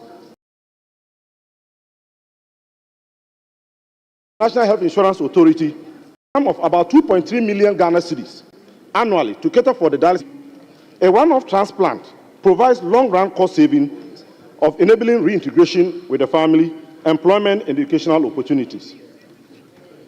The excessive cost of procuring a kidney transplant outside this country, estimated at about $250,000, particularly in Asia, compared to having it conducted in Ghana. And the preliminary estimates put it at $21,000, also provides an additional impetus for the need to facilitate the provision of these medical services domestically. Mr. Speaker, the statute, if enacted, will make provisions for a council, transplant centers, cell banks, and prohibit dealings in human organs, commercial dealings in human organs, tissues, and cells. It will provide a system for equitable access to transplantation service across the country. It will also make it an offense for illegal dealings in human organs, tissues, and cells. Mr. Speaker, it also protects the integrity, dignity, identity, and guarantee the fundamental rights and freedoms regards to the donation and transplantation of human organs and tissues and cells. Mr. Speaker, it is important to call on the relevant stakeholders, particularly the Ministry of Health, to take necessary steps to facilitate the enactment of the legislation.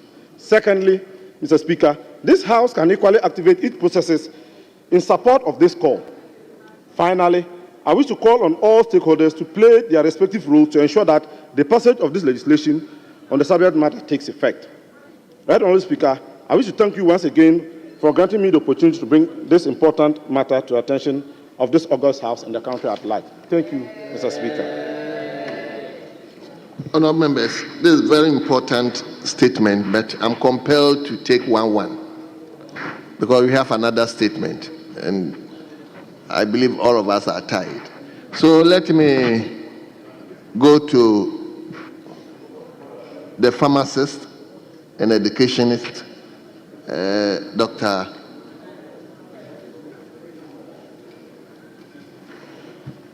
Thank you, Mr. Speaker, for the opportunity. And I would like to commend the maker of statement, the Honourable Member of Parliament for Nadoli Kalio Constituency, on the need for a legal and regulatory framework on human organ and tissue donation and transplant. Mr. Speaker, most of the time when we talk about organ transplant, everybody's mind turns to kidney. We forget about the heart, we forget about the liver, we forget about pancreas, and most of the time we even forget about the intestines and the lungs. Mr. Speaker, in order to govern and ensure that we have an ethical practice as far as organ and tissue transplant is concerned, it's very critical that we as a country have such a law in place. A typical example we want to look at in the United States, they have what we call the National Organ Transplant Act that prohibits and regulates the organ transplant and how it gets to another patient. They also have, in addition, what we call the Uniform Anatomical Gift Act that also regulates how people can give their organs to people. Mr. Speaker, it's quite unfortunate that we in Ghana still don't have such a law in place. Because you know what happens? You know what happens is that there are different approaches. Most countries may want to look at presumed consent. Some countries may look at what we call the informed consent, and some countries may look at what we call the required request system.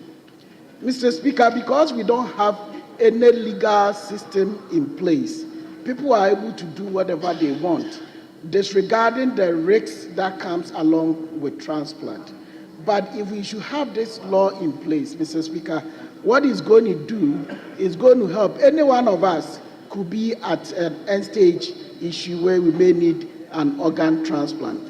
But because we don't have a legal system in place, we don't have a system that we can be able to locate. We don't have a system that will be able to identify how many people that are in need of transplant and how many people that are ready to donate their organs for transplant. Because such countries that have such laws in place, people are able to either go under the presumed organ transplant system or the consent system.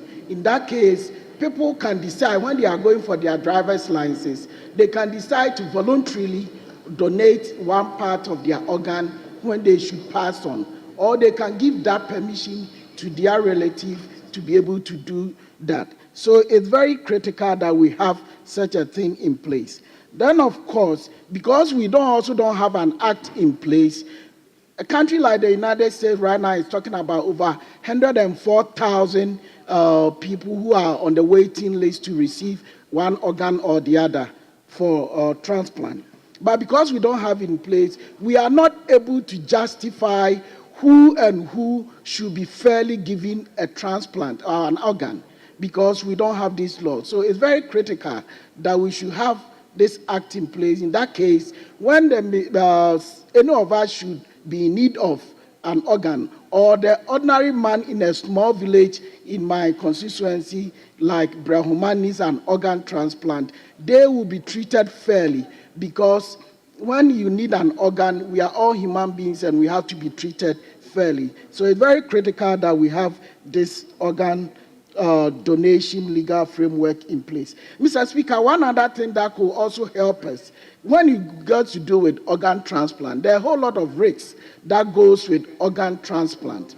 And because we don't have a legal framework guiding organ transplant, we realize that people go through crude means to be able to either acquire organs or to be given organs. But if we have this thing in place, it will be able to help curb what we call the surgical risks that comes with organ transplant. And many a times, these surgical risks are taken for granted. But whilst we are trying to solve a problem, this ends up giving us another problem. And most people tend to bleed to death. Most people tend to get infections whilst going through this transplant. And most people tend to have problems, what we call complication that comes alongside with anesthesia. So, Mr. Speaker, looking at all the risks that are involved, the fact that people could voluntarily donate their organs, the fact that people could be treated fairly to receive an organ, and the fact that we can, as a country, we can make resources available, and we can also train people to have the capacity to be able to go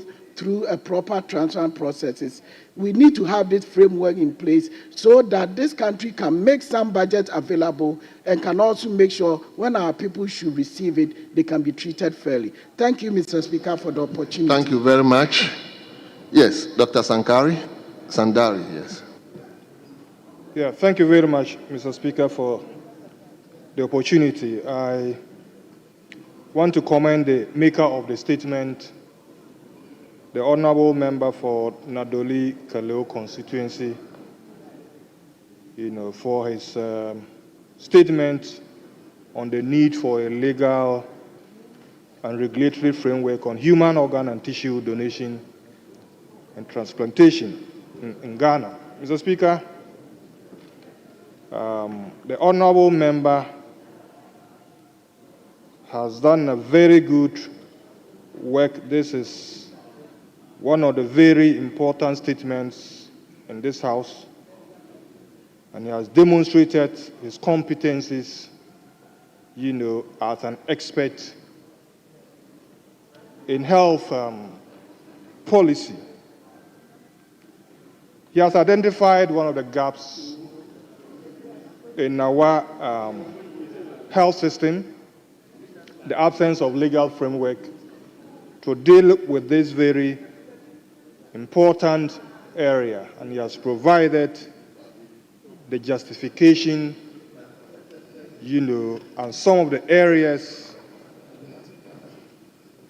that will guide formulation of a legislation and legal framework in this area. Mr. Speaker, he has advanced, the need where more than 10% of need in Africa in this very important area. And we can go to special centers, for instance, if you take the fertility centers. You visit a fertility center and you would understand the need for women and men, struggling and doing everything possible to get a child. Many of these centers are filler, but there's really no that legal framework or legislation to guide. In this country now, we have specialist centers that can do liver transplant, do kidney transplant, but we need some legal framework to ensure that things are done according to law and that the rights of people who donate and people who receive these tissues or organs are respected. Recently, there's been an issue of, dialysis for kidney failure patients. But one other area is kidney transplant. Because if you are able to get a kidney from a donor, you live longer. But for dialysis, you have to struggle for so many sessions, only God knows for how long you live. So all these justify that there's a need to look at this area and ensure that we have a legal framework that guides, many of these specialist centers that we have in this country, because technology, medical technology, has advanced, and therefore our laws must also be advanced to accompany this advancement in medical technology. So I support the maker of the statement, and Mr. Speaker, I'll also appeal that you can refer this statement to the Ministry of Health to study it and have a look at it, that will guide us to ensure that we develop a legal framework in this particular area. Thank you very much, Mr. Speaker, for the opportunity. Thank you very much. I think this is a very important statement because I've also come across some of the medical personnel commenting on this, that Parliament should legislate on these matters. So I think consequently I will refer this particular statement to the Minister responsible for health to actually look into it and see if legislation can be crafted into this particular matter. Honourable members, we are left with the last statement. And that statement is coming from Honourable Member for Akwetia, Honourable Enes Kumi. And it is about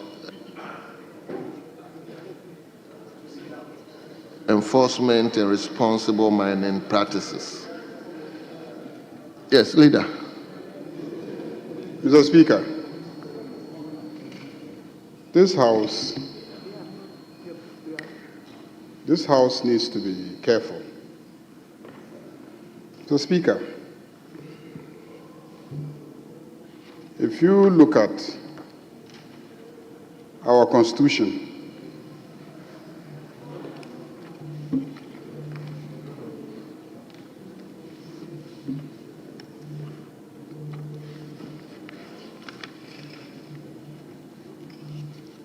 Article 127, Mr. Speaker, if you have a copy of your Constitution, let's look at it together.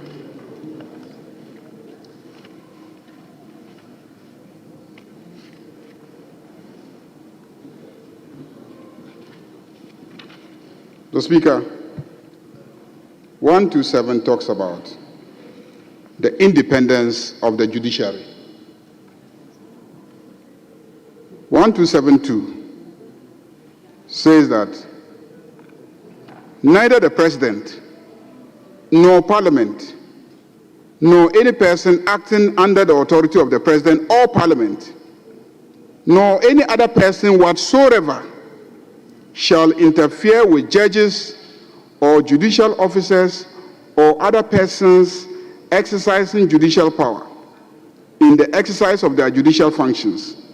And all organs and agencies of the state shall accord to the courts such assistance as the courts may reasonably require to protect the independence dignity and effectiveness of the courts subject to this Constitution. Mr. Speaker, if you look at our standing orders, it is also clear on your functions and your responsibilities as a Speaker. Let's go to Order 20.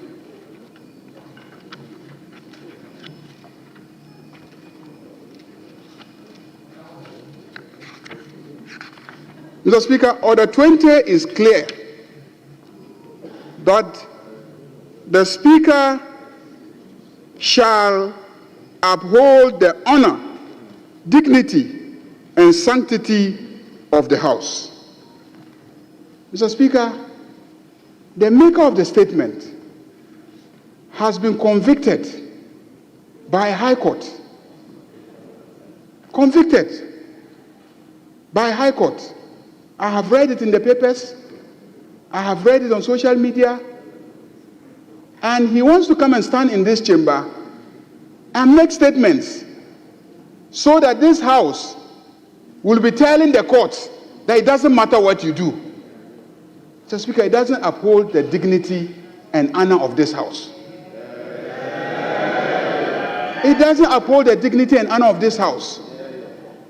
That he has been convicted by the courts, and indeed, the basis of his conviction is a conduct in this chamber. The basis of his conviction is the conduct in this chamber. When he was cautioned that if he insisted and had himself sworn in as a member of parliament in the face of a restraining order by a court, if the court came after him, he would be accountable alone. We will not be part of it. This was made very clear in this chamber. And he took it upon himself to take the risk. And then he was ready to take responsibility for his conduct. Mr. Speaker, it's time for him to go and account for his conduct. But to come and stand in this chamber and we will all participate in sitting here and listening to him make a statement as if the courts are nothing. Mr. Speaker, I'm not ready to be part of it. So I have strong objections to him reading a statement in this chamber because the courts have convicted him. He should go and appeal against the conviction, have it set aside, and come back. And we have a duty as a House to uphold the dignity, the integrity, and the respect of our courts and the rule of law. He is aware.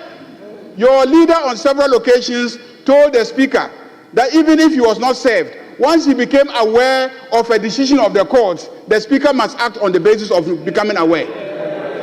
So it's not a question of whether he has been served. He is aware that the courts have convicted him. He is aware that the courts have convicted him. And he wants to come and stand in this chamber and make a statement. I caution. I said, don't do that. Don't make a statement. So, Mr. Speaker, we have strong objections. Yes, Minority Leader. I'm a Minority Chief Whip. Let me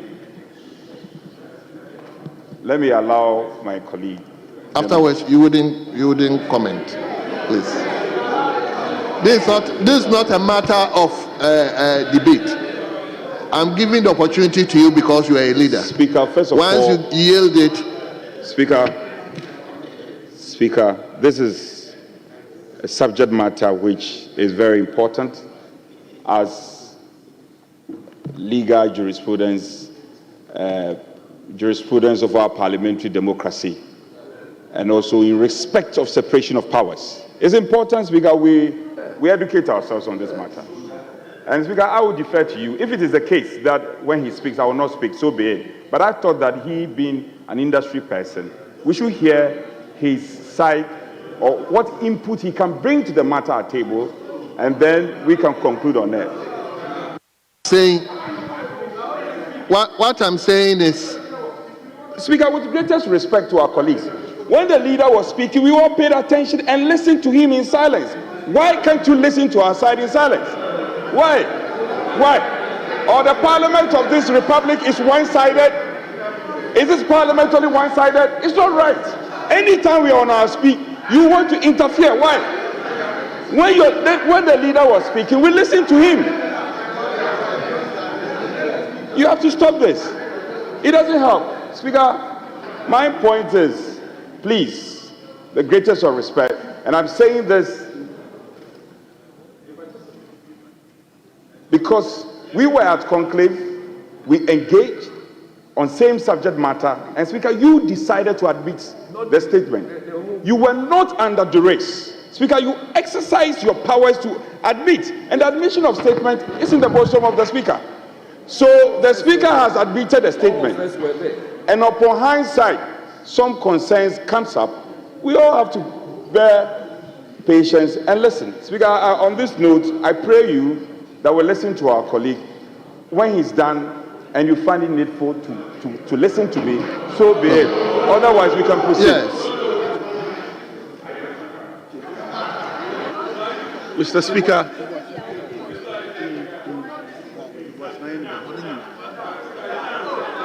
Allow. Stand tall. You wish you could also stand. Stand tall. You wish you could also stand. Stand tall. Mr. Speaker, I'm very grateful for the opportunity. Mr. Speaker, I am also very grateful to the Speaker. Mr. Speaker, I'm also very grateful to the Minority Chief Whip. I am also very grateful. Honorable members, why? Mr. Speaker. Keep quiet.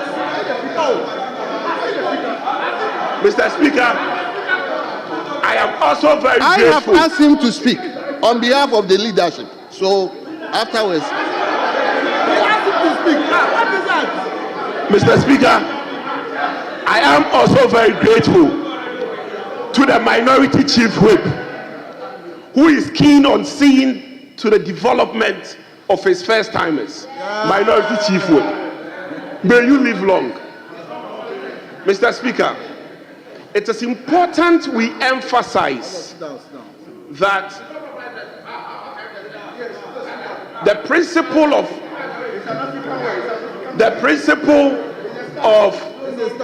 separation of powers does not mean that Parliament is inferior to the judiciary. It is very important. The protection which is given by the Constitution, in the same token,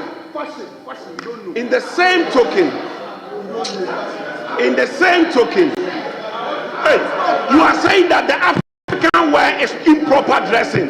Hey, Mr. Speaker, in the same token, the Constitution also protects parliamentarians. The same token, the Constitution also protects parliamentarians. Mr. Speaker, when you look at Article 117 of the 1992 Constitution, is one of the means by which the Constitution protects parliamentarians.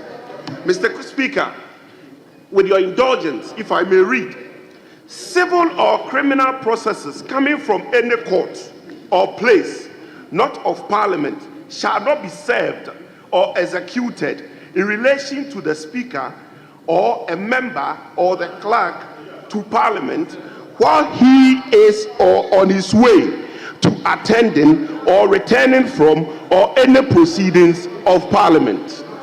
Mr. Speaker, the standing orders, Mr. Speaker, even does the job. Starting from Order 25, which is titled Matters Relating to Criminal Processes. Mr. Speaker, it is very important that we emphasize that contempt proceedings are quasi-criminal. In other words, it is like criminal. Mr. Speaker, when you look at Order 25.3, it says that where a member of or the clerk to Parliament is convicted by a court of competent jurisdiction, the registrar of the court shall within 12 hours after the conviction inform the Speaker of the conviction. Mr. Speaker, do you have any notice from the court? No. Mr. Speaker, do you have any notice from the court? No. Mr. Speaker, it is very important. Mr. Speaker, it is very important that we do not go searching newspapers. We do not go looking at newspapers or listening to news to be finding out which member of parliament has been convicted. Mr. Speaker, that is not our job. Our job, very respectfully, is to come and represent our constituents in parliament and serve as legislatures.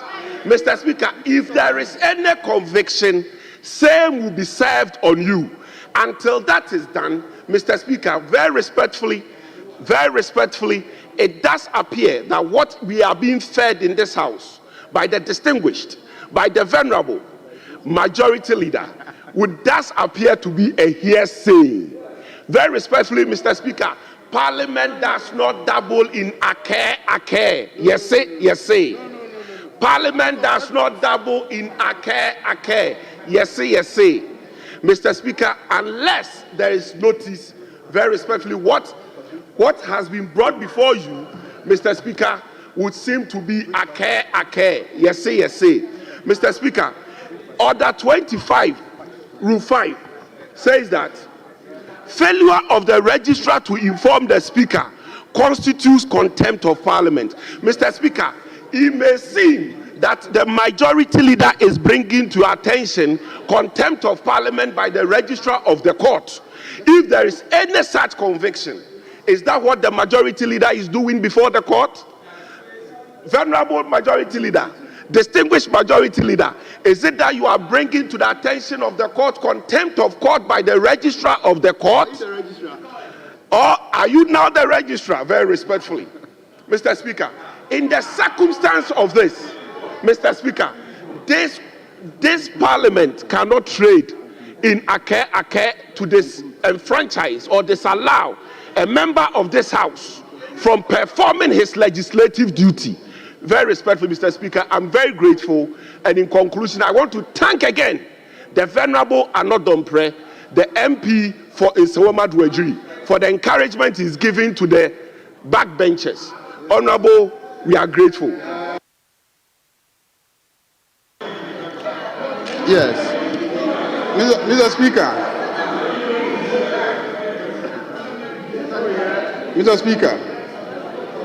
the honorable member who just spoke, he cited Order 25 of our standing orders. Mr. Speaker, Order 25, 24 deal with the service of processes. We're not talking about the service of processes.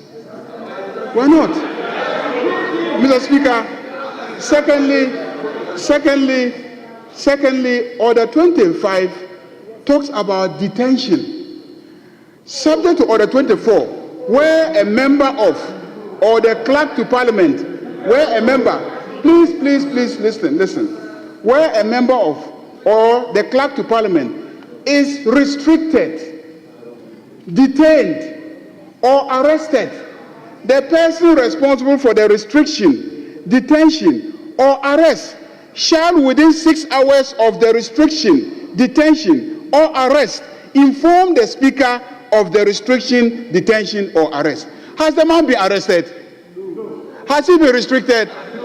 Has he been detained? So how does Order 25 come into play? Mr. Speaker, here we are talking about, Mr. Speaker, here we are talking about a conviction. A conviction. He has been convicted. He has been convicted. Mr. Speaker, I know because he is defending his right to speak here, because he says that even if he has been convicted, if we have not been properly served, then we should not deny him a right to speak in this chamber. That's what he's saying. He is not denying that he hasn't been convicted. Nobody in this chamber is denying that he hasn't been convicted, because they know he has been convicted. It is public knowledge. It is common knowledge. It's been covered widely by the media. And my argument is that this house must respect a coordinate branch of government. We will not arrest him and hand him over to the judges. We will not arrest him and hand him over to the prisons authorities. But we will not condone him coming here and boldly making statements on the floor of this house as if we don't care about the judiciary and what they are doing. It doesn't speak well of the rule of law. There's somebody who knows very well that he has been convicted by the courts for a conduct that he engaged in this house. And we caution him in this house. We say, look, there is a court order restraining you from being sworn in. If you refuse and you allow us to swear you in, you will be held accountable. And he said, yes, he's ready to be held accountable. Now he has been held accountable by the courts, and he wants to come and use this parliament as a shield. Mr. Speaker, it won't happen. This side will not allow that. We will not allow him to make the statement on this floor because he has been convicted by the courts. At least he should go and file an appeal. He should file an appeal. He should seek to stay the execution of the orders of the court. Then we know that due process is being complied with. Mr. Speaker, I want to indicate clearly that if you insist and admit this statement and you allow him to make the statement, this side of the house will wash our hands off and then we'll walk out and leave you to make your statements. We'll wash our hands off because we don't believe in undermining the judiciary. We don't believe in undermining the rule of law. We will not join you to undermine the rule of law. We will not join you to undermine the judiciary. We will wash our hands off and then we'll leave the chamber.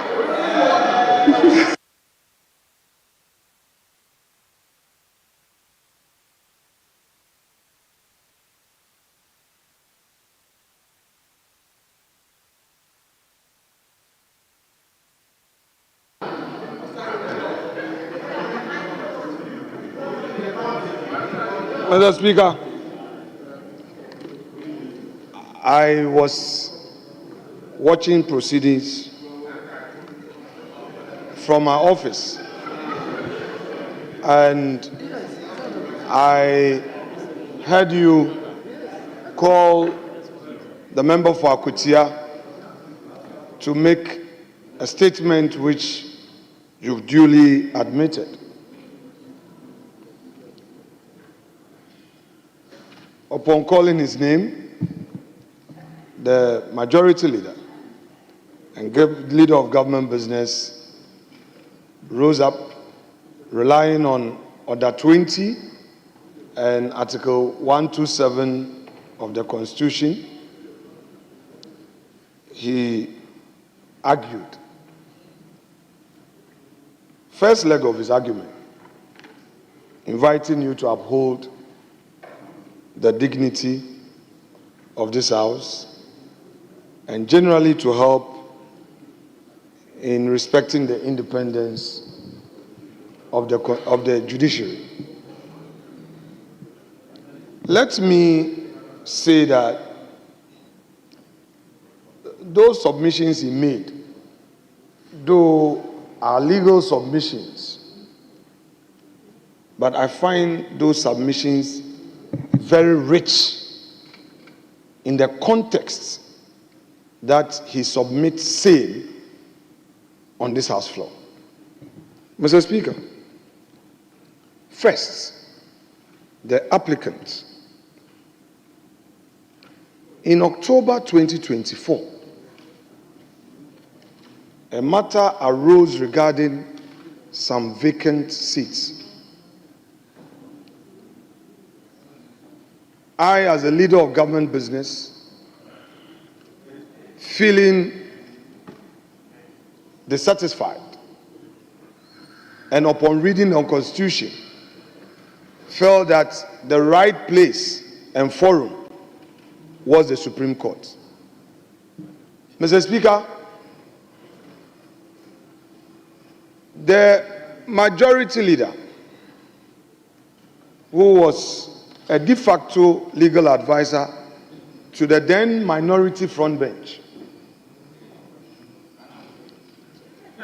was very much aware of the matters in issue I first sought an ex parte relief.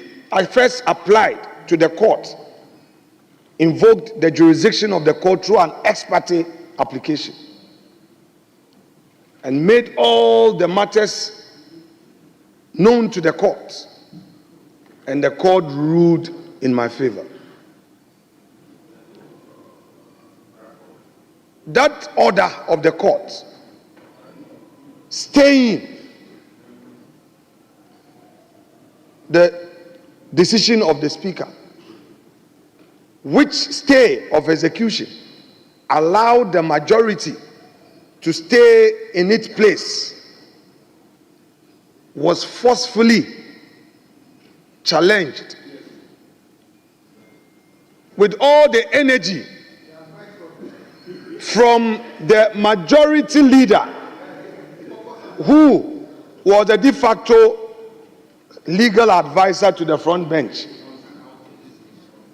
Mr. Speaker, his side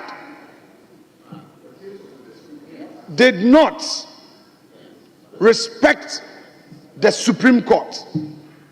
Mr. Speaker, in fact, physically, they moved in to occupy the seat of the majority. Mr. Speaker, after that, the issues were determined after parties had filed. Mr. Speaker, parties filed all their written submissions and argued in court. The AG as the first respondent, the Speaker of Parliament as a second respondent, and when the court finally made a determination, Honorable Mahama Ayariga, MP for Boko Central, as he then was, now he's a majority leader, but then he was not. He was not a majority leader. Mr. Speaker, argued on radio. Mr. Speaker, still challenging the courts. And they still occupied our seats, making it virtually impossible for Parliament to sit until after the elections, when they so moto, Mr. Speaker, when after the elections, when there was not even any discussion, they got back because they knew they had won, then resumed their seats in the minority side without anybody telling them that go and sit on your own seat. Mr. Speaker, this is the same person who today is talking about law. Mr. Speaker, this is by way of my preliminary observation. Now, let me respond to him on the proper law. Let me now respond to him on the proper law. But as smart as he is, and as I know him to be, when he was landing, he argued some law to create a ventilation for his own argument. And that is that ventilation that I will use to arrest his argument. What was the ventilation? He said, unless the member has filed an appeal and is staying the execution of the order. So, Mr. Speaker, as smart as he is, he created that ventilation. I am able, as a leader of my side, to provide him with that information. That, Mr. Speaker, if his concerns is about the rule of law, this side would always respect the rule of law. The honorable member has indeed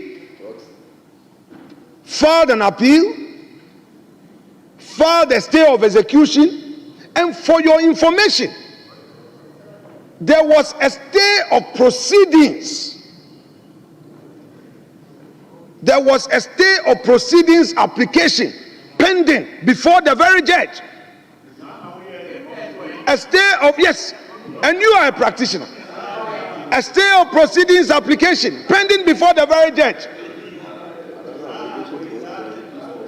Mr. Speaker, there was also an application invoking the supervisory jurisdiction of the court, of the Supreme Court, under Article 132 of the Constitution.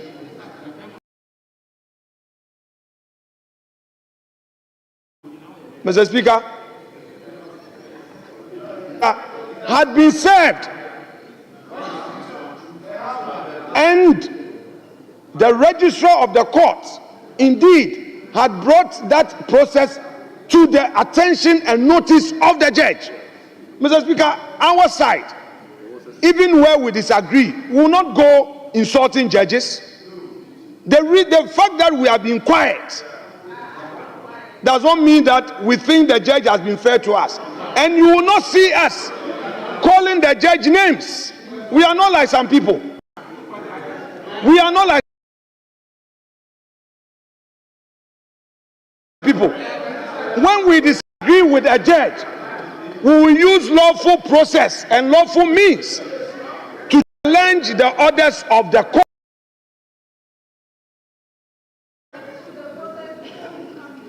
We are saying that there is a process pending before the courts. There is no in issue.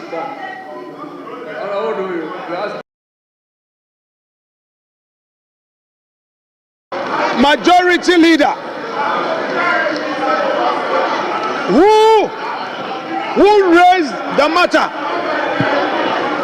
knows very well that a conviction, even if the member has been served, the judge himself said he was going to have time.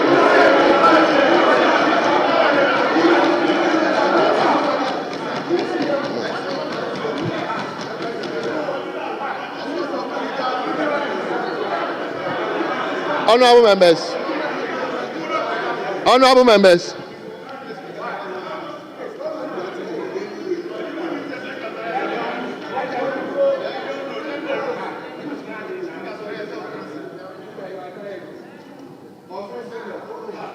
honorable, hold on. Yes, honorable Dafian.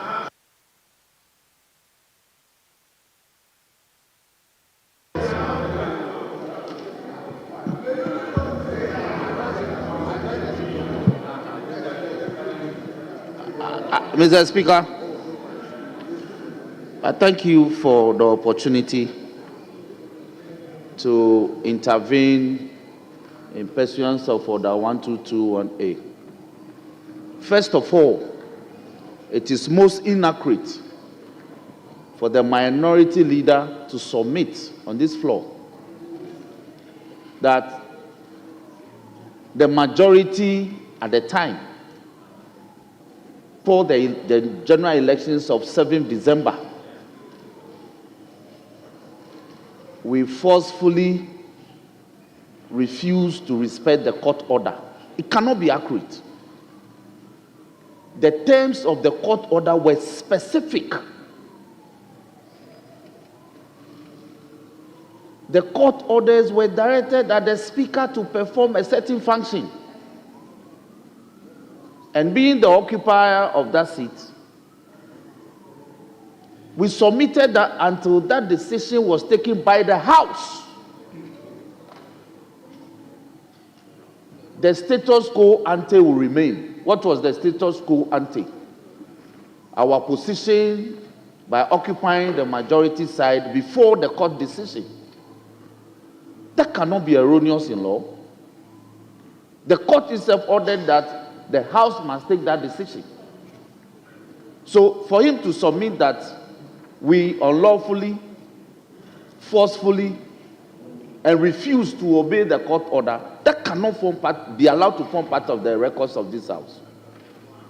Tomorrow it can be invoked against us. That's one. Two, Speaker, when you are convicted by a court of competent jurisdiction, you don't file stay of proceedings. They have been convicted. Waters have passed under the bridge. You are convicted. Please, I'm not misquoting you. I heard you clearly. I was waiting to tell you. I was waiting to respond. Speaker, I have not yielded the floor to the honorable minority leader. I have not. So you should listen to me in much pain and in silence. I know he'll come back. If you are convicted by a competent court of jurisdiction, conviction, what follows is sentencing. And that is what is pending in this matter. You don't file a stay of proceedings, with all due respect. Now, third, Mr. Speaker, I rose, Mr. Speaker, Honorable Dafiama, Mr. Speaker. Listen. You see, he was speaking. I would have given you opportunity to also speak if you had allowed him to finish. I thought you were coming to a point, coming on point of order. But Mr. please, Speaker, you've raised the issue. Let me finish. Mr. Speaker, Mr. Speaker, I'm not done. I anchored my submission pursuant of Order 1221A. I am not done. Mr. Speaker, you give the minority leader sometimes 1 hour to make submissions. I have not even done 5 minutes. So permit me. This House is a house of politics. What is doing is politics. It is not religion. It is not faith. It is not economics. It is politics. What they seek to do is politics. And we cannot allow politics to impugn the integrity of the courts. We cannot. Mr. Speaker, this House is mandated in law not to engage in an irregularity, in any unlawful conduct. We cannot participate in it. And we cannot allow the House, properly constituted, to engage in it. It cannot. So Mr. Speaker, this House, the information before this House is that the honorable member for Akwete has been convicted. And he's become a fugitive of justice. He's a fugitive of justice. Mr. Speaker, for what follows conviction is sentencing. What he should be doing is to sending his lawyers to the court, to the High Court, to submitting a plea of allocutus, a plea mitigation, pending sentencing. So, Mr. Speaker, we will not, and with all due deference to my leader, he gave a direction. Yes, by all means, we'll take that, but we will yield the floor. We will not disengage, we will not depart, we will not participate in any proceedings that will allow the honorable member to have locus to make submissions on the floor. It won't happen.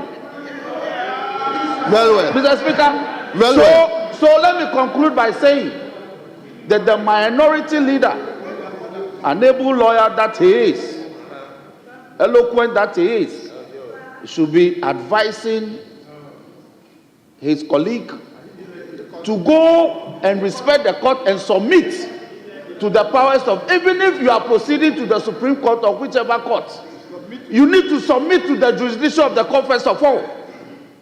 You cannot be doing so as a fugitive of justice. An arrest warrant has been issued, properly issued, for his arrest. That this house cannot gloss over the issuance of an arrest warrant for him and I still permit him to have locus. Mr. Speaker, on this note, we want to urge you that, leader, if I have your permission, let me move that the House be adjourned. The House be adjourned. Let me move that the House be adjourned. Yes, leader, let me hear you.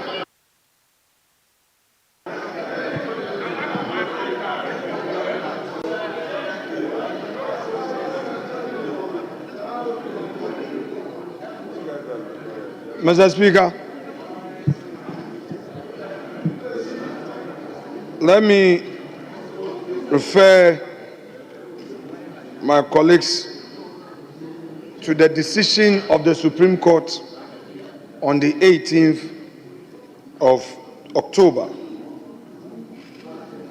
2024. Mr. Speaker, this is what the Supreme Court said. The Parliament of Ghana is hereby directed to recognize and allow the 4 members of Parliament herein named to duly represent their constituents and conduct full scope of duties of their offices as members of Parliament pending the determination of this suit. Mr. Speaker, in his submission, the Majority Chief Whip said that the court decided that this House should take a decision. The court directed, if people are diluting their law with politics, they should dilute it properly, because these are reputational issues. These are reputational issues. The Supreme Court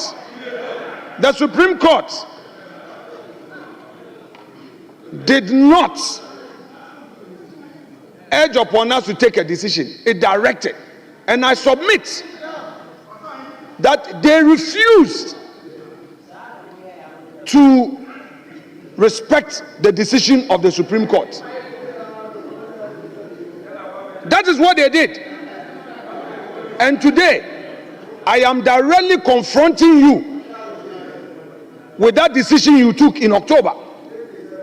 Mr. Speaker, that aside, in my earlier submissions, my argument was to the effect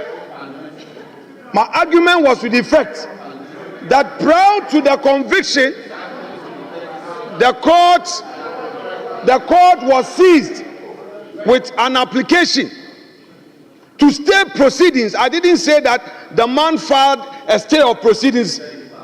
I didn't say the man filed a stay of proceedings pending appeal. I didn't say that. He had a stay. Mr. Speaker, I know some people are at the back there. I am aware they have finished the LLB, and I know they are still attempting to get to the law school. I am a practitioner. Mr. Speaker, I am a courtroom practitioner. I know courtroom practice and courtroom rules. So I'm talking law. And I want my colleagues to listen. I'm saying that Honorable Kumi had filed a stay of proceedings application, which application was pending before the court at the time that the same court was seized with the application committing him for contempt. The court was aware. And I am saying that the court, after its decision, there is a stay of execution and an appeal, notice of appeal. These two processes have been found. If they don't know, I'm letting them know now.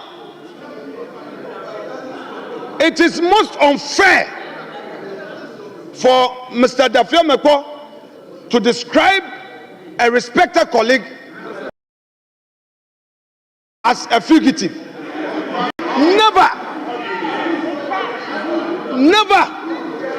Never again should such a statement come out of the mouth of a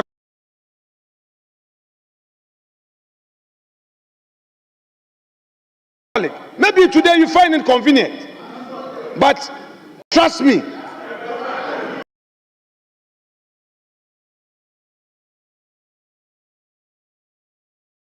await each one of us.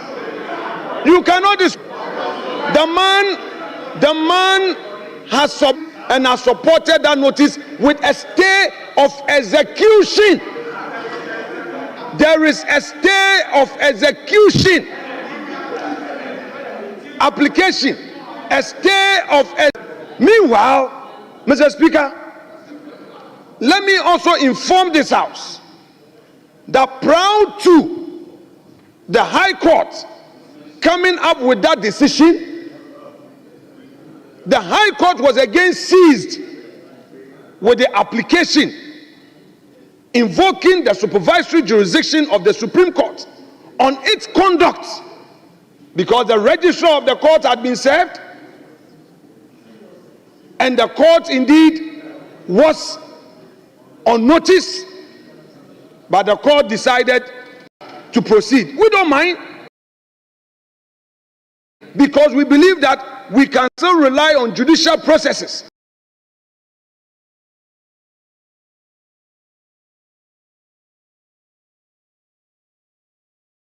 And I did say that we won't go on the radio to insulting judges when we disagree with them.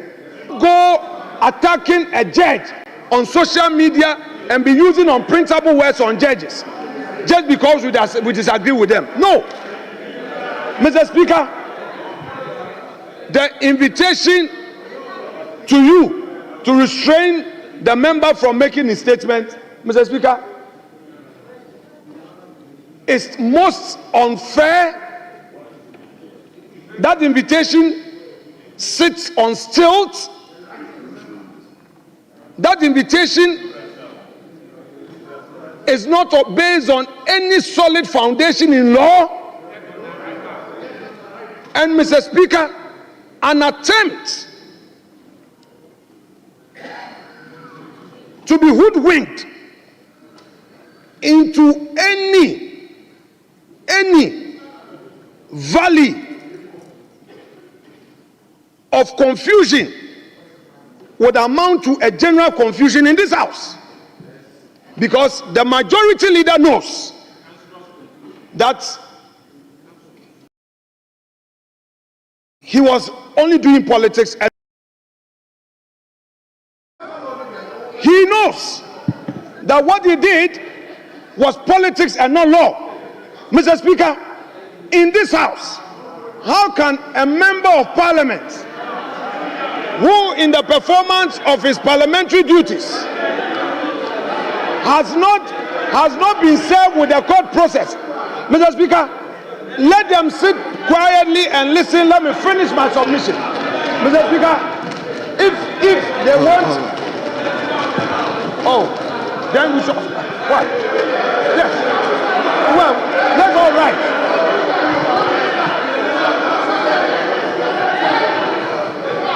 Mr. Speaker, it is clear that the NDC side, when they talk, they don't want anybody also to have this opportunity. It was started by you. I am responding to your argument. Why?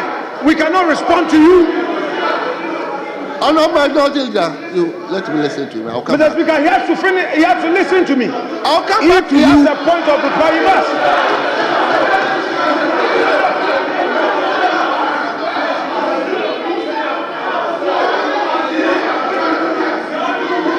When Afenyo Maki speaks, many of you will get that. When Afenyo Maki, many points of order. Honorable members. When? Many points of order. Honorable members.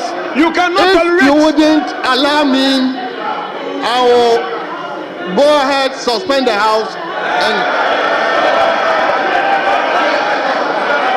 you will not adjourn the House. Mr. Speaker, they want an adjournment. We would argue the case today. We will argue no adjournment. Mr. Speaker, we will argue. Let us argue the issues with the adjournment. You want an adjournment. You are running away. You brought your application, you are running away. Honorable You members, got your application, you are the running time away. is 5 to 4 o'clock. You are in my hands. The House is accordingly adjourned.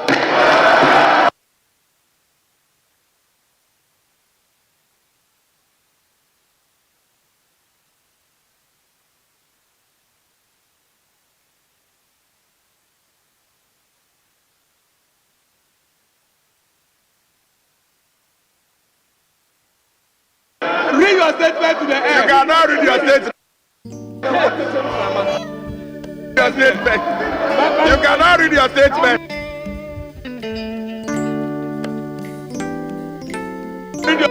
You cannot read your statement.